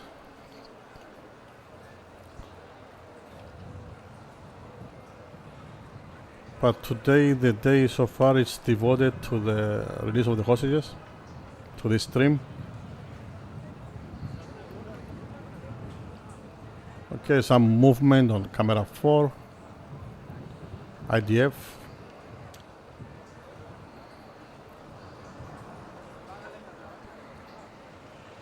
Yeah, it is time for lunch actually, Ben. Soon.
So the latest news, the first of 38 buses carrying released Palestinian detainees cross into Gaza.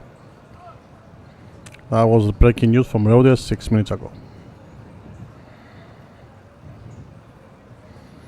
Okay, camera 2 on the ground outside Belinson Hospital.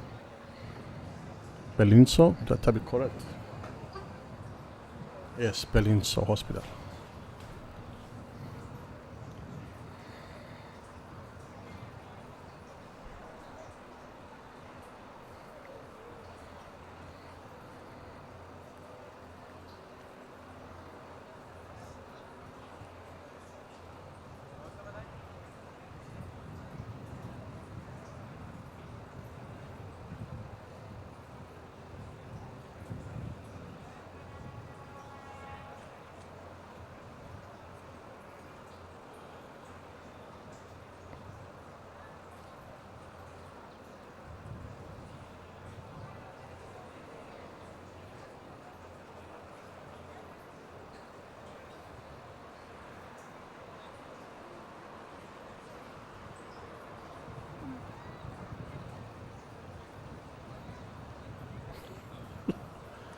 Teletubbies. Guys, attention centers. Yeah, the world is going crazy, basically, Frank. I don't know. We need some restart or reset, but hopefully not by getting too many people dead.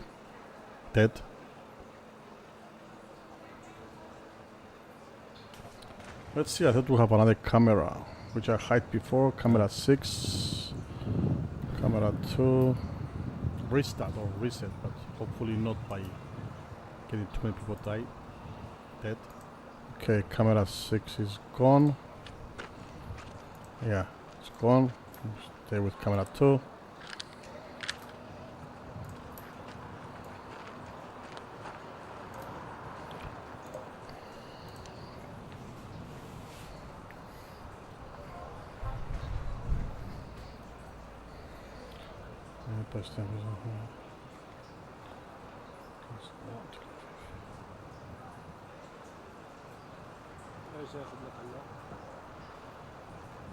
See the helicopter on the background. See actually two, what's the other one on the top? Yeah, 2 helicopters.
New live stream coming up.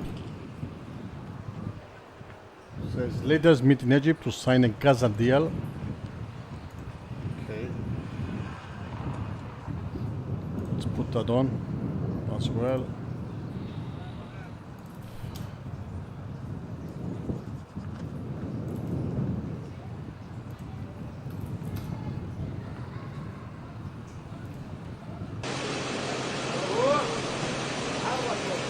شباب وين رايحين؟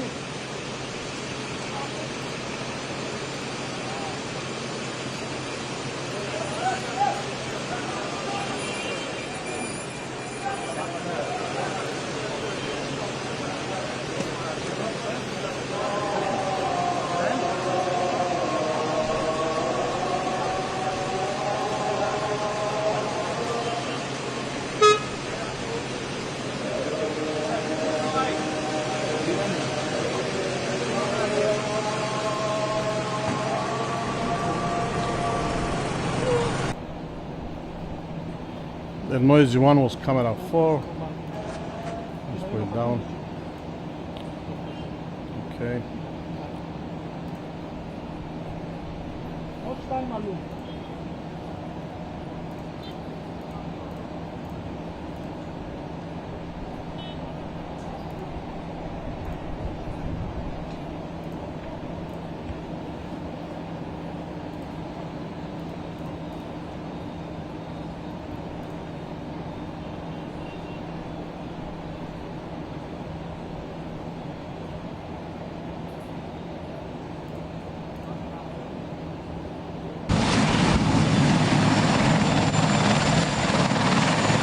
Touchdown.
Okay, somehow they mixed the streams, REUTERS mixed the streams.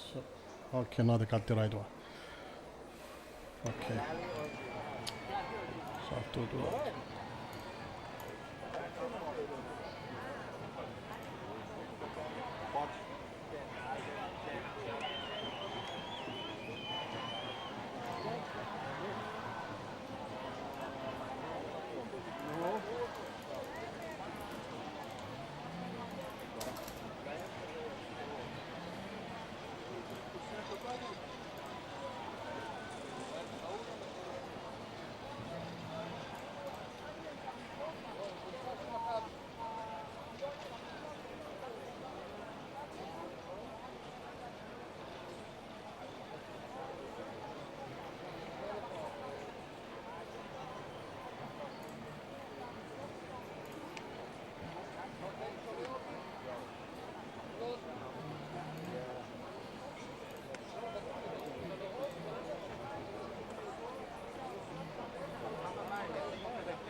Yeah, Cyprus still safe, Pam.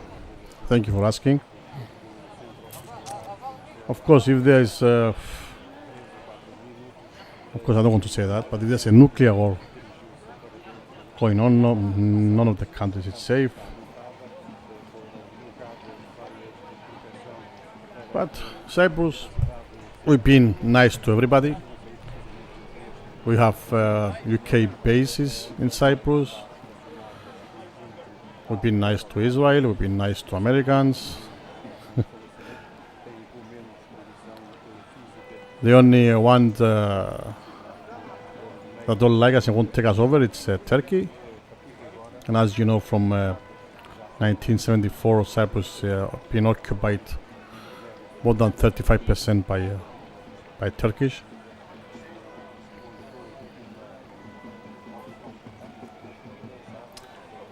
Which it's the things, they try to bring on now with the European Union because too much money was spent billions was spent for Ukraine, which is not even part of Europe yet. We are part of Europe, we've been for many years now, and we're still the only divided country in Europe. So that's something, Europe has to look into it. It's been 51 years. Since we've been divided illegally by a war.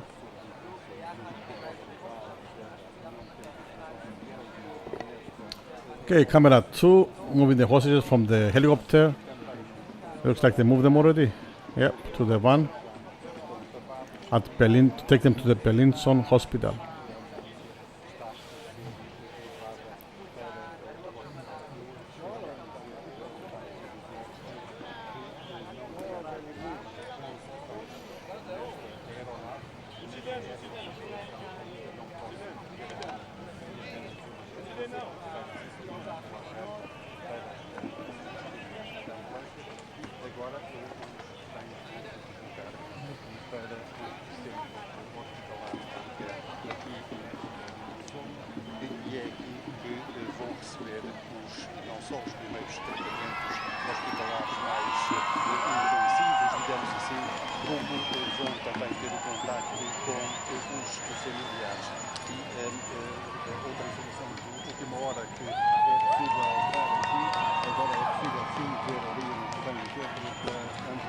Let's see some of the hostages. One with the wrap with the Israel flag.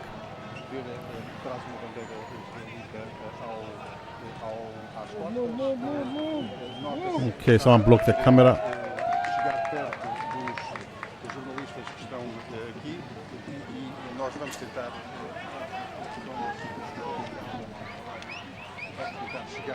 That's Shipa Hospital? Is it?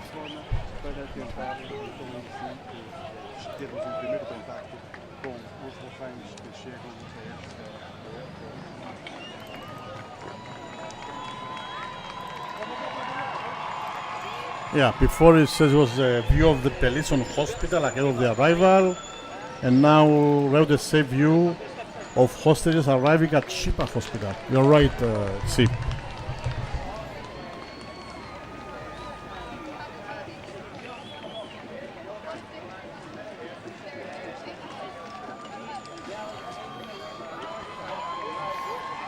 I have the whole thing on the description, as REUTERS give us, with the timelines,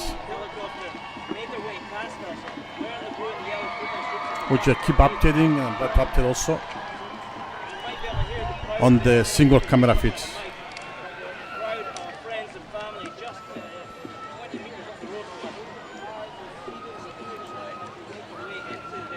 So before it was Belison Hospital, now it's a Shipa Hospital.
One of him on the chopper, not him waving, but I didn't know he was in there. I thought I was looking in the other window. Yeah, I was looking in there. I thought that he was like official option. Yeah. I just didn't see it. But that was okay for two of them.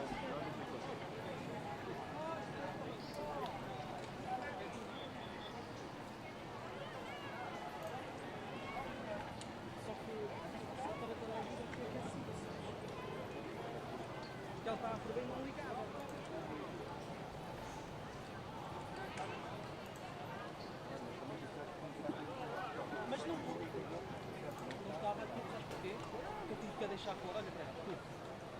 E eu deixo por isso que eu estava lá fora. Mas eu sei que era lá e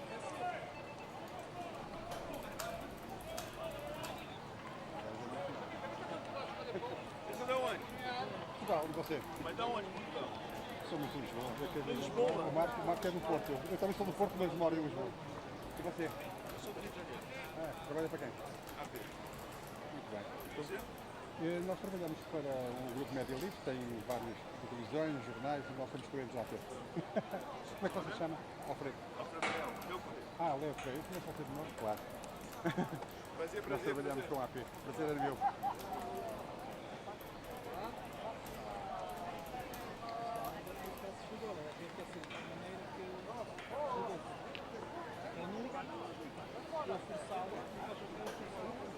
E aquele deve estar desligado. Mesmo É mesmo? conseguiu-se fazer. Está no Santana.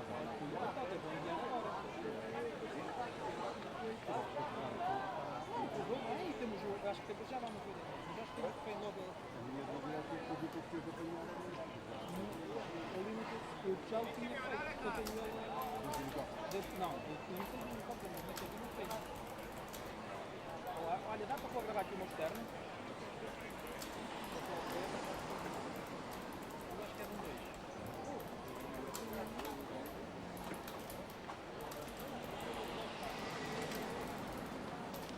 Ok, já.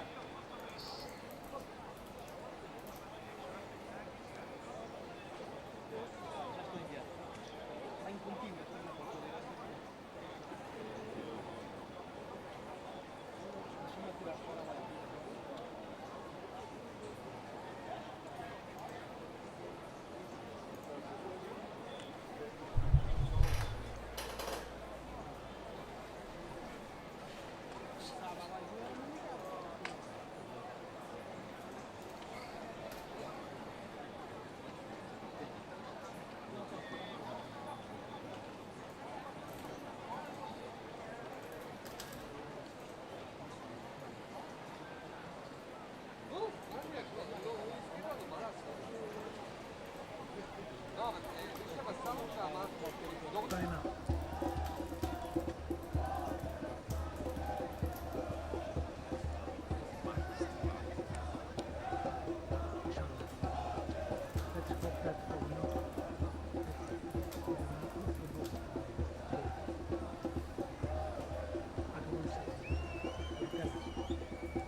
חברי הכנסת והקהל, אנא תפסו את מקומותיכם.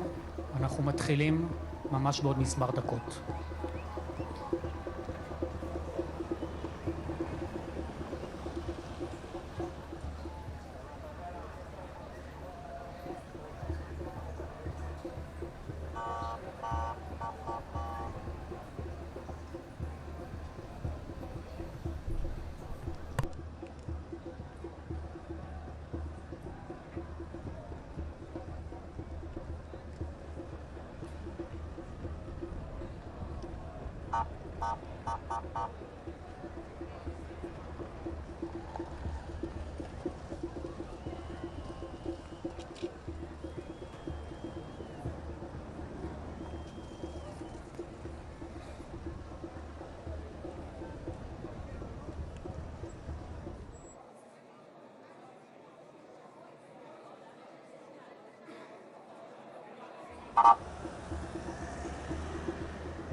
Sure, there's the last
חברי הכנסת והקהל מתבקשים לקום.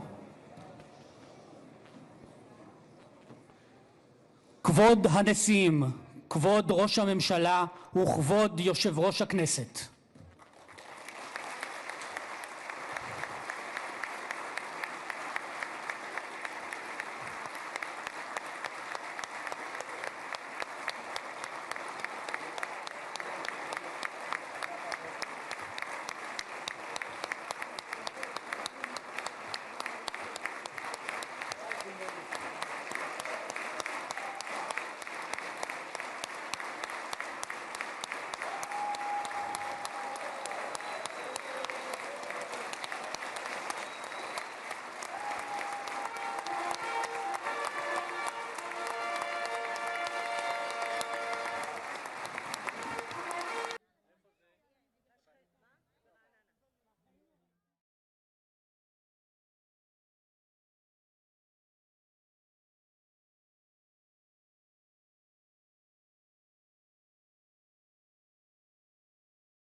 Edelson there on the balcony.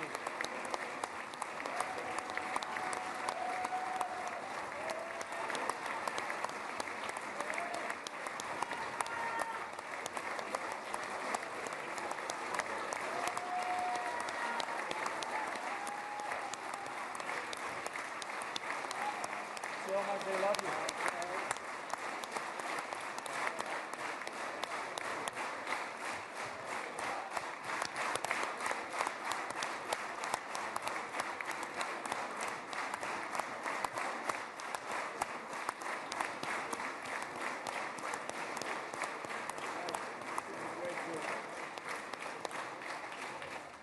נא לשבת.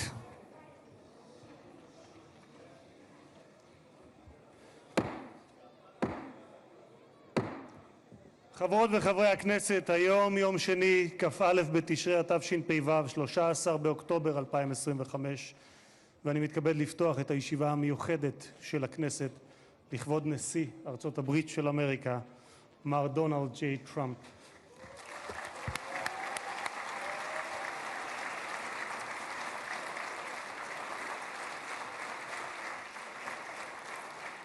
חברות וחברי הכנסת, בטרם נתחיל אני מזכיר שישיבה זו היא ישיבה מיוחדת ולכן לא יהיו בה הפרעות.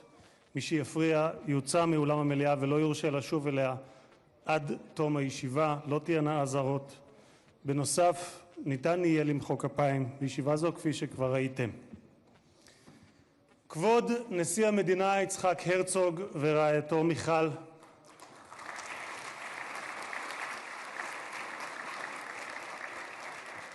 כבוד ראש הממשלה בנימין נתניהו ורעייתו שרה,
Special recognition to Minister Vanderperre, who led the negotiation team on behalf of Israel.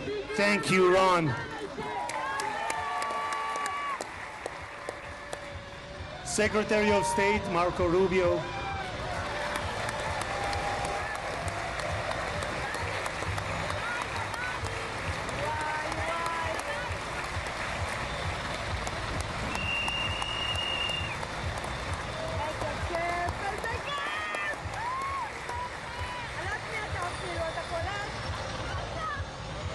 Secretary of War Pete Hegseth.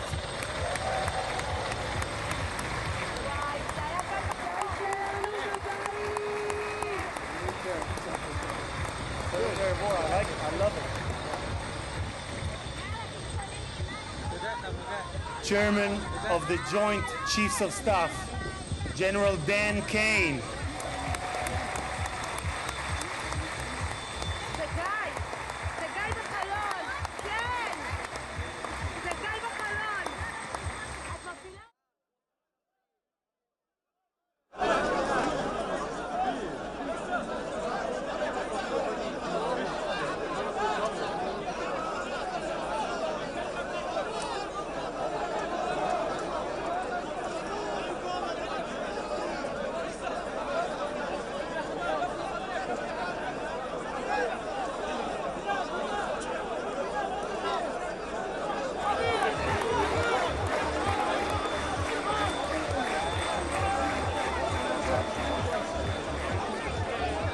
And Jared Kushner, who is here with his wife Ivanka.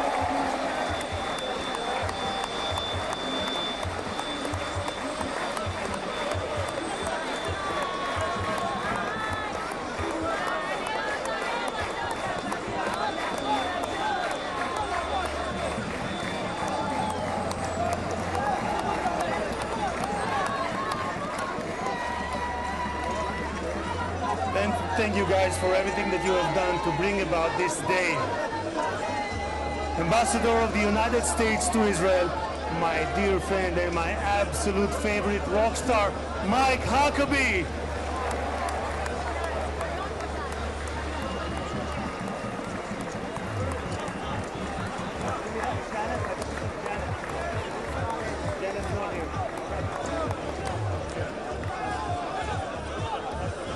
שגריר ישראל בארצות הברית, יחיאל לייטר.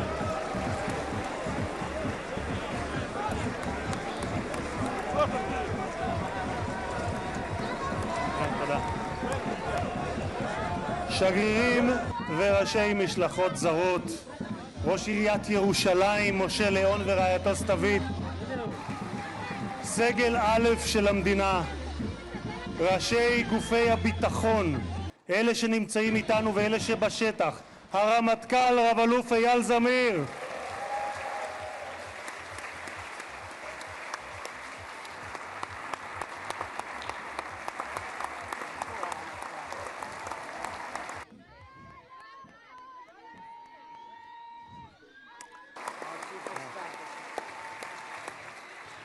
המפכ"ל רב ניצב דניאל לוי,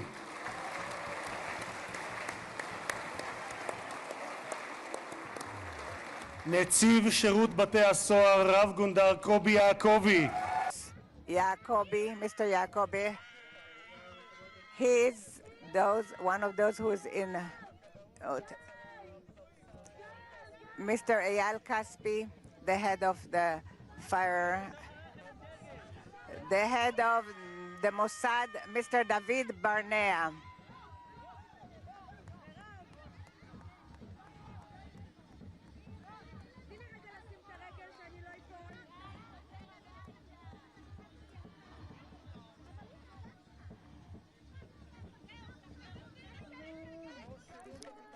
The head of the General Zini, the head of the General Security.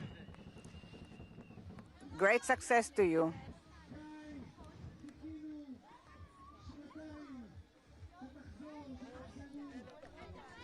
The head, Mr. Gal Hirsch, the head of the headquarters for the abductees.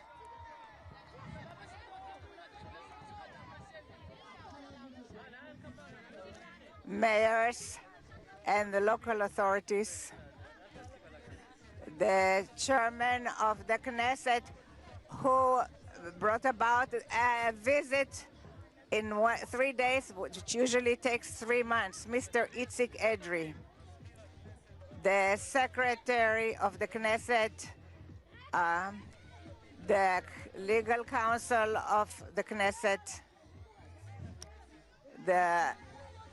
and the head of the Knesset, members of the management of the Knesset, families of the bereaved, families of the abductees.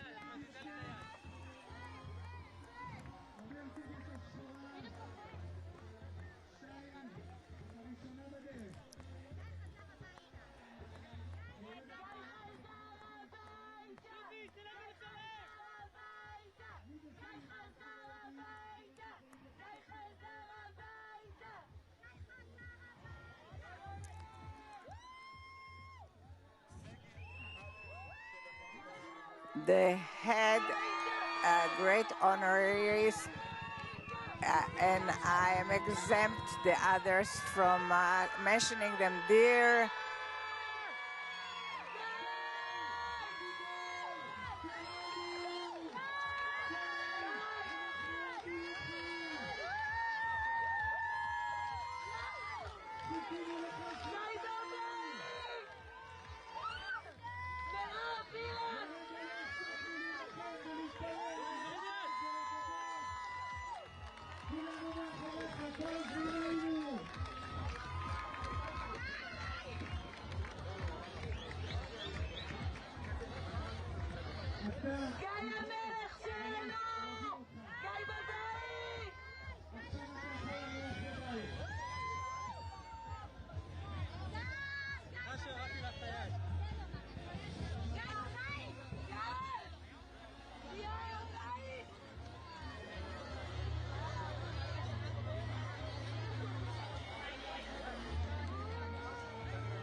Mr. President, I would like to thank you that you granted the Knesset the honor that it is the first parliament that you are visiting in your present term.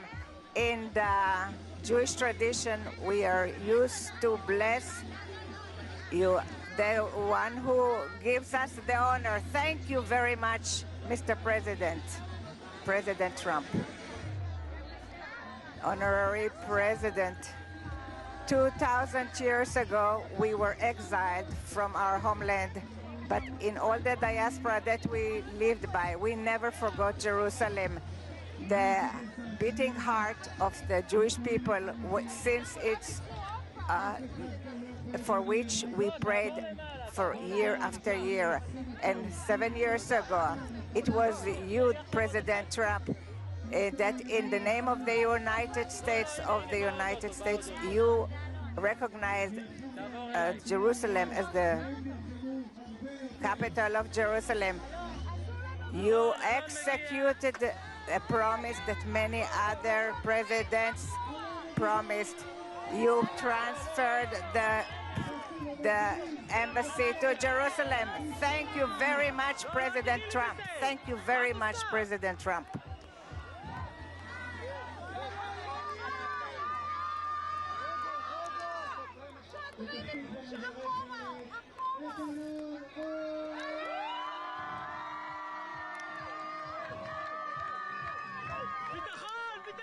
In the dawn of its establishment, Israel was forced to fight, but it always extended its hand to peace.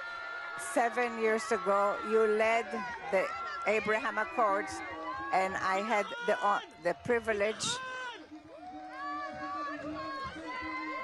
to serve in this government that signed it, and it was very meaningful for me because 2.5 years ago, I was the first head of the Knesset that was invited to speak in a parliament of Arab country, and it was in the country of Morocco, where my parents came from.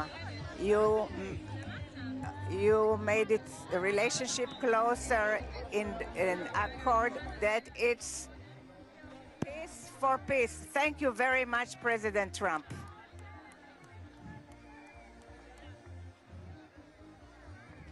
Many years before your first term, already in 2011, you identified this danger of nuclear Iran. Our nation's national security interests. We can't allow Iran to go nuclear.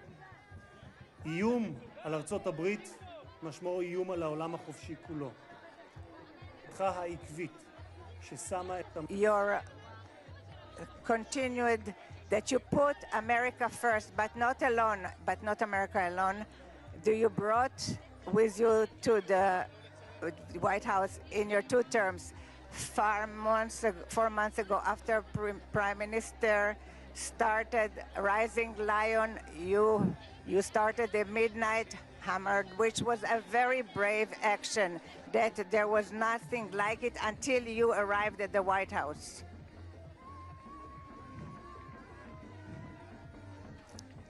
Thus, Mr. President, you prevented a nuclear holocaust that Iran wanted to bring about to the world.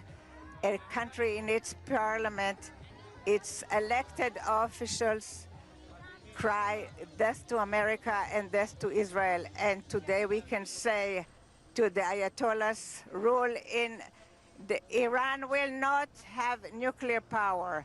Thank you, President Trump.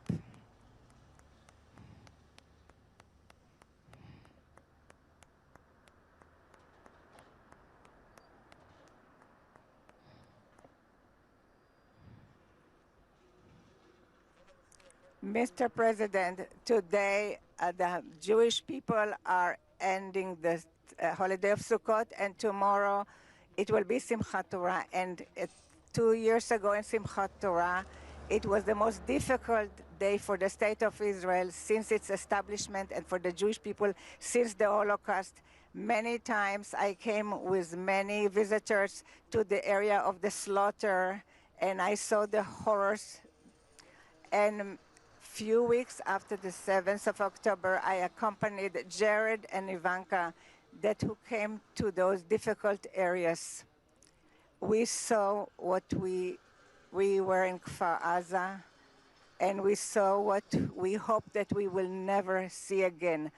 Horrible sights of pogroms.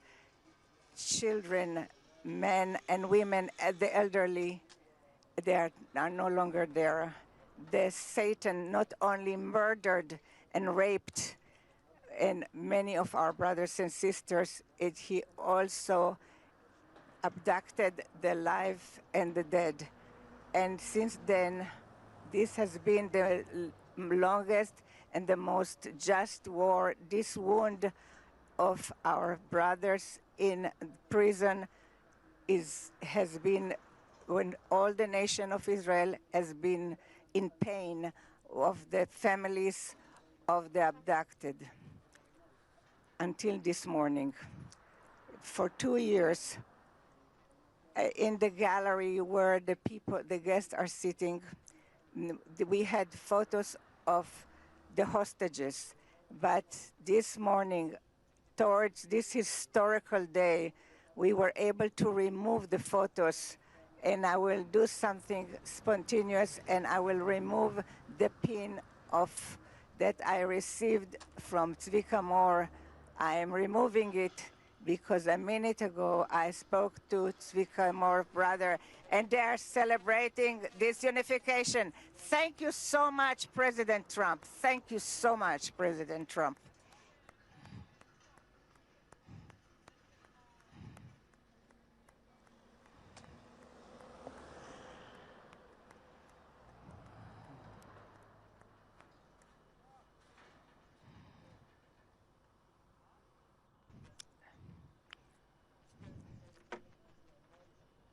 Other American president but as a giant of Jewish history, one for whom we must look back 2.5 millennia into the mists of time to find a parallel, Cyrus the Great.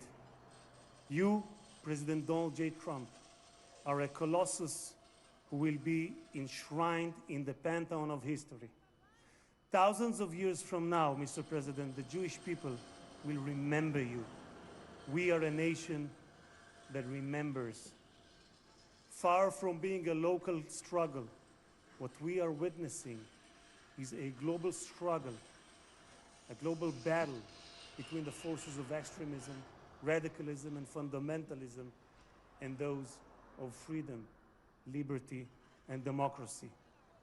What the world needs now is not appeasers who feed the crocodile in the hope that they will be eaten last, like the kind we have seen recently at the UN General Assembly.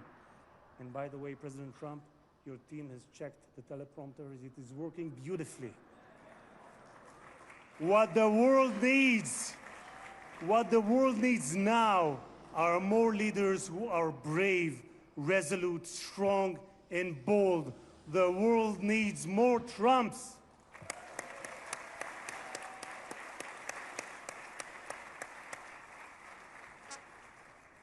Mr. President, with your permission, I would like to take this moment to address Prime Minister Netanyahu.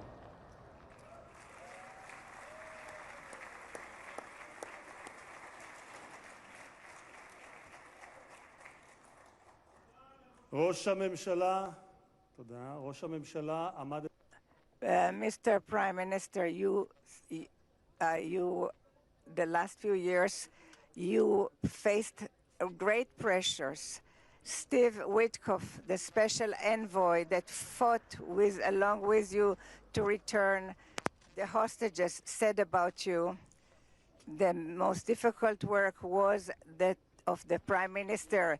It was the Prime Minister who had to take hard decisions, how much we have to be hard towards Hamas and when we have to be more moderate. But the truth now, that looking backwards, we wouldn't have reached this point if the Prime Minister Netanyahu wouldn't have acted the way he acted.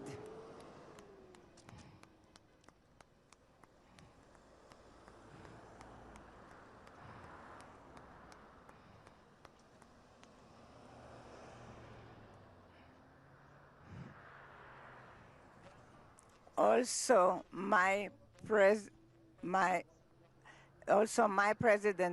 Trump believes that the Prime Minister Netanyahu made hard decisions, and there were people who would have been less brave who wouldn't have made these decisions. We are here today because the Hamas did not have an alternative. So says Witkoff. The pressure was great, and therefore we progressed immensely, and this is what brought about this agreement. This is what the envoy Witkoff has stated. Mr. Prime Minister, yesterday, on his way to Israel, the President Trump, that you are the right person at the right time, and I'm proud to say here in front of the whole world that thanks to you, we achieved the great things that we have achieved. Thank you so much, Mr. Prime Minister.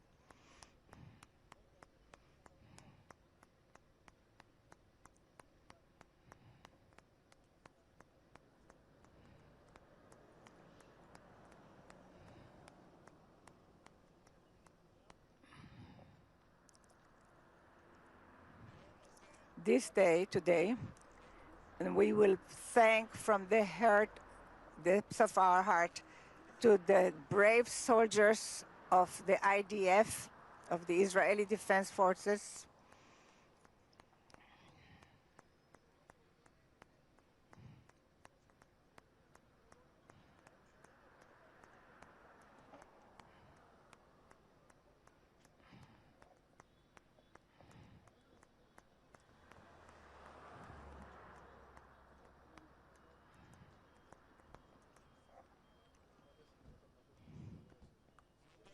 We will thank to the IDF brave soldiers who fought like lions and endangered their lives in order to protect the state of Israel. Many of them sacrificed their lives for the country that bows its head. Their blood did not die in vain, because with their heroism they brought this state, and their names will be inscribed forever in the hearts of the nation. President. There was not a single person on this planet who did more than you to advance peace. No one even came close. Your election to the presidency marked a turning point, not only for the United States, but for the entire world. Through your strength of character and unwavering resolve, you brought an end to bloody conflicts in no fewer than 8 regions across the globe. In less than 9 months, you became one of the most consequential presidents in history. You saved countless lives that would have been lost without your leadership. And as our sages teach, whoever saves one life, it is as though he has saved an entire world. You have proven that true peace is achieved through strength, and that only those who are prepared to use force in the present can prevent the need to use it in the future. Mr.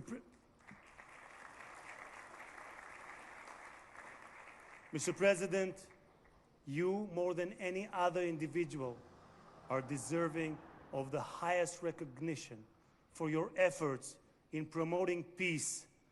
Therefore, I hereby announce that together with our good friend, Speaker of the House, Mike Johnson, we will rally speakers and presidents of parliaments from around the world to submit your candidacy for the Nobel Prize, Peace Prize next year. There is no one more deserving than you, President Trump. No one.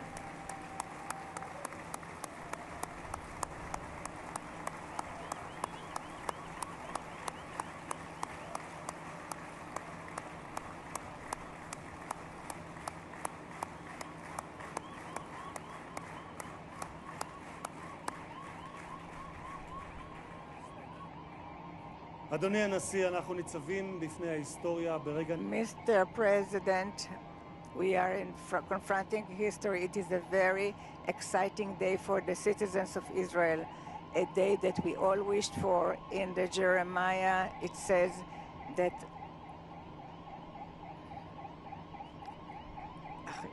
from when we hear your cry, there will be a wage for your and they will return from the country of the enemies, and the sons returned to their borders, to their land. The book of Jeremiah. I want to wish all the hostages how happy we are and how good it is that you're back home. The President Trump, who will give us that the God Almighty will bless you, your family, your country, and all those who are dear to you, and will make America, and may God bless the state of Israel. תודה רבה וחג שמח.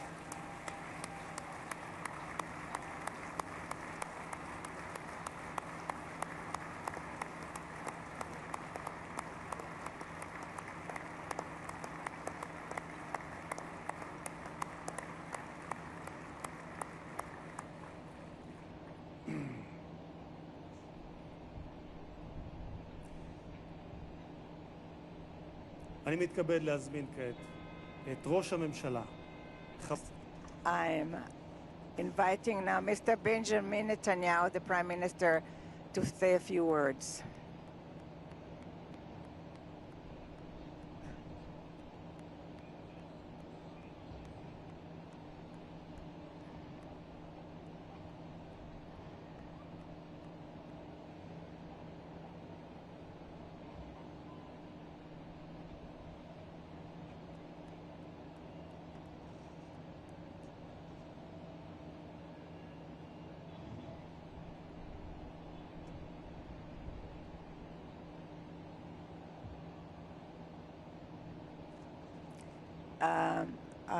President Herzog and his wife Michal,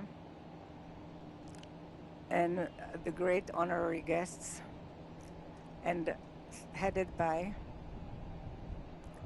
our great friend, the President of the United States, President Donald J. Trump.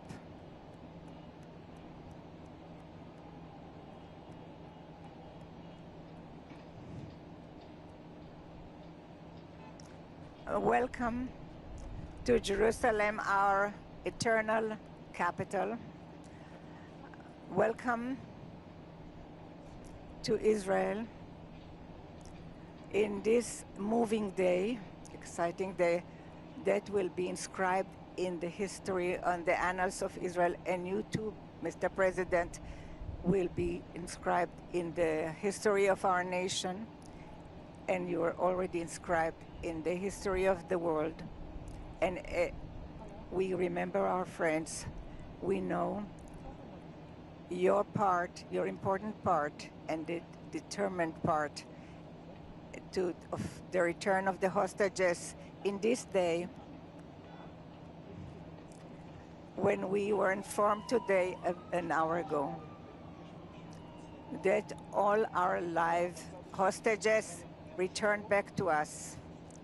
What excitement.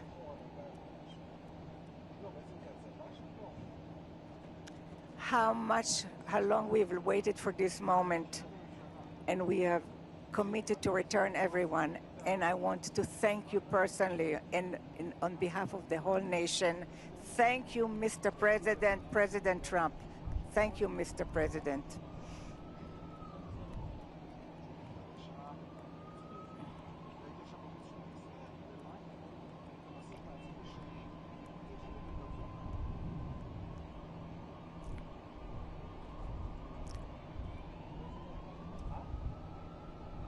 But I'm not sure about the translation. So I'll say words in English. President Trump, the Knesset welcomes you and your distinguished delegation to Jerusalem, our eternal capital. This is your first visit to Israel since you recognize Jerusalem as our capital and moved the embassy here. Thank you, President Trump, for that.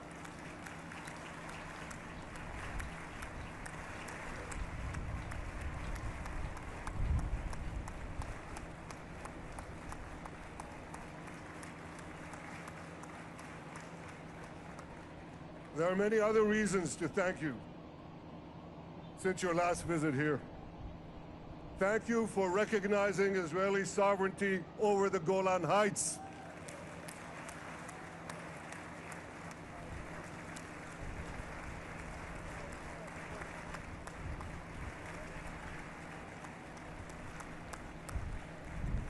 Thank you for standing up to the lies against Israel in the United Nations.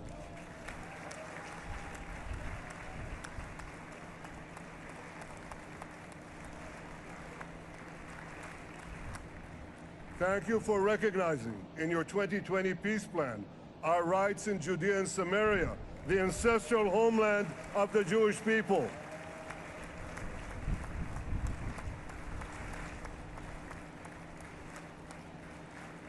Thank you for brokering the historic Abraham Accords.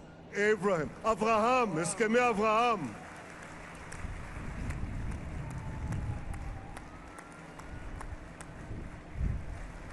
Thank you for withdrawing from the disastrous Iran nuclear deal.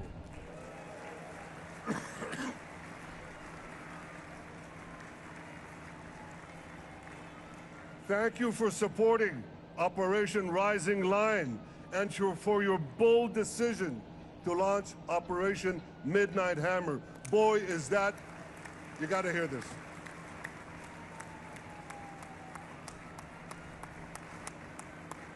This is the most fitting name ever named for a military operation, because a little after midnight, you really hammered them.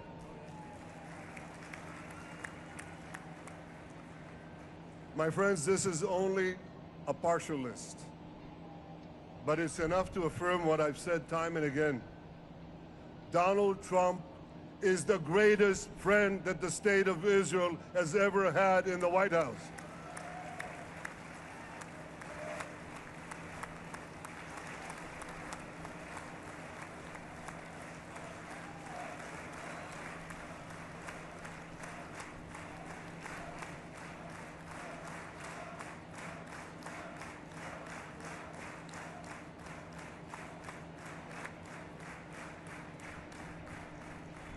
No American president has ever done more for Israel. And as I said in Washington, it ain't even close. It's really not a match. Mr. President, today we welcome you here to thank you for your pivotal leadership in putting forward a proposal that got the backing of almost the entire world.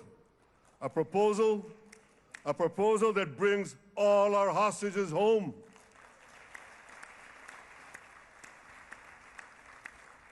A proposal that ends the war by achieving all our objectives. A proposal that opens the door to an historic expansion of peace in our region and beyond our region. Mr. President, you are committed to this peace. I am committed to this peace. And together, Mr. President, we will achieve this peace. We've done it before. We've done it before in the Abraham Accords, and we'll do it again. Mr. President, today the Jewish calendar marks the end of 2 years of war. That war began on October 7th, on the Jewish festival of Simchat Torah. You always tell me, and you tell the world, remember October 7th. Mr. President, we remember. We remember the thousands of Hamas terrorists who stormed into our towns and kibbutzim. We remember the 1,200 people Hamas savagely slaughtered in cold blood, including dozens and dozens of Americans. We remember entire families burnt alive as they embraced each other. We remember the beautiful young Israelis brutally gunned down at the Nova Music Festival. We remember the hundreds of our citizens who were dragged into the dungeons of Gaza, including 12 Americans, men and women, young and old, babies and elderly Holocaust survivors. My friends, Mr. President, Donald, these monsters take babies as hostages. In response to this barbaric attack on October 7th, Israel did what it had to do. With indomitable courage, we set out to defend our people, to defeat our enemies, and to release our hostages. Our heroic soldiers fought like lions. They fought on the front lines of civilization and barbarism. Israel achieved amazing victories over Hamas and the entire Iran terror axis. Sinwar, Dev, Hania, Nasrallah, Assad, they're all gone.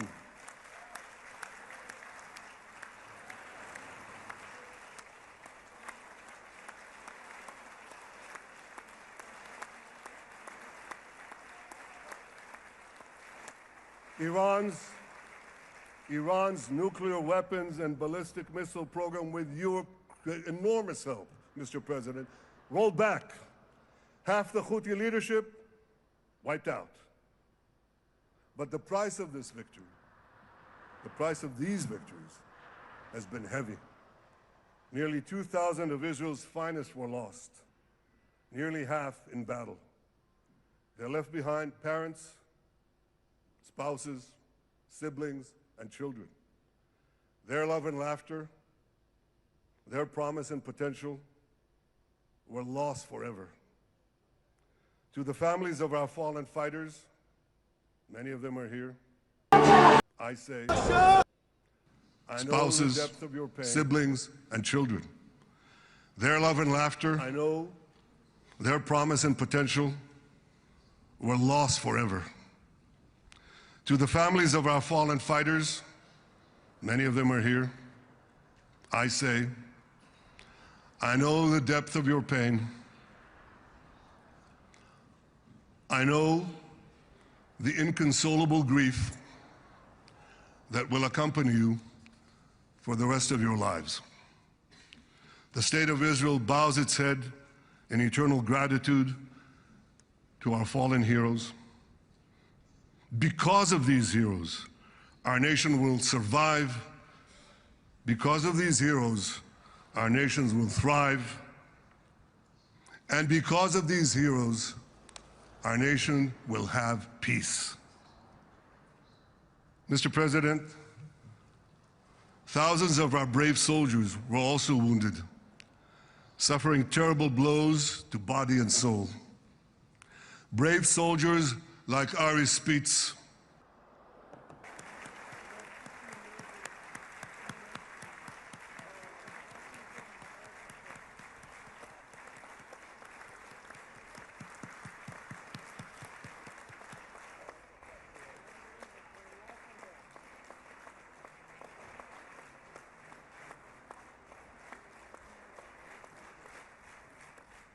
Ari is an American-Israeli who was injured in Gaza while searching for Hamas terrorists and weapons. 2 of Ari's comrades were killed in this action, and 10 were injured. Ari was presumed dead, but made a miraculous recovery despite losing 3 limbs. Ari, stand up for a minute alone. Stand up. There you go. There. Ari, you are the spirit of Joshua. You are the spirit of David. You are the spirit of the Maccabees. You are the spirit of Israel. I salute you. We all salute you.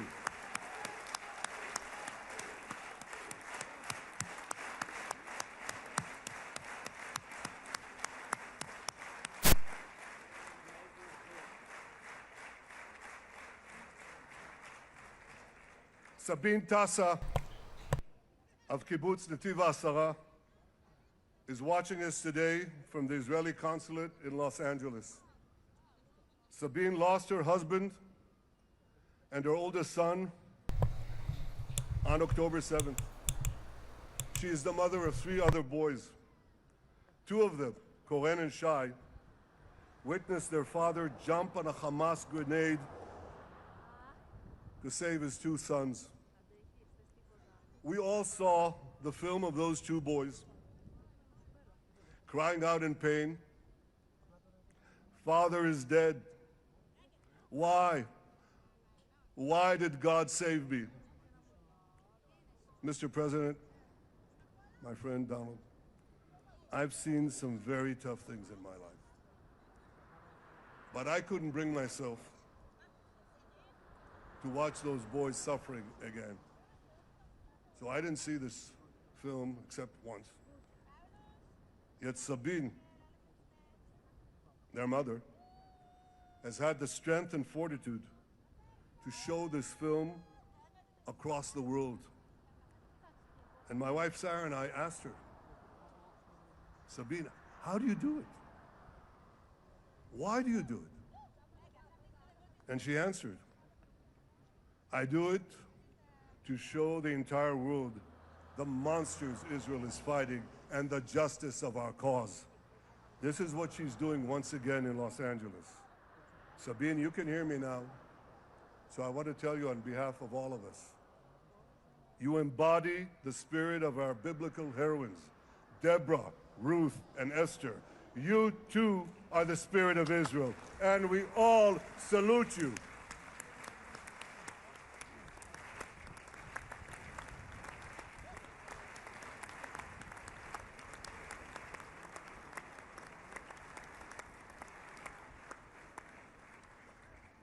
Mr. President, you asked me on our many conversations during the 12-day war with Iran, you asked me, how are the people holding up? And I said to you, our people are strong. Israelis are a nation of lions with unlimited resolve to defend our country and secure our future. The people give strength to our soldiers, and the people give strength to me and to my colleagues. The Jewish people have risen from the ashes time and again, but when we formed the State of Israel and the Army of Israel, we pledged never again would be defenseless against our enemies. And that resolute strength not only assures our survival, it assures our future, it assures peace. We have paid a high price for this war, but our enemies now understand just how powerful and just how determined Israel is. They understand that attacking Israel on October 7th was a catastrophic mistake. They understand that Israel is strong and that Israel is here to stay. And this, Mr. President, is the indispensable foundation of peace. Peace through strength. Ladies and gentlemen, this is a momentous day, a day of great joy as the remaining hostages come home. My wife Sarah and I have met with the hostage families many times. There were no words to describe their agony, only tears of bottomless sorrow and unimaginable pain. At the beginning of the war, I promised to bring all the hostages home. Today, with the indispensable help, the determined and focused help, the unremitting help of President Trump and his team, and with the incredible sacrifice and courage of the soldiers of Israel, we are fulfilling that promise.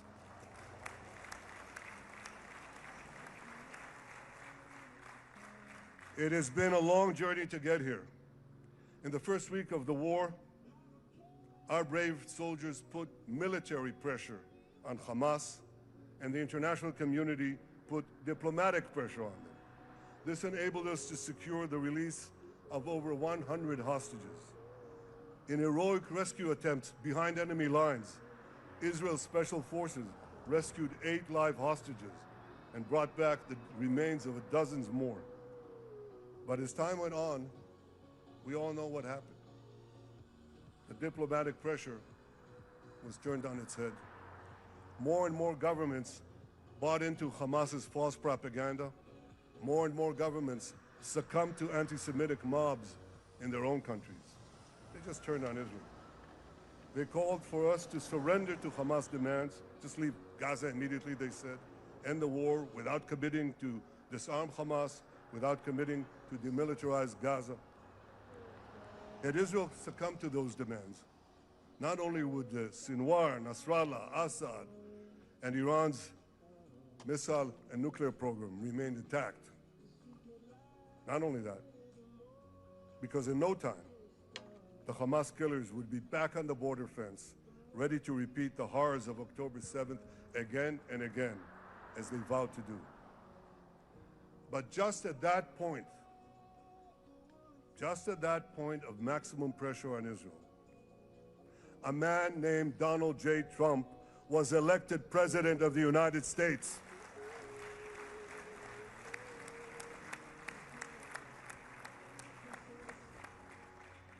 And ladies and gentlemen, overnight, everything changed. Everything.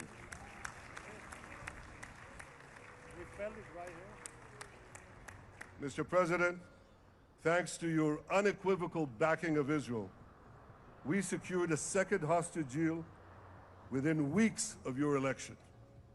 And in the months that followed, we worked closely together to forge a path to bring the remaining hostages home and end the war.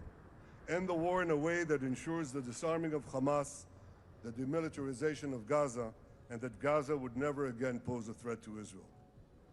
2 months ago, you fully backed my decision to send the IDF into the last Hamas stronghold in Gaza City.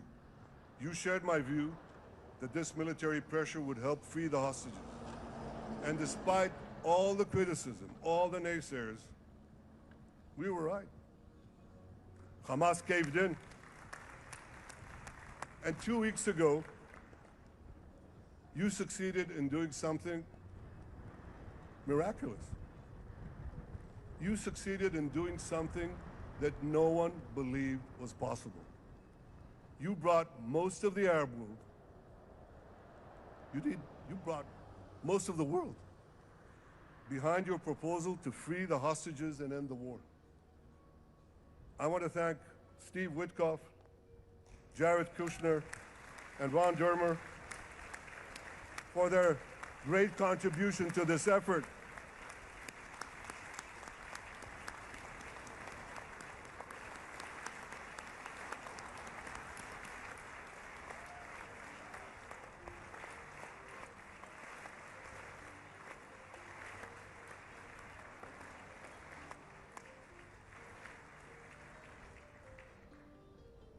And I want to thank our negotiating team. I believe that the close cooperation between the two of us, between our two nations, combining Israel's military pressure and President Trump's unmatched global leadership. I have to tell you, I've seen a lot of American presidents. I've seen them all in the time that I've been here, and I've been here quite a lot of time. I've never seen anyone move the world so quickly, so decisively, so resolutely as our friend President Donald J. Trump.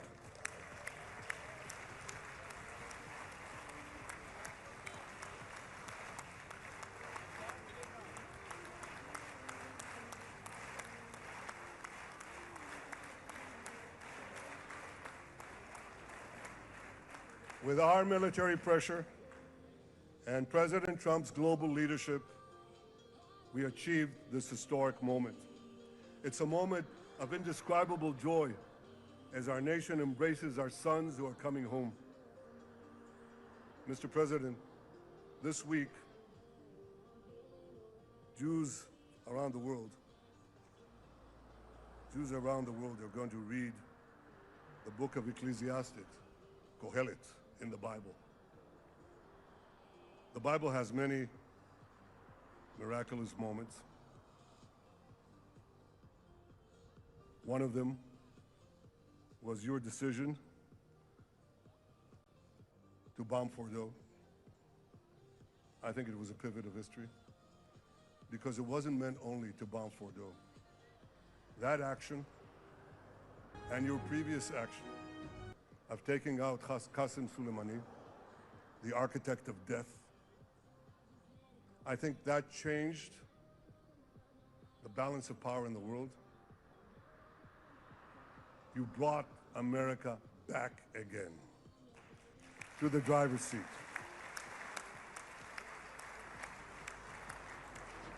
Now, I said that we're going to read this week the book of Ecclesiastes. It's not a book of action.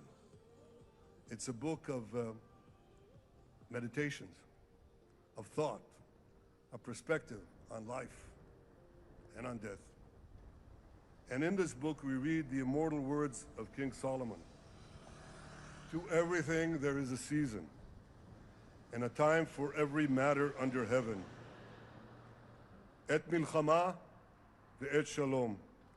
A time for peace and a time for war.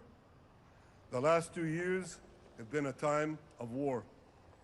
The coming years will hopefully be a time for peace.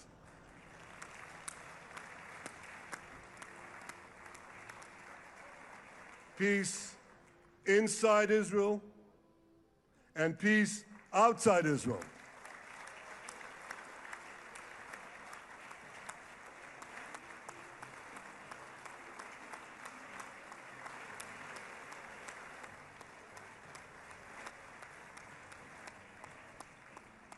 I look forward to continuing marching with you on the path we paved together with the Abraham Accords.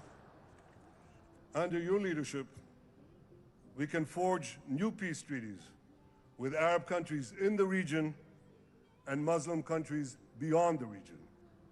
Abraham's children will work together to build a better future, a future that will unite civilization against barbarism, light against darkness, and hope against despair.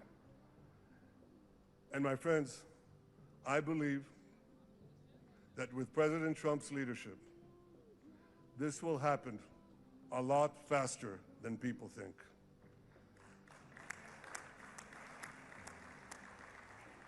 As Prime Minister of Israel, I extend my hand to hold those who seek peace with us.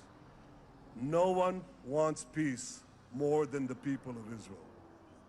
Israel will always remain vigilant in defending itself, and Israel will always remain full of hope. Hope is our national anthem. Hope is our creed. Hope is our strength. It is time, my friends, to realize that hope and expand the circle of peace. Mr. President, thank you for all you have done for us. I have submitted your nomination to be the first non-Israeli recipient of the Israel Prize, Israel's highest award. As to that other prize, just a question of time, you'll get it. But I want you to get the Israel Prize, our highest award, to our greatest friend.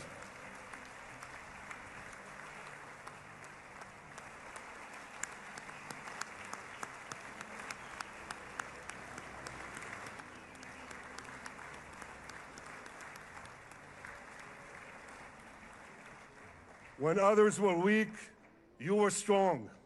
When others were fearful, you were bold. When others abandoned us, you stood by our side. On behalf of the government and people of Israel, I thank you for your extraordinary friendship. Thank you for helping bring our hostages home. Thank you for supporting Israel's march to victory. Thank you for paving a path to peace. מכובדי נשיא ארצות הברית, ידידי דונלד. Honorary President, welcome to Israel. Welcome to Jerusalem. Welcome in this exciting day that brought us to this day.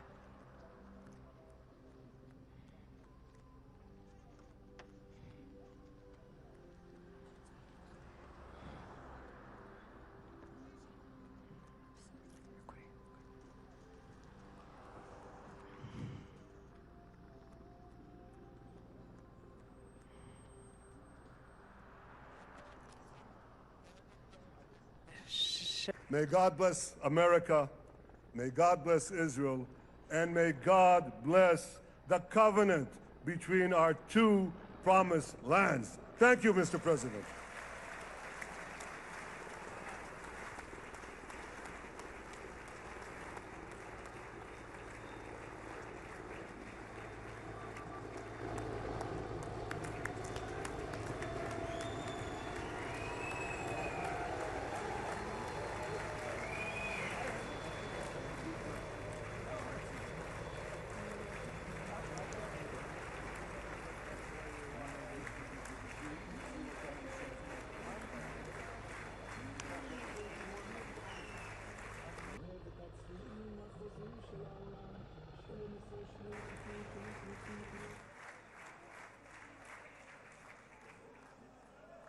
President. Where?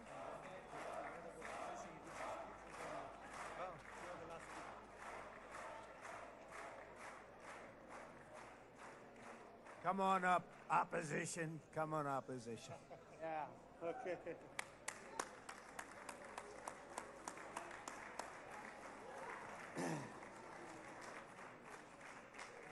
אני מתכבד להזמין כעת את ראש האופוזיציה, חבר הכנסת יאיר לפיד.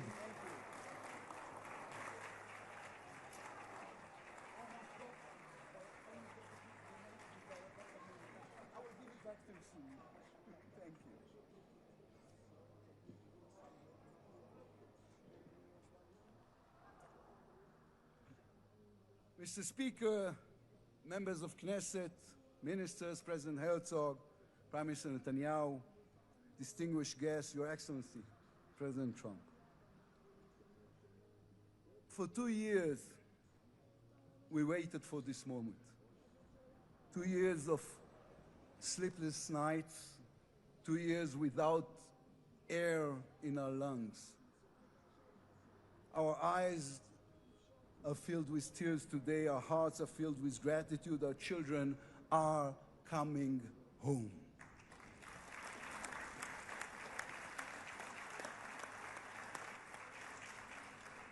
In the Babylonian Talmud, a sacred book of the Jewish people, it is written, whoever destroys one life, it is as though he destroyed an entire world, and whoever saves one life, it is though as he has saved an entire world. Mr. President, you have saved the lives of our hostages.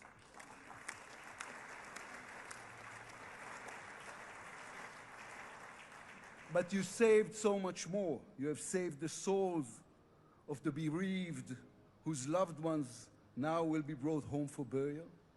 You have saved thousands of soldiers who will now not fall in battle. And you have saved millions from the horrors of war. You have saved more than one life, and each life is an entire world. This is a historic moment, and a reminder that history is shaped by people. It is shaped by those who know the past, but have the vision to change the future. When you were elected, you declared that you would be the president of peace. You have kept your word. The fact that you were not awarded the Nobel Peace Prize is a grave mistake by the committee. But they will have no choice, Mr. President. They will have to award it to you next year.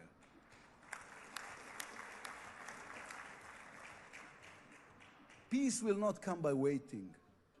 It will come by building, by reaching out, and by daring once again to believe. You, Mr. President, have done the unimaginable. We will be eternally grateful. But we also need to take responsibility. The destiny of Israel will always be written by the people of Israel. We must now prove ourselves worthy of what has been achieved. From its founding, Israel has said to the world that our strength, our power, rest upon our values. Israel is the strongest country in the Middle East because we are the only democracy in the Middle East. Because we believe in the principles laid in our Declaration of Independence, which says Israel will ensure complete equality of social and political rights to all its inhabitants, irrespective of religion, race, or sex. It will guarantee freedom of religion, conscience, language, education, and culture. It will safeguard the holy places for all religions. Those are our values. That is who we are as people, as a country. Our neighbors must understand one more thing about us. We are not going anywhere. The Middle East is our home. We are here to stay. Our story did not end in the Bible. It began there. It continues in our laboratories and universities, in our innovation hubs. Hamas, Hezbollah, Iran, and the Houthis, they all read the wrong intelligence reports. The real intelligence report on Israel's intentions is found in the book of Genesis. And I will give you and your descendants after you the land of Canaan for an everlasting possession. We call upon the nations of the Islamic world, on all our neighbors, Saudi Arabia, Syria, others. We are here to stay. We can do great things together. Come and talk to us. Mr. President, You are the one who can make it happen as you did with the historic Abraham Accords. Then too, no one believed it was possible. Then too, you imposed your vision on everyone. While others spoke of difficulties, you created opportunity. You can be the one to bring the next wave of peace. The people of Israel support this. They want this. We are ready.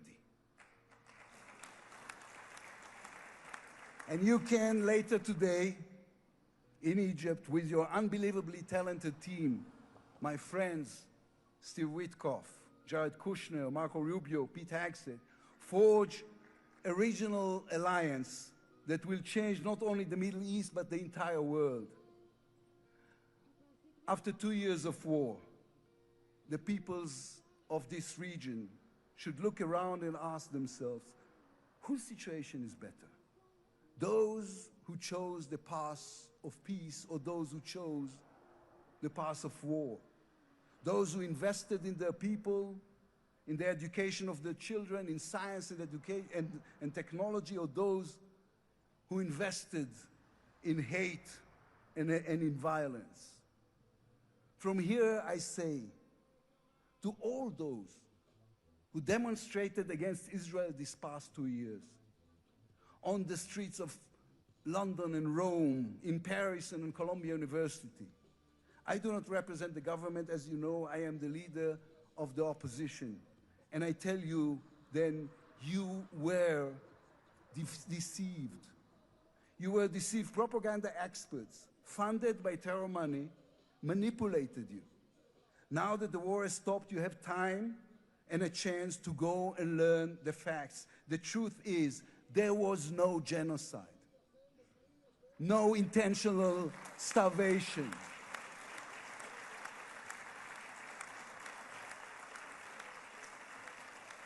The truth is, there was an army and a country fighting in the most complicated conditions imaginable against terrorists who send their own children to die for a follow-up, who use their own children as human shields. The truth is that a democratic state was attacked by a fanatical terrorist organization. 1,200 people were killed in one day, women were raped, babies were burned alive. And all that, on all the while, they played with your minds, selling you the absurd idea that supporting Islamic terror is somehow a liberal value. There is good and evil in this world.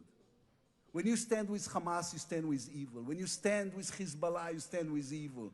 When you stand with the Iranian regime, you stand with evil. When you stand with Israel, you stand on the side of justice.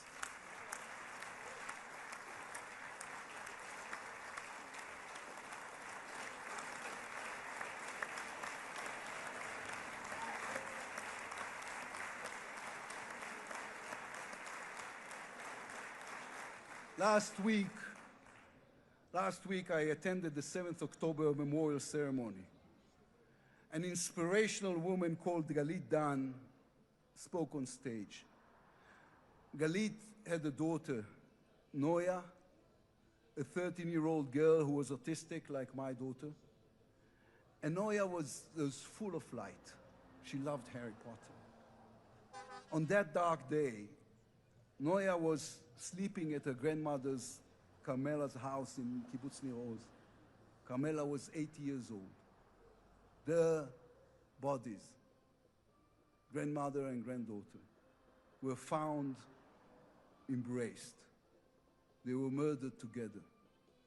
On stage at the ceremony, Galit said a sentence that moved us all. We don't want revenge, she said. We want redemption. Today, the redemption begins. Israel has endured 2 terrible years on the battlefield and in the international arena. But in those 2 years, we also rediscovered our own greatness. We remember how good we can be. Our pilots who took control of the skies over Iran, our industries leading the world in technology, our civil society, which reached out to help every victim of the war. We will move forward toward a different future. Our heroic soldiers who saved us all will fold away their uniforms and rise as teachers and engineers, scientists and innovators, investors and small business owners. We will never be able to repay the debt to those who sacrificed everything these past years, to those who, as President Lincoln said, gave the last full measure of devotion. We can only be worthy of them, worthy of their sacrifice. Mr. President, allow me to speak also to the businessman in you, the deal maker who understands value. If there were one stock in the world I would invest in today, it is the State of Israel. If there were one nation that deserves unrestricted access to GPU chips, to AI and SMR technologies, to American markets, it is the State of Israel. Israel's future is intertwined with our eternal alliance, our strategic and moral covenant with our greatest friends, the United States of America. This war is over. We will always need to stay vigilant, to guard against those who seek our destruction. But the State of Israel is about to reinvent itself. The challenges ahead demand not only strength, but a new vision. It's time to take a new path, to be a nation that is advanced and thriving and peace-seeking. We have waited for this moment, for the end of the war, for the return of the hostages, for the chance to rechannel our grief and loss into the energy needed to rebuild our nation. Thanks to you, Mr. President. Thanks to our soldiers, our lions. Thanks to the millions of great Israeli patriots who filled the streets and the square and never, not for one moment, gave up on the hostages. Thanks to all of them, the strength within us can now rise, succeed, and build for our future and for our children. Thank you very much. God bless the United States of America. Am Israel Chai.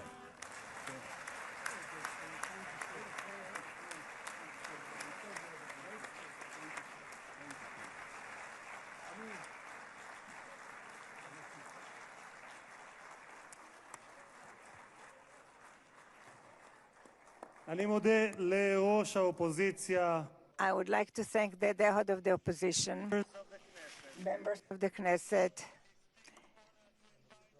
President of the United States of America, His Excellency Donald J. Trump, to address the Knesset.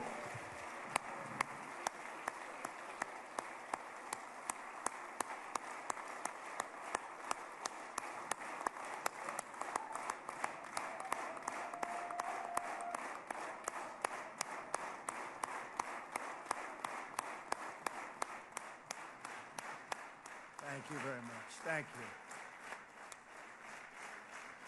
Thank you very much, everybody. It's a great honor. Nice place. Very nice place. Mr. President, Mr. Prime Minister, Mr. Speaker, esteemed members of the Knesset and cherished citizens of Israel, we gather on a day of profound joy, of soaring hope, of renewed faith, and above all, a day to give our deepest thanks to the Almighty God of Abraham, Isaac, and Jacob.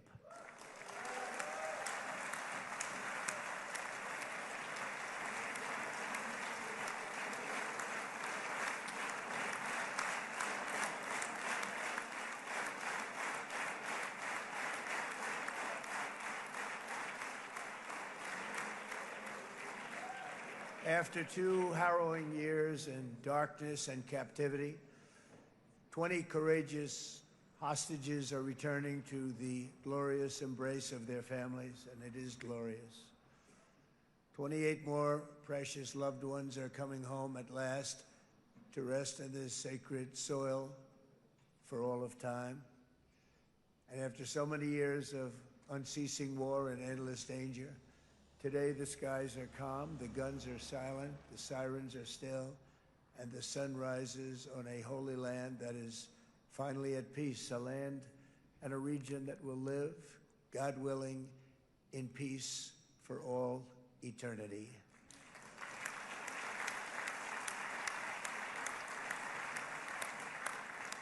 This is not only the end of a war, this is the end of an age of terror and death and the beginning of the age of faith and hope and of God. It's the start of a grand concord and lasting harmony for Israel and all the nations of what will soon be a truly magnificent region. I believe that so strongly. This is the historic dawn of a new Middle East.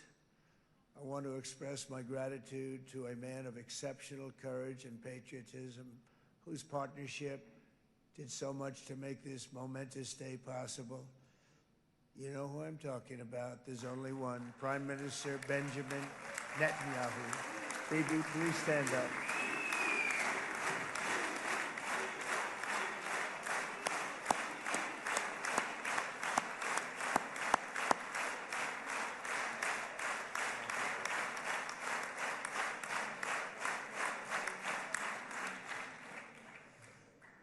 And he is not easy, I want to tell you.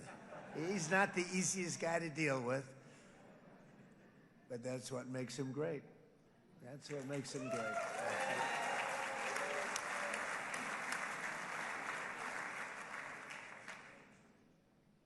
Thank you very much, baby. Great job.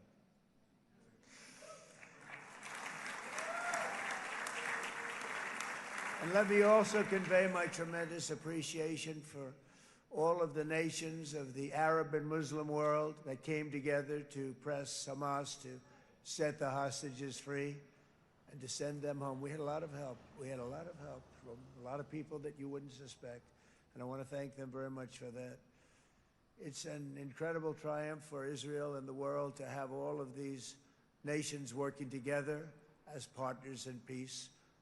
And it's pretty unusual for you to see that, but it happened in this case. This was a very unusual point in time, a brilliant point in time.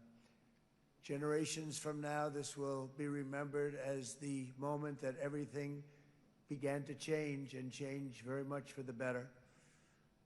Like the USA right now, it will be the golden age of Israel and the golden age of the Middle East. It's going to work together. I'd like to thank several great American patriots for their invaluable help in getting something done that almost everyone thought was absolutely impossible. We were wasting our time. So many people said, you're just wasting your time. But we weren't, because we had talented people working with us, and we had people that love your country, and frankly, people that love the region. They love the Middle East. I want to thank my friend Steve Witkoff.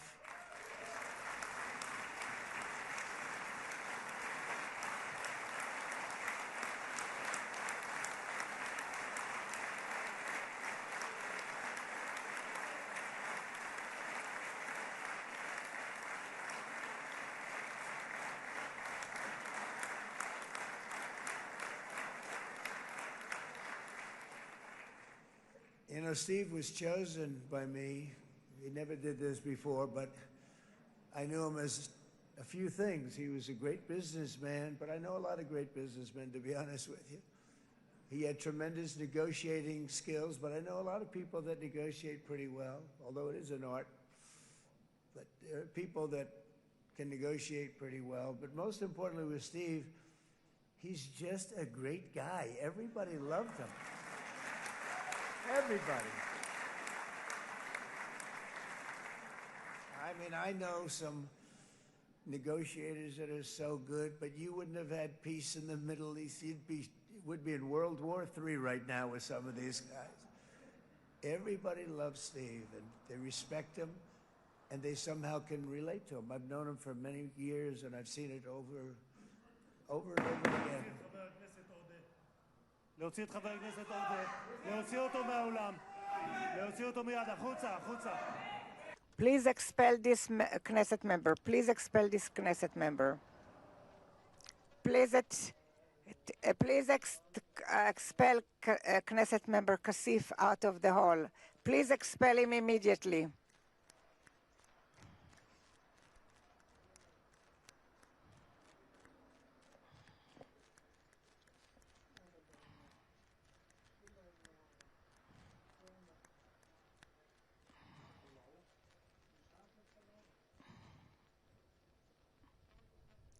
And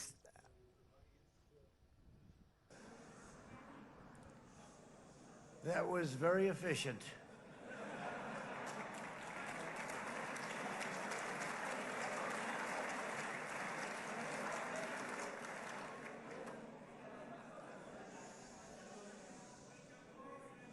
So back to Steve. He's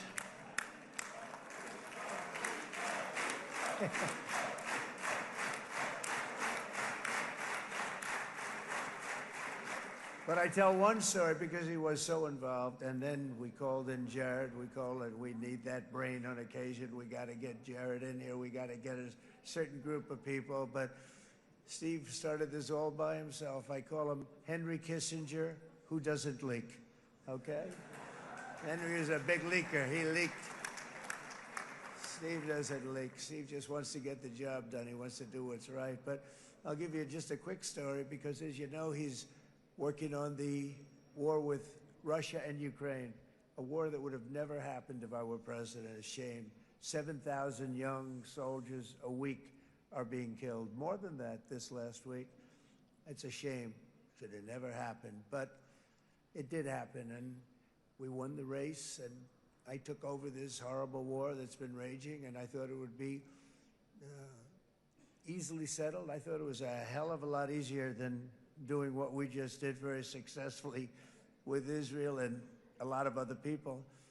But this came first, and we'll get that one. But I set up a meeting for him to meet with President Putin, thinking it would be a 15 or a 20-minute meeting. Steve had no idea about Russia, had no idea about Putin too much, didn't know too much about politics, wasn't that interested. He was really good at real estate, but he had that quality that I was looking for, and I didn't see it around in too many ways. And I set up the meeting with Putin, and I called. I said, is Steve finished yet? That was about a half an hour into the meeting. No, sir, he's not. He's still inside. This is in Moscow. I said, well, how's he doing? I don't know, sir. He's still inside. I called up an hour later. Let me speak to Steve. Sir, he's still with Putin. He's with President Putin. I said, wow, it's a long meeting, 1 hour. I called up an hour later, he was still with Putin. 3 hours later, he was still with Putin. 4 hours later, he started to get the word that he was going to be coming out soon. And in 5 hours, he came out. I said, what the hell were you talking about for 5 hours? And he says, just a lot of interesting things. We're talking about a lot of interesting things, including what he went in there for, but you can't talk about it for 5. You can talk about it for a certain period of time, and you know what you're getting. But that's a talent. That's a talent, where you can do that. Most people I'd send in, number one, they wouldn't be accepted. Number two, if they were, the meeting would last 5 minutes, and that's what happens with Steve. Everybody loves him. They love him on this side. They love him on the other side. And he really is. He's a great negotiator because he's a great guy. So thank you very much, Steve, very much.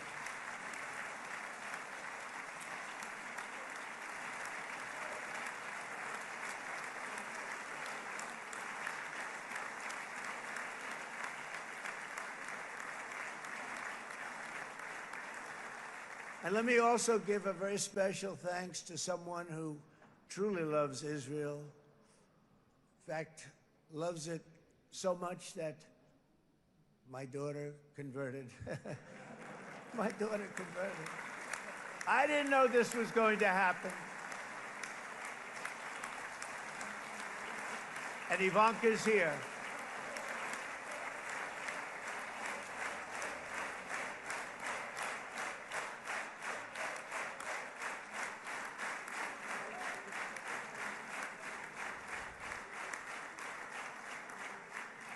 And Bibi, you do know this was not in the cards for me. You understand that.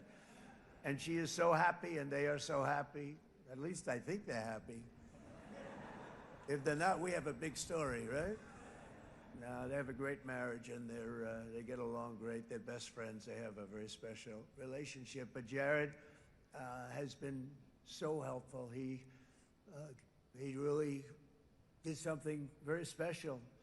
He established the Abraham Accords with a group of very wonderful people. I like calling it the Avraham Accords, because people that, right? Avraham. It's so cool. It's so much sort of nicer, you know, the Abraham versus the Avraham.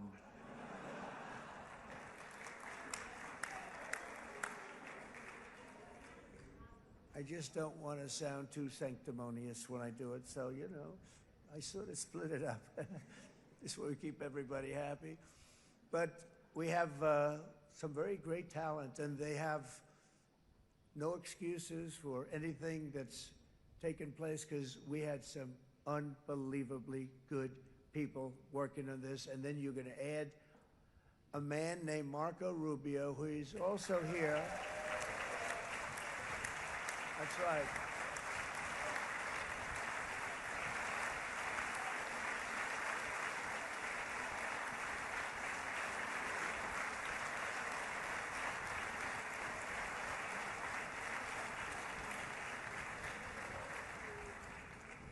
And I have a prediction that Marco will go down, I mean this, as the greatest Secretary of State in the history of the United States. I believe that. I believe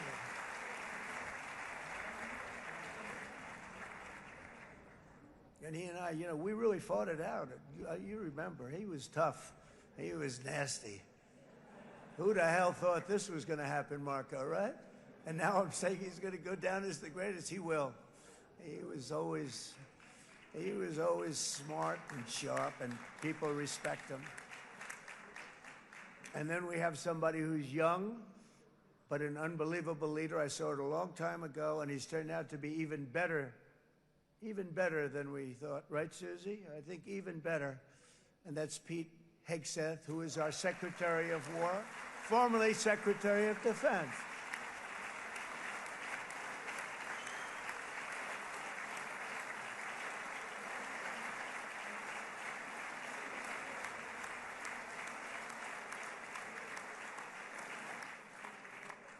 And as you know, we decisively won World War I. We decisively won World War II decisively. And everything in between and everything before it, we won everything. And then they had the brilliant idea of changing the name from war, you know, it was war, to defense. And with that went a certain thinking. And we fought in a very politically correct way after that. We always had the strongest military, and now we have a stronger military than we've ever had before. Because of my first term, I've totally rebuilt the military, every aspect of it. But we have, if you think, we settled 8 wars in 8 months. I'm now including this one, by the way, if that's okay. They may say, well, that was quick. Because yesterday I was saying 7, but now I can say 8. The hostages are back. The hostages are back.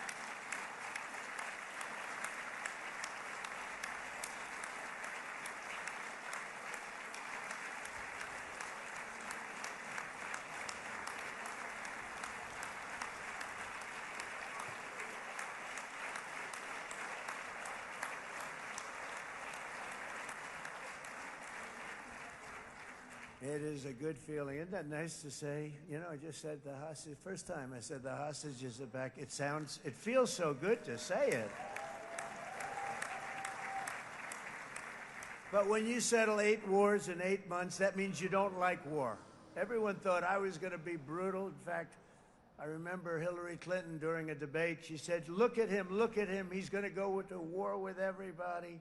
And actually, she said, he's got a personality that's all about war. No, and my personality actually is all about stopping wars, and it seems to work. It seems to work.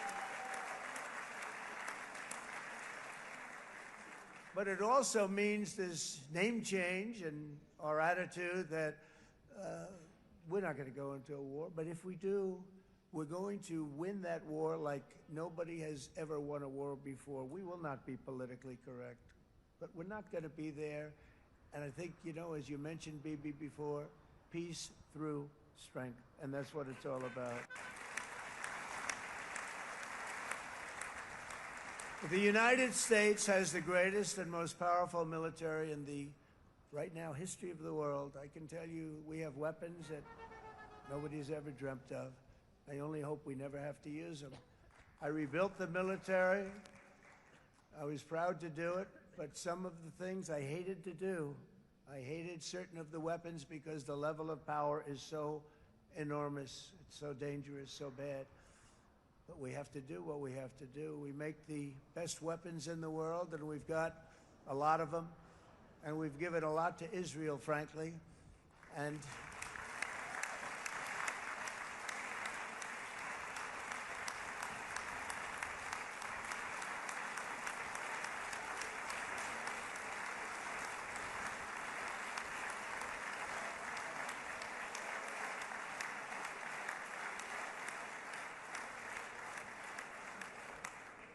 I mean, Bibi would call me so many times, can you get me this weapon, that weapon, that weapon? Some of them I never heard of, Bibi, and I made them.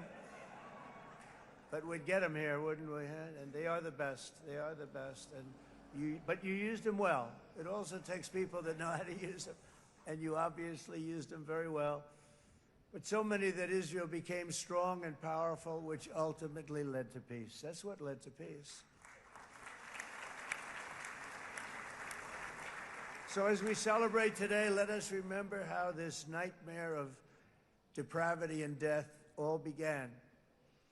2 years ago, on the eve of the Simchat Torah holiday, thousands of innocent Israeli civilians were attacked by terrorists, and one of the most evil and heinous desecrations of innocent life the world has ever seen, the worst slaughter of Jews since the Holocaust. The cruelty of October 7th struck to the core of humanity itself. Nobody could believe what they were witnessing. The United States of America grieved alongside you, and we mourned for our own citizens who were so viciously taken that day. And to all the families whose lives were forever changed by the atrocities of that day, and all of the people of Israel, please know that America joins you in those two everlasting vows: never forget and never again.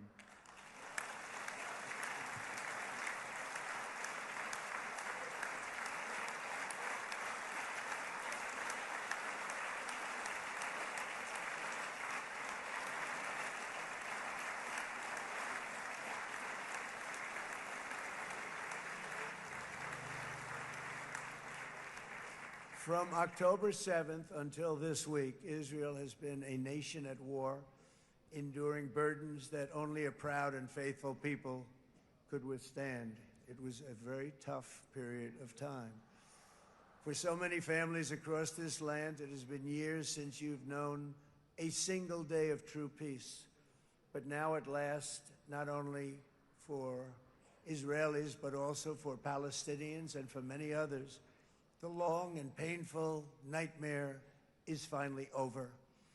And as the dust settles, the smoke fades, the debris is removed, and the ashes cleaned from the air, the day that breaks on a region transformed, and a beautiful and much brighter future appears suddenly within your reach. This is now a very exciting time for Israel and for the entire Middle East, because all across the Middle East, the forces of chaos, terror, and ruin that have plagued the region for decades now stand weakened, isolated, and totally defeated. A new coalition of proud and responsible nations is emerging, and because of us, the enemies of all civilization are in retreat. Thanks to the bravery and incredible skill of the Israeli Defense Forces in Operation Rising Lion.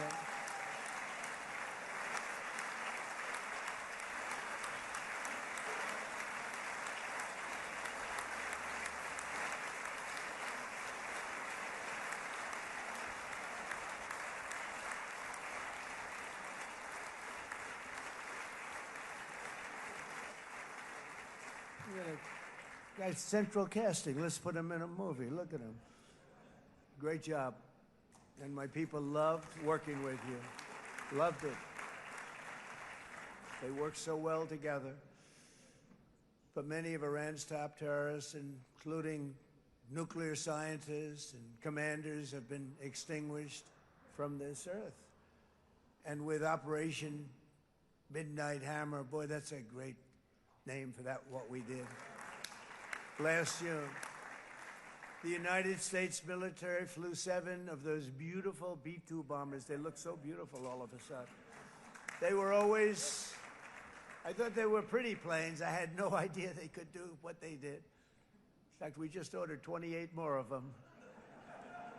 A little updated version. We ordered a whole pile of them. And almost 100 other planes went with them, including fighter jets. We had 52 tankers, big, beautiful, brand new tankers that were loading them up 4 or 5 times. They've traveled 37 hours back and forth, think of that. But we had tankers all over the sky for all the other planes. We had the F-22s, the F-35s, F-16s. We had a hell of a lot of planes.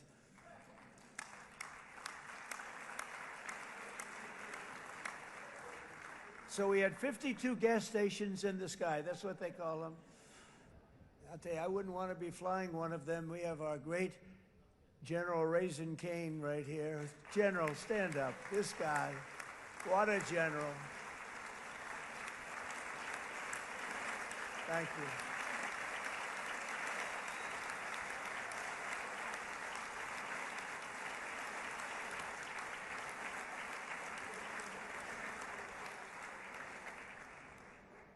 I asked General Kane, I said, you know, we're having problems with ISIS, and I was in Washington, and I asked, how long would it take to defeat ISIS? And my Washington generals told me, 3, 4, maybe 5 years, sir. I said, I don't get it. We got the best equipment in the world. Why? So I flew to Iraq, and I met with a man named Kane. He said, what's your first name? He said, they call me Raisin, sir. I said, wait a minute, your name is Raisin Kane? I've been looking for you for a long time. You gotta be kidding. So they told me 3, 4, 5 years to defeat ISIS.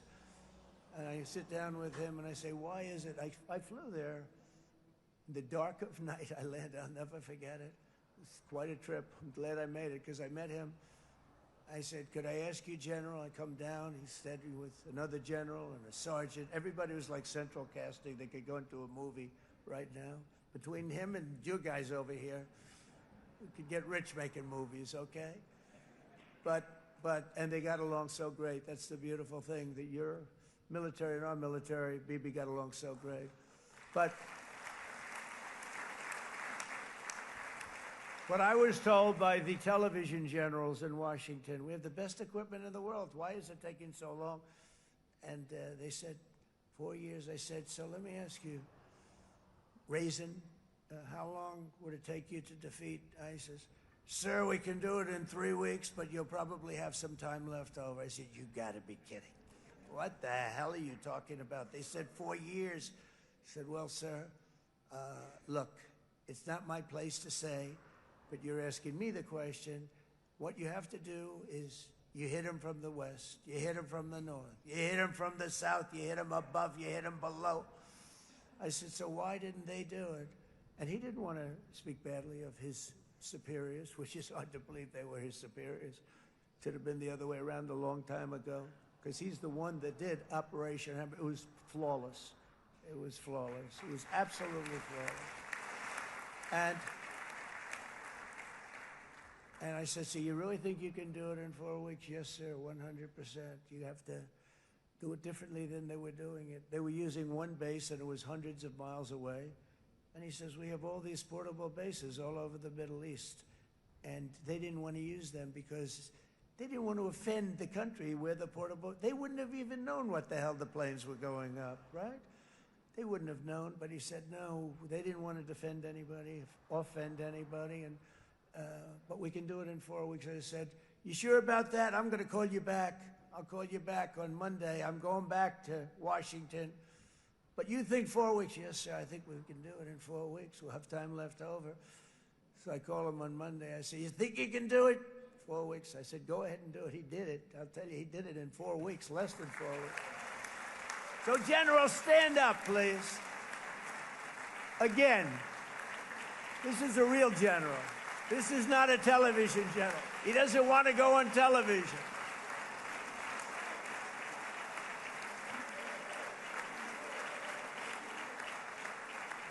He doesn't want to go on television. I said the other guys love being on television. So we dropped 14 bombs on Iran's key nuclear facilities, totally, as I said originally, obliterating them. And that's been confirmed, and everybody understands it. Together we stopped the #1 state sponsor of terror from obtaining the world's most dangerous weapons. And if you think about it, if we didn't do that, and assuming we made the same deal that we have today, there'd be a dark cloud over this deal. And #1, it wouldn't happen because the other Arab and Muslim nations really wouldn't feel comfortable making the deal that we have now, right? If Iran had that nuclear weapon that they were about 2 months away from having. They would have had it in 2 months or maybe less than that. They were right at, this was our last shot. They looked at it for 22 years. This was our last shot. The pilots told me that. They said, 22 years, sir. They looked at it. Our predecessors looked, they studied it. 3 times a year would do drills on that exact attack. And boy, did they get it right. But let's assume they didn't, and let's assume there was large-scale nuclear weapons in the hands of Iran. We couldn't be here today. Even if we signed the deal, which we couldn't do because a lot of people would not want to have anything to do with it, we took a big cloud off of the Middle East and off of Israel.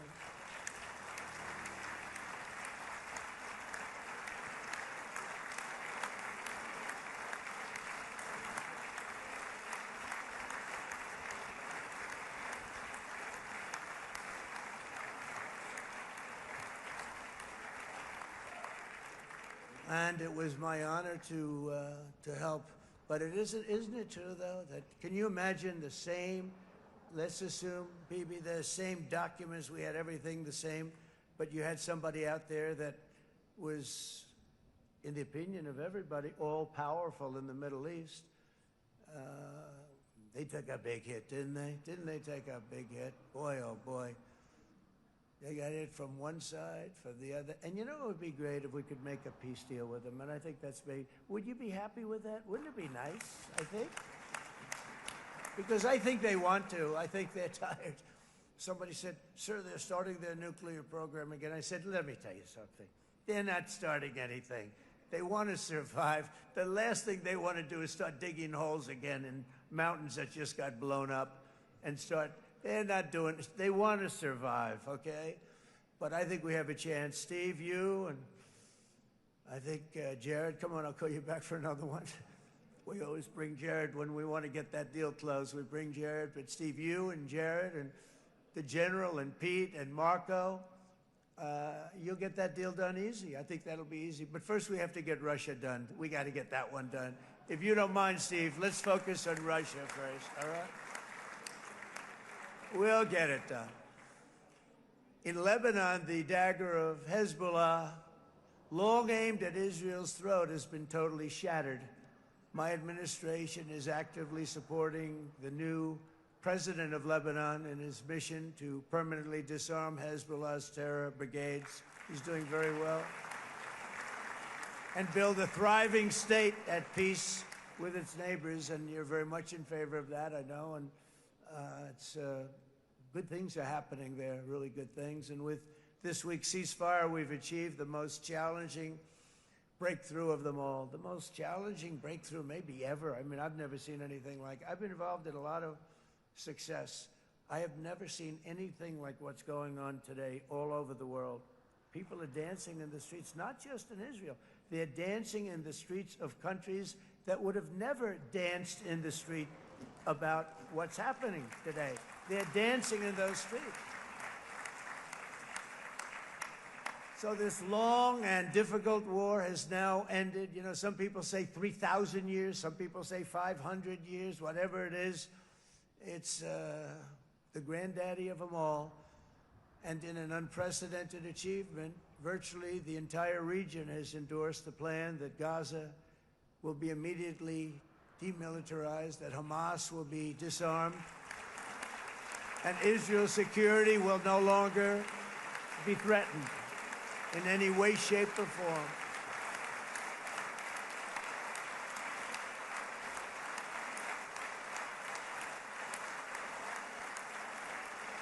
So Israel, with our help, has won all that they can by force of arms. You've won.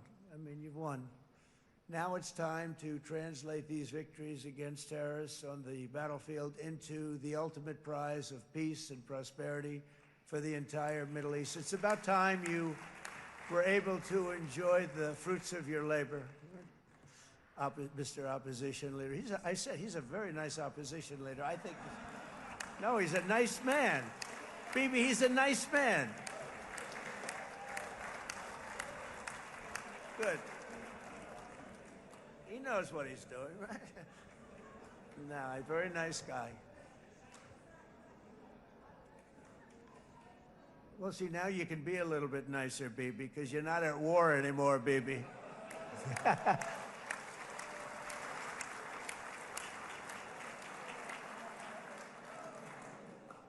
But only by embracing the opportunities of this moment can we achieve our goal of ensuring that the horrors of recent years will never happen again. You don't want to have to go through this again.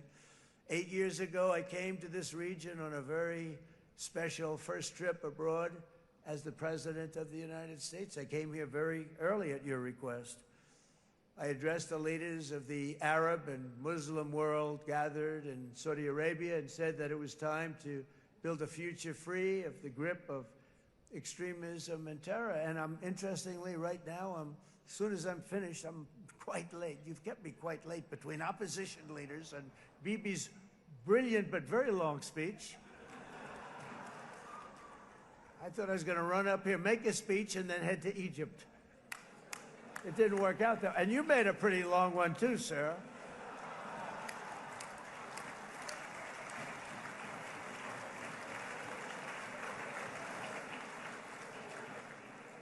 But I liked what you all said. It could be worse. Supposing on top of it, I didn't like what you said. That would be no good, Ron, would it?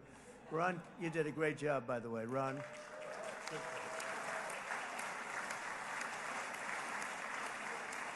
Yeah.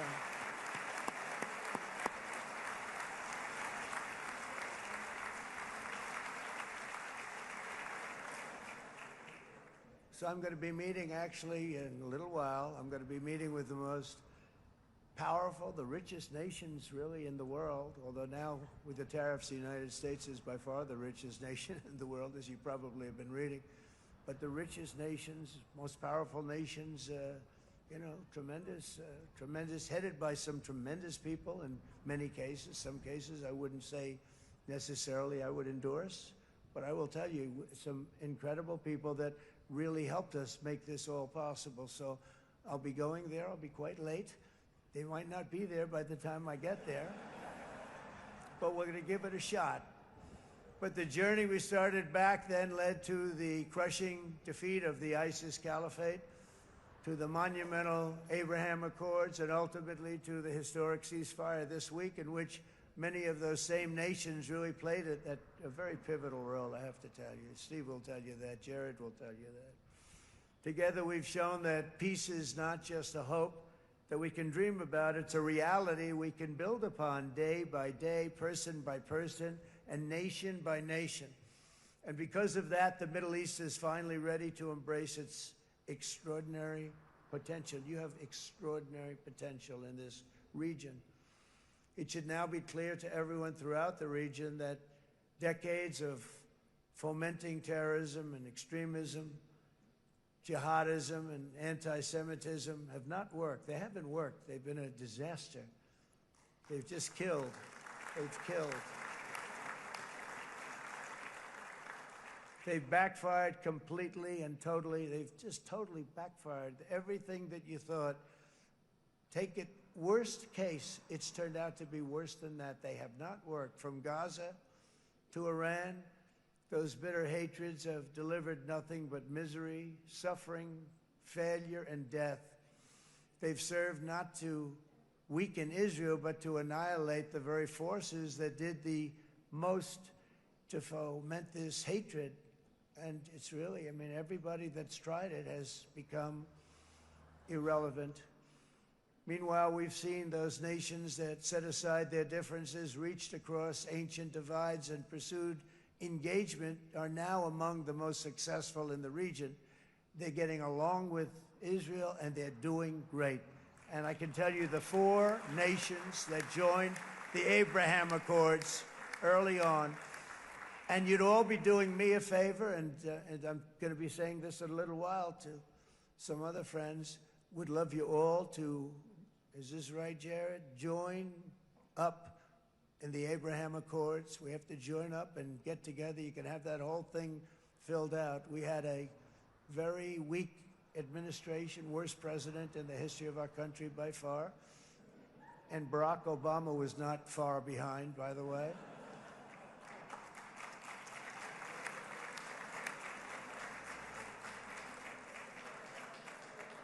And they did nothing with this incredible document, the Abraham Accords, but now you can fill them up. Now you have peace, you have people that really like Israel, I'll tell you what. And they like Israel a lot more today than they did even 5 weeks ago. You've made a lot of, you've come back. You've come back strong, because it was getting to be a little nasty out there in the world, and ultimately the world wins. You can't beat the world. Or I would say to Bibi, it's now time. And he understood it better than anybody, because ultimately, you know, the world's a very big place. And I've said a lot. I said, this piece of land is very small. It's unbelievable what you've done with that tiny, you look at a map even of just, not the world, the Middle East, and you have this little dot. And think of what you've done. It's incredible. It's incredible.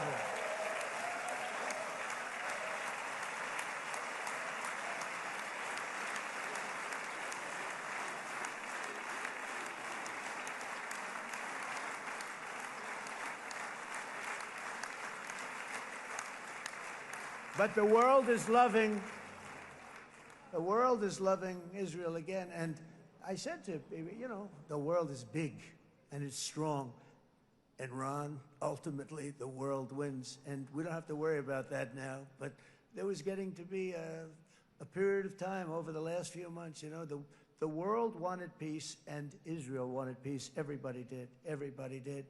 And what a victory it's been, right? What a victory it's been. If you would have gone on for 3, 4 more years, keep fighting, it was getting bad. It was getting heated. The timing of this is brilliant. And I said, Bibi, you're going to be remembered for this far more than if you kept this thing going, kill. It would be it would not be the same. And I just want to congratulate you for having the courage to say, that's it, we've won. And now let's enjoy our lives and let's rebuild Israel and make it stronger and bigger and better than it's ever been before. We're going to do that. Took a lot of guts.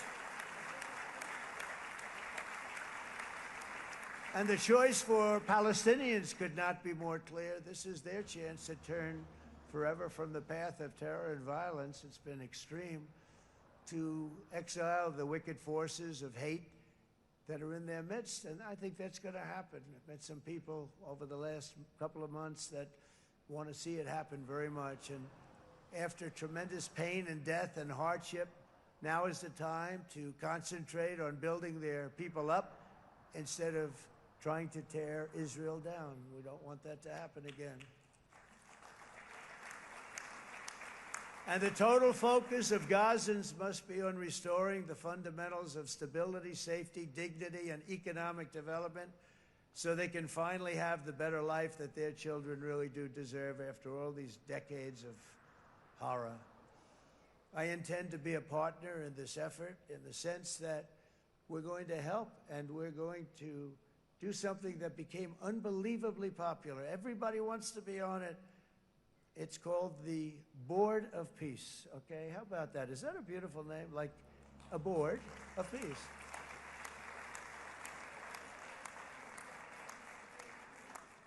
The only bad thing from my standpoint, every single nation involved has asked me to be the chair, and I'll tell you, I'm very busy. I didn't count on that, but you know what? If we do it, we'll do it right, and we have unbelievable power and wealth, because you're going to need wealth. You're going to need wealth to rebuild things, and they have wealth like few people have wealth. I want to thank the Arab and Muslim nations for their commitment as they've made to support a safe rebuilding of Gaza and beyond. I have many Arab countries, very wealthy countries, that came up and said, we'll put up tremendous amounts of money to get rebuild Gaza, and I think that's going to happen. The power, they want dignity, they want to come forward, and they want to say, and I want to say who they are, because what they're doing is going to be, I think, something that you're going to be very impressed with, Bibi, and you need that. You need the kind of economic power that they have, and they want to see it work, and they want to see it be safe, and they want to see it be good for Israel, too. And as much money as it will be, and it's a lot, as you can see, it's a lot. For these countries, it's relatively little relative to their worth. It's really a lot of money like most people could never even conceive, but for these countries, it's not that much, especially because it ensures success and stability in the Middle East, which is what they want to see. So many of them will be with us in Egypt in a little while, I think. I'm not sure. They may be gone. They may have taken their Boeing 747s and left. I said, what kind of a plane do you fly? 747. I said, that's a large plane. No, they may have. Steve, do you think they've left on their their brand new Boeing 747s? Or I don't know. We're going to find out soon. It's going to be a big story. There'll be 2 people left, and they'll be the 2 poorest ones.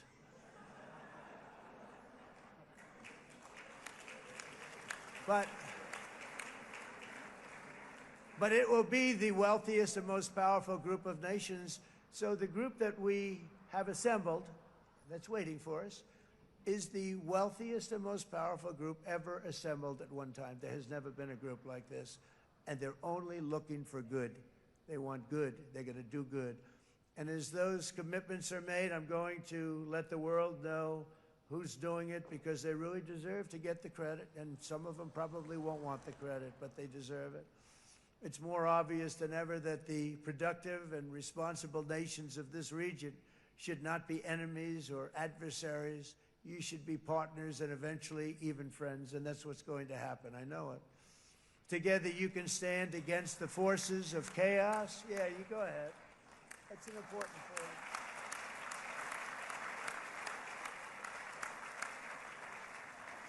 Because you can stand against the forces of chaos that threatened all of your interests, and it's always a big threat, and unleash incredible prosperity and opportunity for all the people of these lands, and that's what's going to happen. You're going to unleash numbers and success, the likes of which Israel has never been able to think of, because you're so firm, and you should be, and you've done the right thing in defending yourself. You're not going to have to worry so much about it. You've won, and now you can build, and you can do things that you never even thought possible. When you put that genius into doing something else, it's going to be something it's going to be a miracle. The miracle in the desert, it's going to be amazing. And it already is in a true sense. But it'll be wonderful when you can spend time thinking about other than war and defense and offense also. To that end, it's my firm hope and dream, frankly, that together the Abraham Accords will turn out to be everything that we thought they would. Those 4 countries were very, very brave in doing it. They did it at a very early point, and every single one of them benefits unbelievably financially. And if you noticed, even in this bad period that we just went through, they all remained a member of the Abraham Accords. They've done unbelievably well. And you know who you are, and I want to thank you.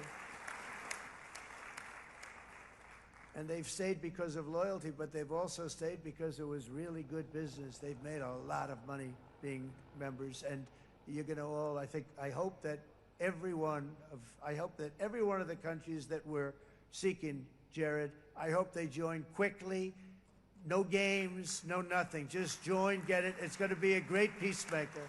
It's really going to bring it together beyond anybody's wildest dream. So instead of building fortresses to keep enemies at bay, the nations of this region should be building infrastructure to weave your commerce closer together, because you've got to compete with the big world out there in commerce now. It's a different kind of competition. Instead of making weapons and missiles, the wealth of this region should flow to schools and medicine, industry, and frankly, the new hot thing, artificial intelligence. It's a lot of intelligence you're going to have to be thrown off to pay back these sums of money that they're doing. But that's really the hot one. And I might say that the United States, a year ago, was a dead country. I say it to people. I heard it first from the King of Saudi Arabia. I then heard it from UAE. I heard it from Qatar. I heard it from many other countries. A year ago, the United States of America was a dead country. Now it's the hottest country anywhere in the world. It is the hottest. There's no question about it.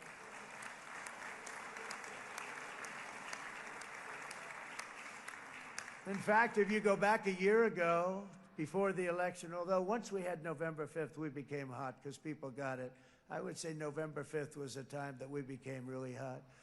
But once you go back a couple of years, if I were in charge and the country was doing what they would, nobody was going to ask me to speak. Nobody asked Joe Biden to come up and speak, I guarantee you that. And if they did, he would have turned them down, I promise you. He didn't speak. He didn't speak, and he didn't speak well. But all of the countries in the Middle East, it could have, what we're doing now, it could have happened a long time ago, but it was strangled and set back almost irretrievably by the administrations of Barack Obama and then Joe Biden. There was a hatred toward Israel. There was an absolute hatred. The setbacks really started when President Obama signed the Iran nuclear deal. This was a disaster for Israel, and it was a disaster for everyone. And I remember that Bibi Netanyahu came to the United States and worked so hard to try and get Obama not to do that deal.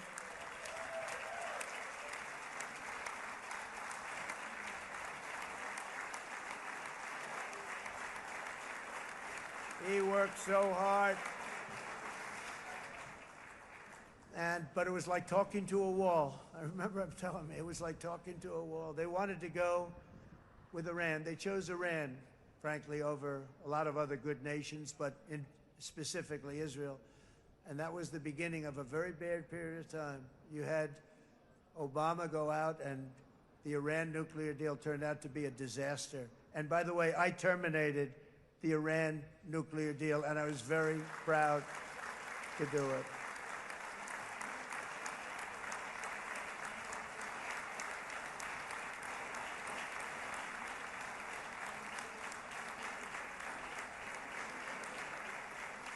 Yet even to Iran, whose regime has inflicted so much death on the Middle East, the hand of friendship and cooperation is open. I'm telling you, they want to make a deal. That's all I do in my life. I make deals. I'm good at it. I've always been good at it. And I know when they want. Even if they said, we don't want to make a deal, I can tell you they want to make a deal. All right, they do. They want to make a deal, and we're going to see if we can do something, because this is crazy what's happening, and we're not going to have this anymore. Neither the United States nor Israel bear the people of Iran any hostility. We merely want to live in peace. We don't want any looming threats over our heads, and we don't want to even think in terms of nuclear destruction. It's not going to happen, never will happen. There's nothing that would do more good for this part of the world than for Iran's leaders to renounce terror, stop threatening their neighbors, quit funding their militant proxies, and finally recognize Israel's right to existence. They have to do that. They have to do that. And to Iran, and as you know, this is not said out of weakness. There's no weakness. But I'm going to say this, that we are ready when you are, and it will be the best decision that Iran has ever made. And it's going to happen. It's going to happen. And they're good people. I know a lot of Iranians in the United States. They're good people, smart, hardworking people. They don't want to see what's happened to their country. The story of fierce Israeli resolve and triumph since October 7th should be proof to the entire world that those who seek to destroy this nation are doomed to bitter failure. The state of Israel is strong, and it will live and thrive forever.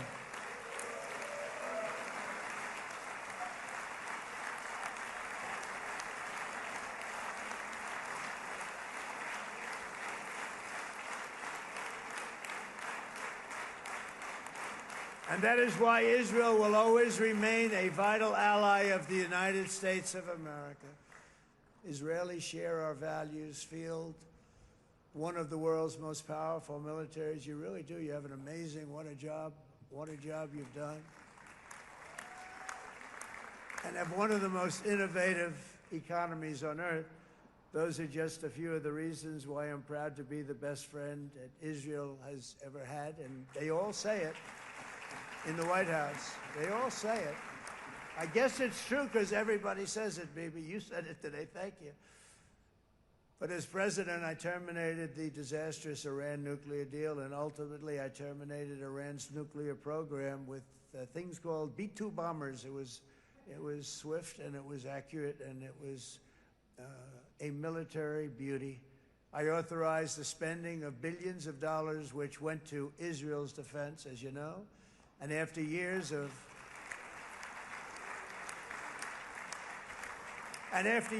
broken promises from many other American presidents, you know that, they kept promising. I never understood it until I got there. There was a lot of pressure put on these presidents. It was put on me too, but I didn't yield to the pressure.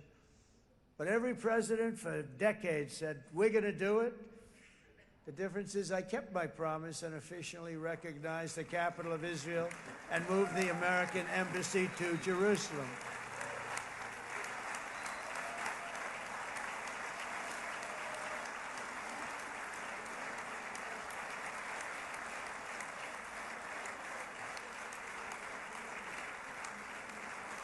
Isn't that right, Miriam? Look at Miriam. She's back there. Stand up, Miriam. Stand up.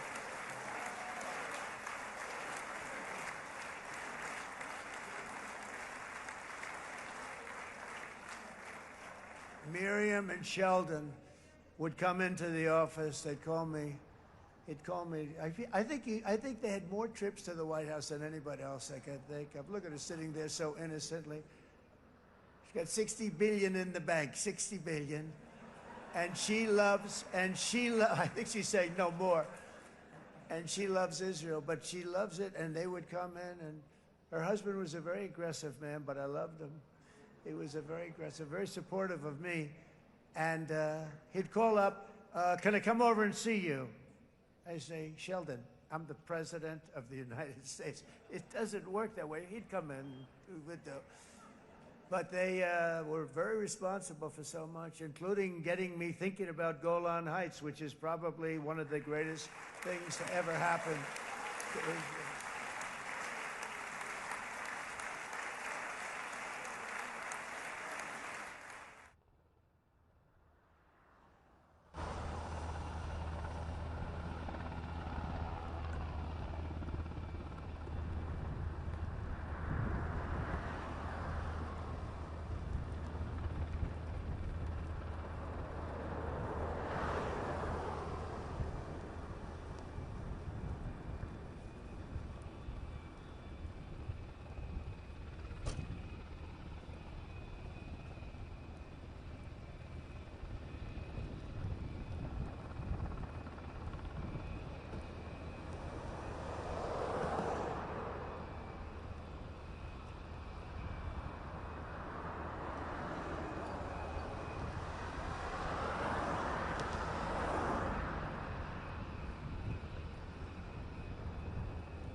Hey, I have an idea. Mr. President, why don't you give him a pardon? Give him a pardon. Come on.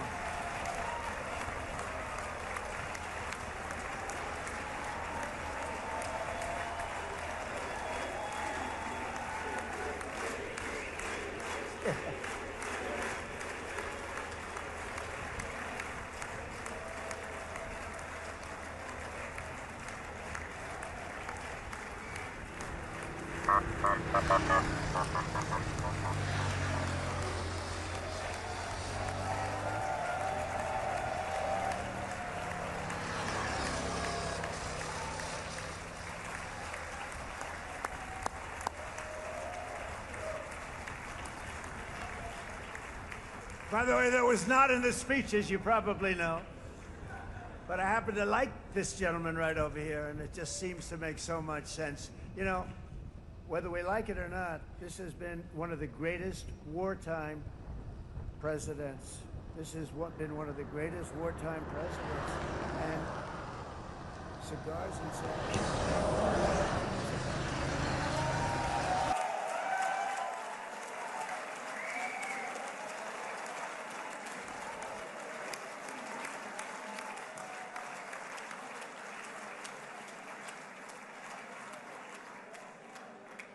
All right, enough controversy for the day, right? It's actually, I don't think it's very controversial. So, you know, I mean, I see so popular. You are a very popular man. You know why? Because you know how to win.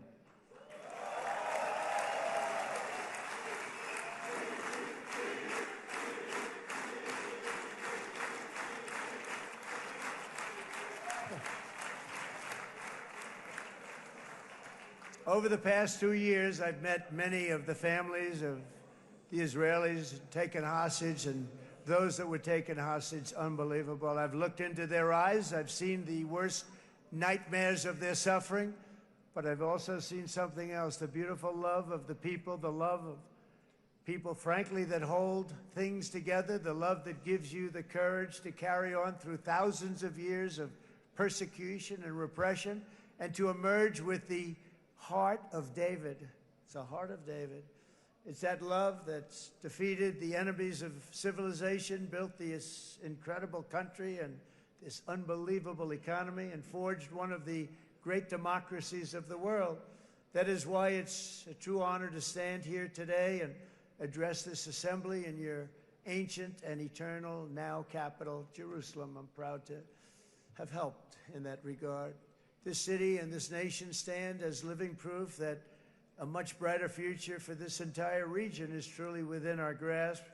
For thousands of years, Jerusalem has been a home to Christians, Jews, Muslims, and people of all ethnicities and creeds. This is the holy center of the world's three great Abrahamic faiths. I like that too. Adorned, it's the first time I've seen that word in a while. Adorned with their sacred sites and alive with their pilgrims and visitors from every corner of the globe. But here between the Western Wall, the Temple Mount, and the hill called Calvary, people of every faith and background live, work, pray, serve, and raise their families side by side, and they do it with love. This example is just one of the modern miracles that Israel has given to the world. And just in closing, the leaders in this chamber know better than anyone else the challenges of this harmony, and it's been easily won. No, it hasn't. It has not been. It's been so tough, but it has been, some say, a miracle. What you've done is a miracle. Look at your size. Look at your chances when it all started. And you know, if you think about it, you are safer today, stronger today, and more respected today than at any time in the history of Israel. Think of it. People used to say it wouldn't exist. They don't say that anymore, do they? Yet if safety, security, and coexistence can thrive here in the winding alleys and ancient paths of Jerusalem, then surely peace and respect can flourish among the nations of the broader Middle East. The God who once dwelled among his people in this city still calls us, in the words of Scripture, the turn from evil and do good, to seek peace and pursue it. So he still whispers truth into the hills and knolls and valleys of his magnificent creation, and he still writes hope into the hearts of his children all over the world. And that is why even after 3,000 years of pain and conflict, the people of Israel have never given up from the threats of Zionism, from all sorts of threats. You want the promise of Zion. You want the promise of success and hope and love and God. And the people of America have never lost faith in the promise of a great and blessed future for all of us. From the very first day that modern Israel was founded, we have stood together through thick and thin of setbacks, and through victory and defeat, through glory and heartache. We have built industries together. We have made discoveries together. We have confronted evil together, and we have waged war together. And perhaps, most beautifully of all, we have made peace together. And this week, against all odds, we have done the impossible and brought our hostages home.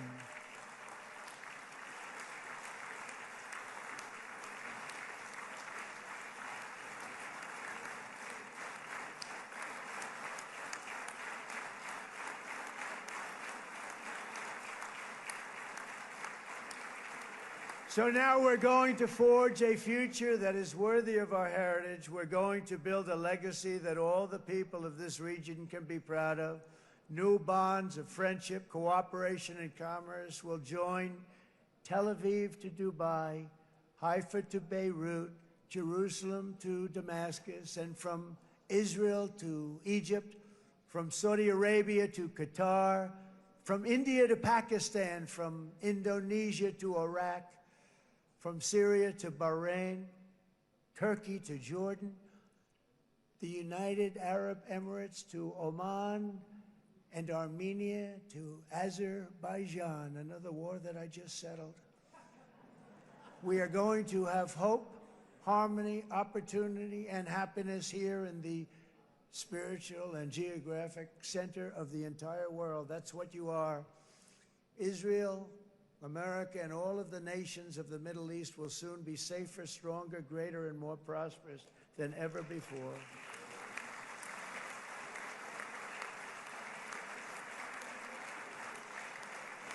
And I want to thank you all once again for this exceptional honor. This has been truly an honor. It's seldom that a president is invited to do this. And I love Israel. I'm with you all the way. You will be bigger, better, stronger, and more loving than ever before. Thank you very much. God bless you. God bless the United States of America. And God bless the Middle East. Thank you, everybody. Good luck. Thank you very much. Thank you.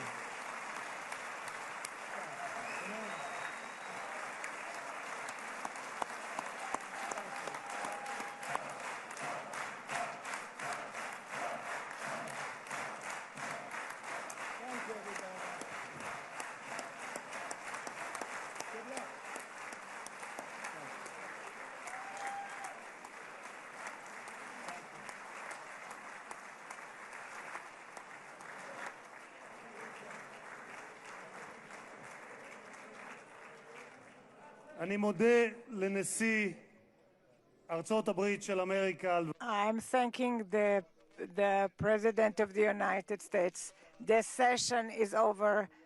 The next session will be on the 20th of October at 4 o'clock in the afternoon. Happy holiday and good. This session is finished.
lovely meeting you. You did an amazing job. I'm sorry I couldn't help you. Yeah.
don't speak Euro, so. Oh, so, what platform are you with?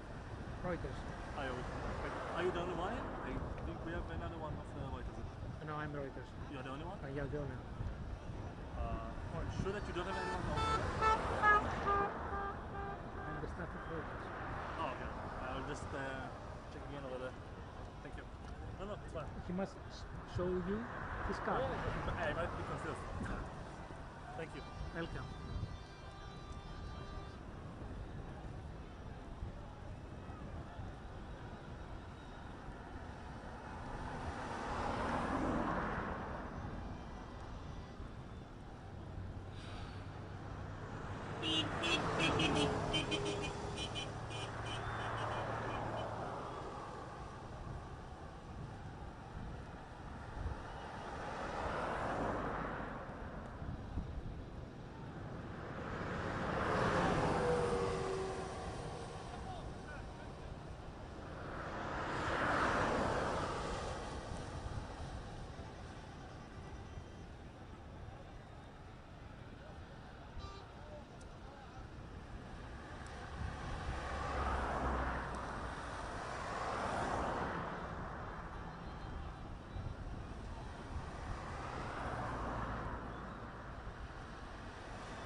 قاعد لؤي لؤي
כן, והשני כן. הראשון זה נראה כמו אלון.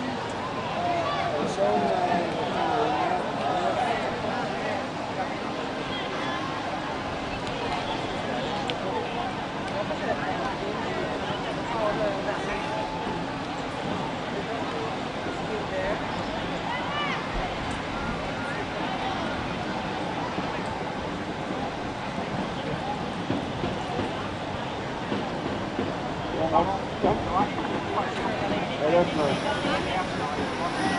No, I think this car is for the father. Okay, could be. So only two. We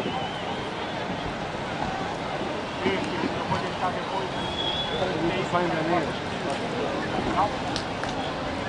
Let's go to the other side.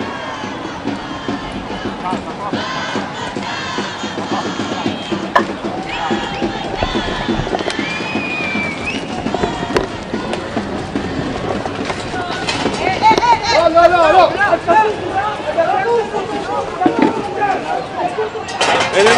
Rimuovo.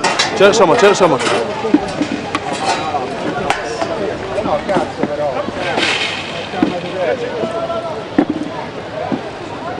זה חדשה. תראים ירח.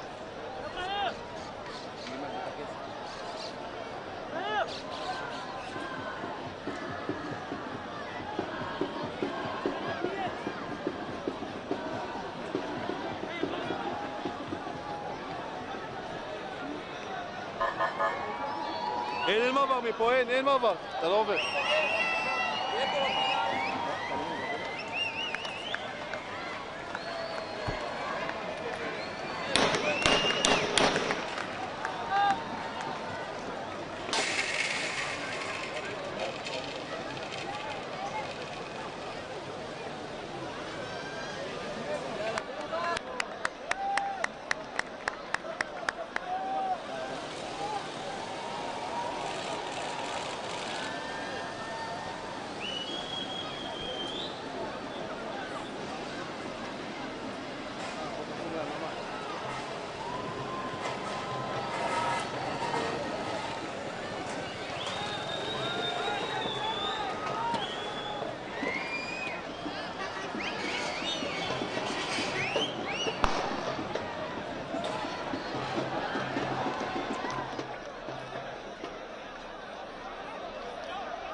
This morning, after more than 2 years of suffering through brutal conditions, the Israeli hostages have finally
هاي ليش باخذ فلوس؟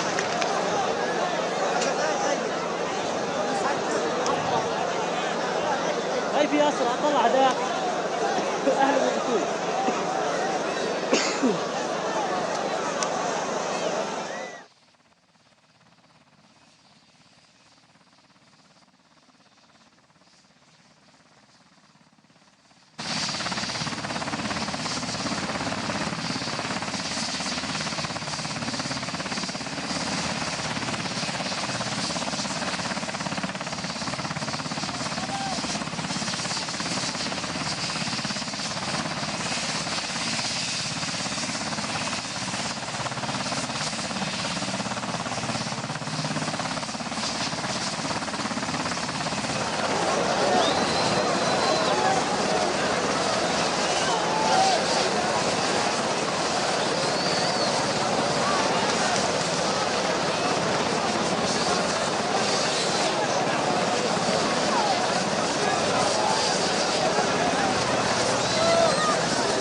לטראמפ שהוא יחתים את הוועידה אם נתניהו יגיע.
يا ابو الشباب ابعدوا ابعدوا يا عمي تعال بس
الشباب أمن راسك أمن راسك ولو عمي هذا يمنع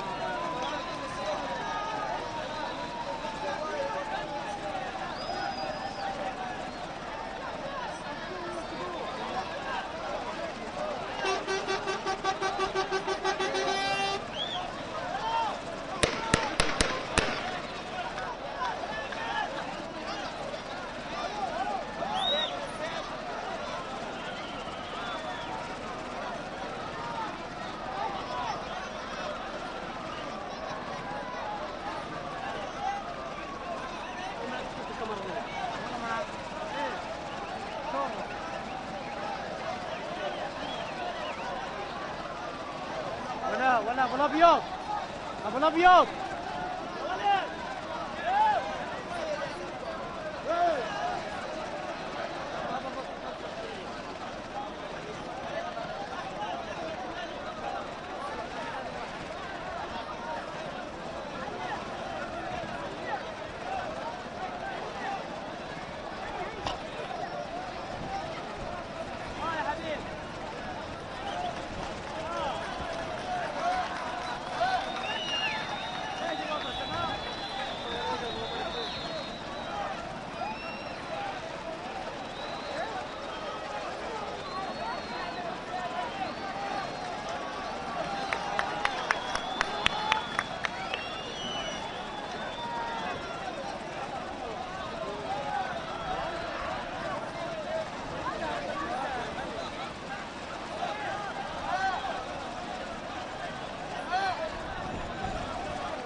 معي بغير البطارية معي.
عملها سنة.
سميري روح يا محمد روح انزل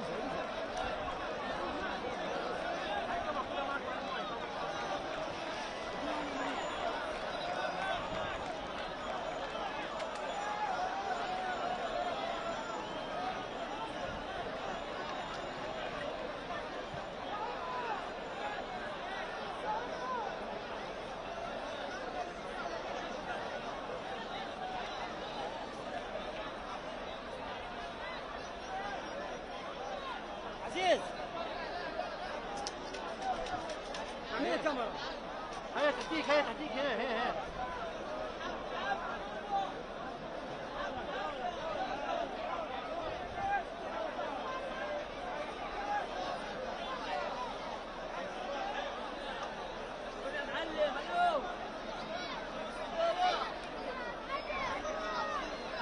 خلص هيدي طلع المادة السميري هيو السميري يطلع المادة هيو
يا ولد يا ولد يابا اخذ الكاميرا المايك.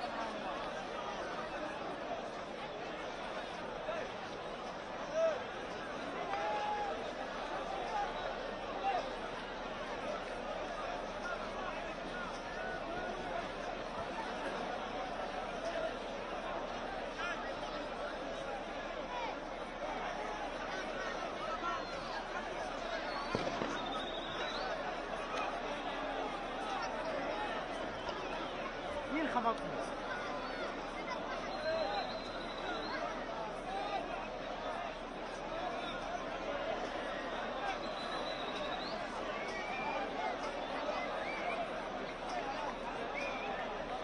يا الله يا الله مالك؟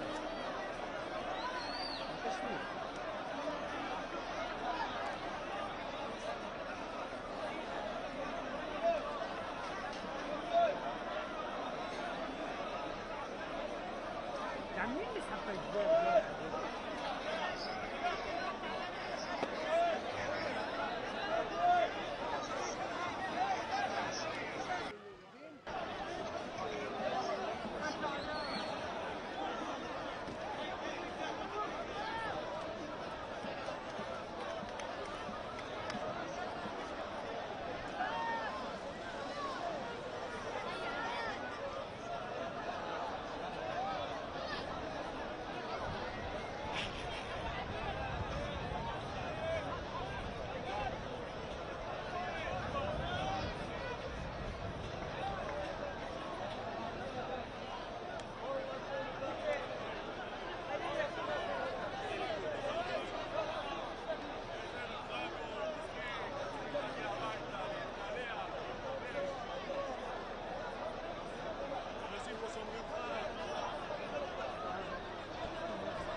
يابا ايه ارجع ورا معاك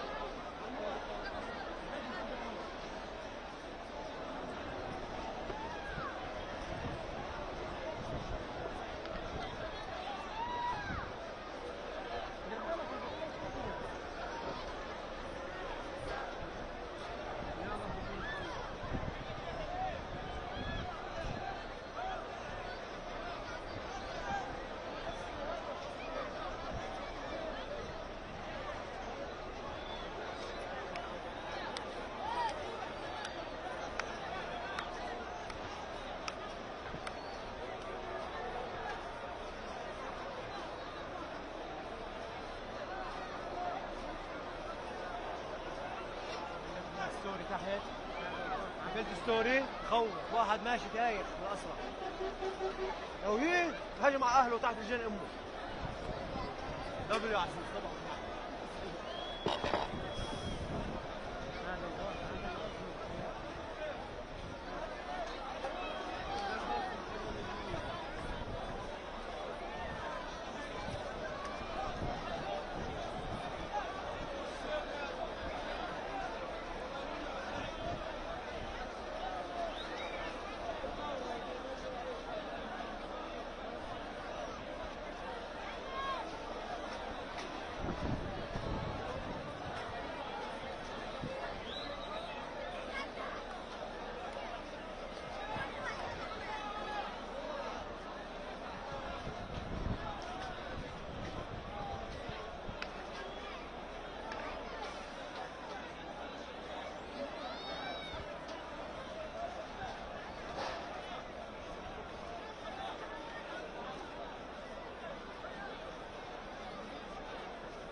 شفت شو اسمه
يابا سمير طلع فوق مع الكاميرا واللوجو تبعنا خليه منتج خلص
سامر وينها؟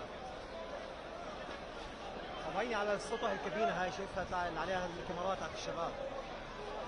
وينها؟ يا عمي ماشي بس انا قاعد منتج مادة السنين وانا قاعد بدالي. تعال منتج سنين المادة. انا قاعد على المباشر. تعال هات مي بشرف امك سامر. هات مي. اطلع. تعال اطلع الشباك اطلب. تعال ولا تطلع. هات النقبة ما تطلع. تعال شعب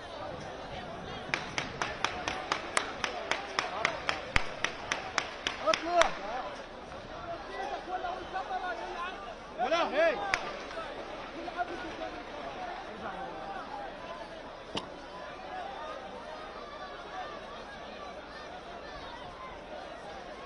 كيف نبغى رايد نعمل هيك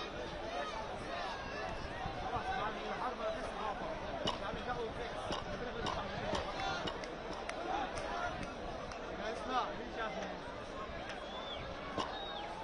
والله شمالة من اليمين هاي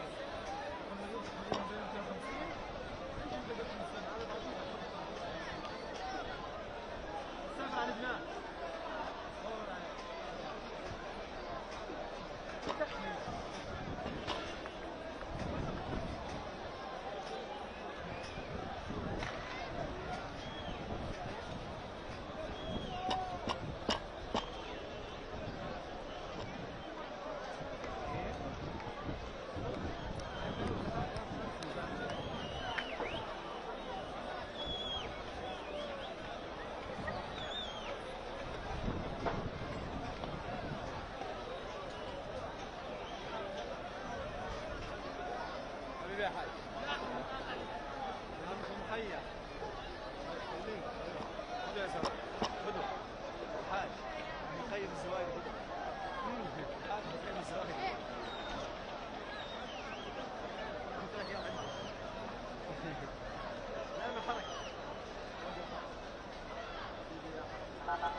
الله كل احترام الله كله عافلات وصار شو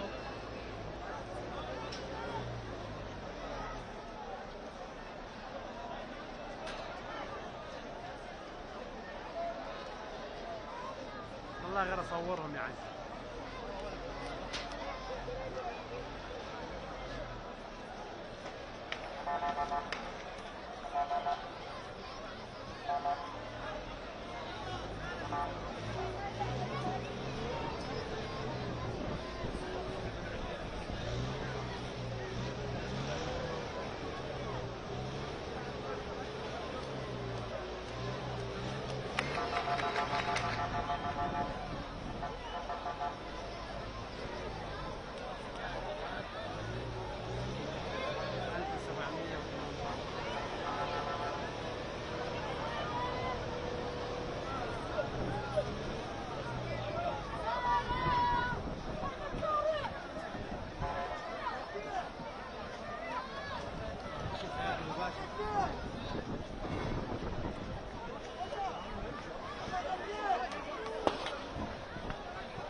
اسمع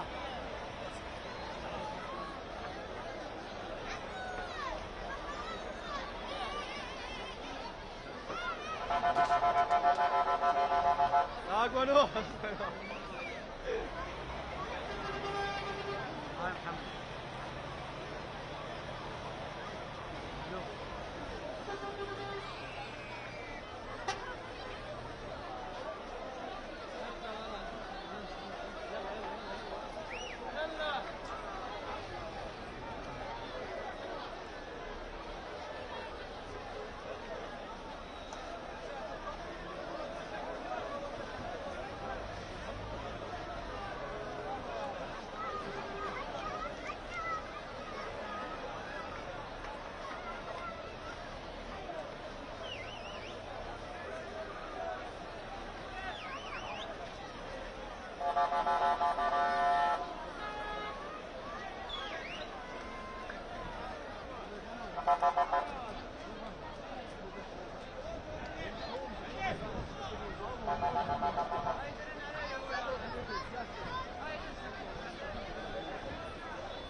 انزل نزل راسك نزل راسك نزل راسك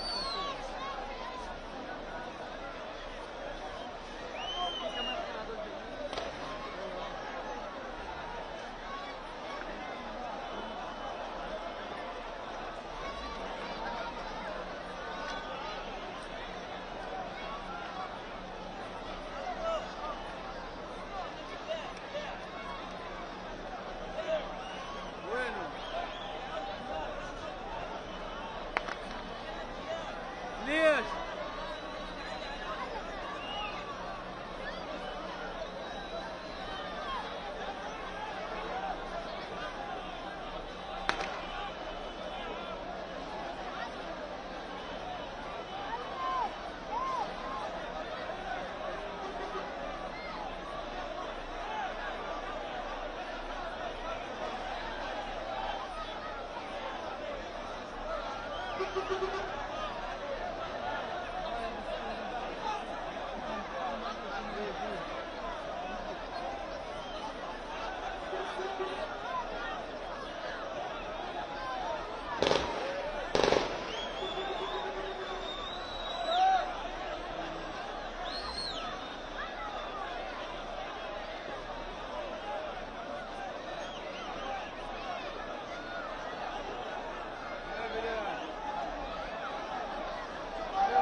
يا ولد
قوم يا حسين بكره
احلى واحد شفته شادو بسيط شفته هناك عشان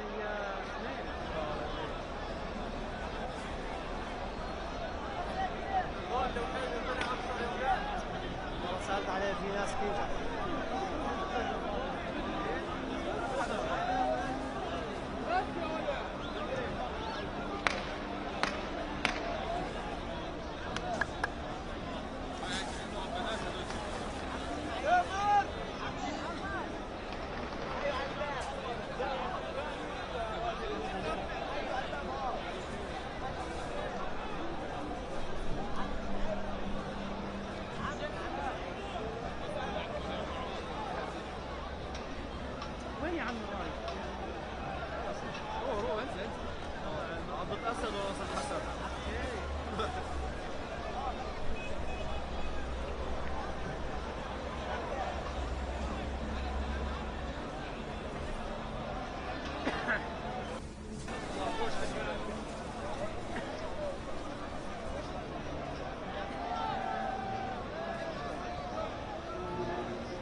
هذا السميري قاعد يقول عن كوري وين؟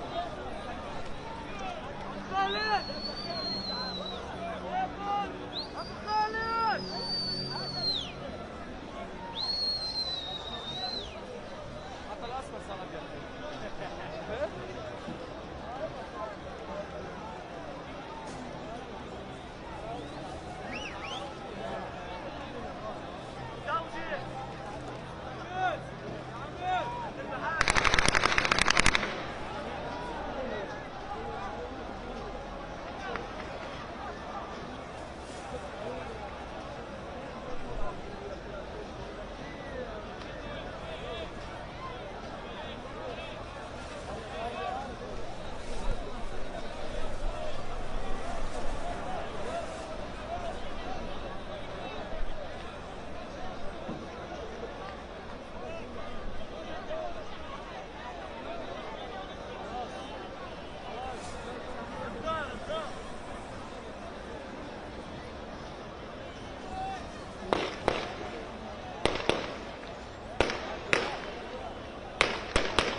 احمد فرج خلاص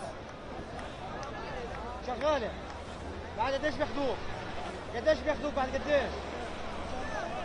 بتطلع فوق اخذ المد وانزل. هذا جيب سميري، سميري تجيبه.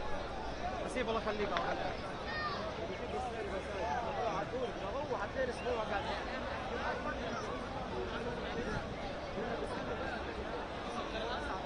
لا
possible Iran peace deal. You said we are ready when you are. Is that the ultimate goal with today's signing to get enough?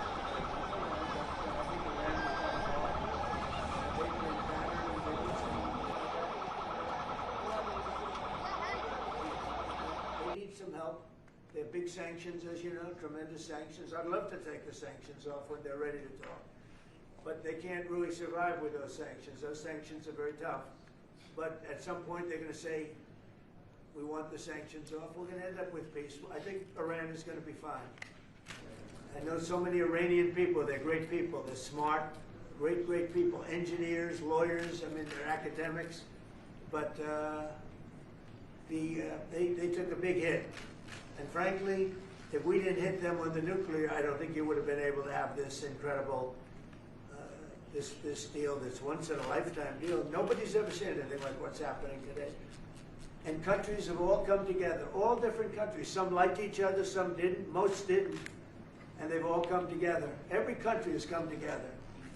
And by the way, Iran did put out a statement, you know, that they support this deal very wholeheartedly. So that was in itself something. But no, I think they want to, that's all I do in my life. I make deals. And they want to make a deal. President walk away from now that the living hostages have been returned, can you please tell us what the next steps are to phase Well, they're going and looking for bodies.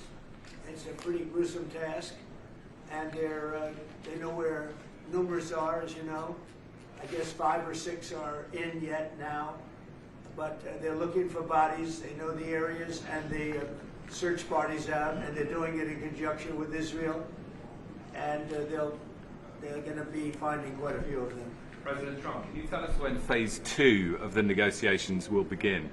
Well, it started. I mean, it started as far as we're concerned. Phase 2 has started.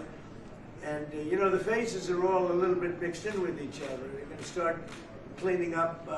You look at Gaza, and it needs a lot of cleanup. That's why when I talked in my speech, I talked about the debris. I used the word debris. That's debris times 10. So, but they're gonna really do a job. They have a lot of power. In another room, you have the wealthiest, some of the wealthiest nations in the world. All leaders, the big leaders are here. The emirs and the kings and everybody, and it's a very interesting group. I guess we have like 35 countries, and that's only because they were the 35 that we invited. Everybody that we invited came. So there's a lot of respect. And I think you'll see some tremendous progress, both in the Middle East. This country is doing very well. It has good leadership. It's about leadership. And it's really nice when you say, how is your crime situation? And they don't even know what you're talking about. What do you mean crime? We don't have crime. Because if he has crime, he puts it out very quickly. Some people think that's not nice, but I think it's great. Because people don't want to be mugged and smashed, and they don't want to be stupid people. They have a place that is doing very well. We're very proud of it because we knew each other from the beginning. The first time I met, it was in a hotel, and I was going to meet him, and then Hillary Clinton was following me. Remember? Hillary Clinton. And he liked me so much, he never even got to see Hillary. He saw her for about 2 seconds. But he didn't really want to waste a lot of time. He knew what was going to happen. But that was the first time we met, and we had a very good chemistry together. And it continues till today. So I want to thank you all very much. I appreciate the way you covered this really momentous, I've never seen anything like it. The level of love, the level of respect for what it is, and it's, you know, it's peace in the Middle East, and everybody said it's not possible to do. And it's going to happen, and it is happening. It's before your very eyes. And that's why it's become so fascinating. Marco, do you have anything to say?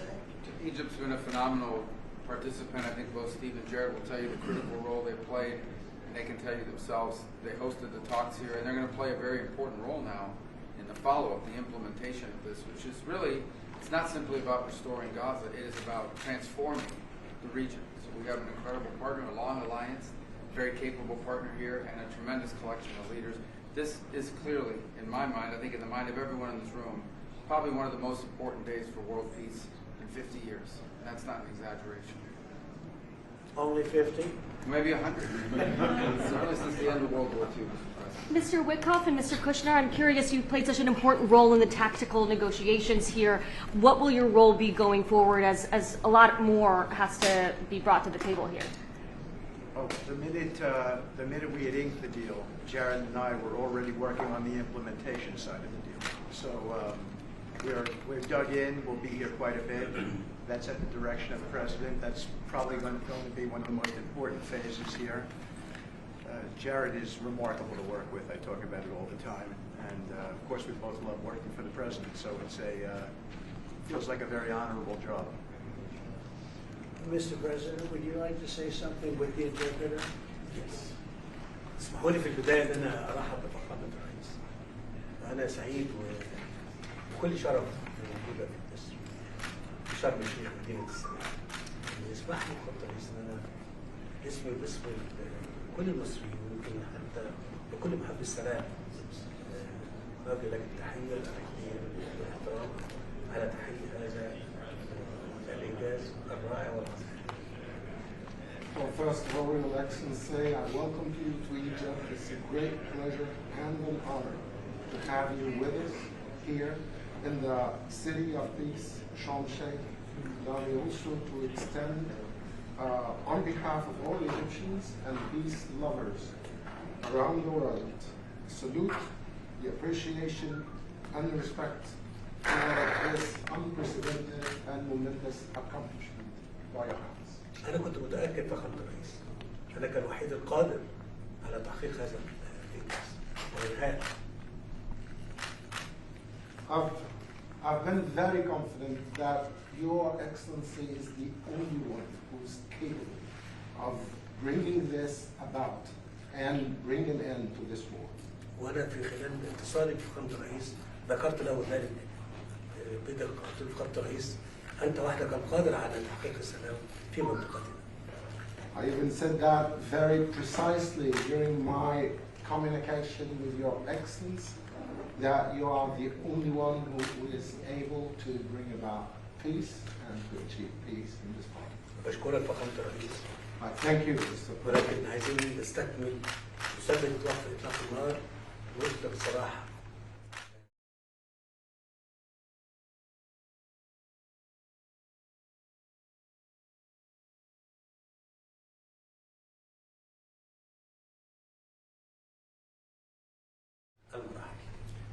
And what we need to do now is to fixate the ceasefire, make sure that it maintains and sustains, that we can deliver all of the remaining, the bodies of the deceased to the families, and this is very important, to bring in more humanitarian assistance into the Strip, and working very closely on following up the rest of the steps that should be taken to make this successful. Mr. President, you did very great. Thank you. That's very nice. Thank you. He's a good man. He's a good man. We're with him all the way. Will he be on the Board of Peace, sir? I'd like to have him on the board. I'd like to. We may need an interpreter, but that's okay. As long as the President, His Excellency, presides You can't do better. the Board of Peace, I'll be there. We've had many leaders want to be on the board, actually. The Board of Peace, it's taken on, Steve, I'd say a life of its own. Do you want to discuss that? What's happened? I think we have a long list of applicants to be on that board. Everybody wants to be. That's very nice. That's better than the other way. Usually it's the other way. Nobody wants to be on the board. But it's really taken on, this whole thing has taken on a life that's very different. So it's been really a great honor. And you people have done a fantastic job. I want to tell you that we appreciate it very much. Rusty. Thank you very much, everybody. All right, thank you. Let's go, thank you. Hold it, 1 second. أنا عايز دعم فخامة الرئيس ورعايته معانا في مؤتمر إعادة العمل. I just want and look forward to Your Excellency's support and your sponsorship with us in the conference for the reconstruction. Thank you. 100%. Thank you. Thank you, everybody. All right, thank you, guys. Let's go. Thanks, guys. Let's head out.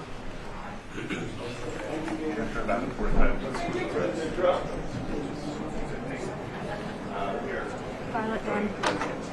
Come on, guys.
C_M donated 60 Israeli new shekels through Super Chat. Thank you so much at DD Cyprus 1 click at Shaz73 for bringing us amazing cameras and footage, all through this war. Thanks at everyone for being a wonderful community, praying gesture emoji.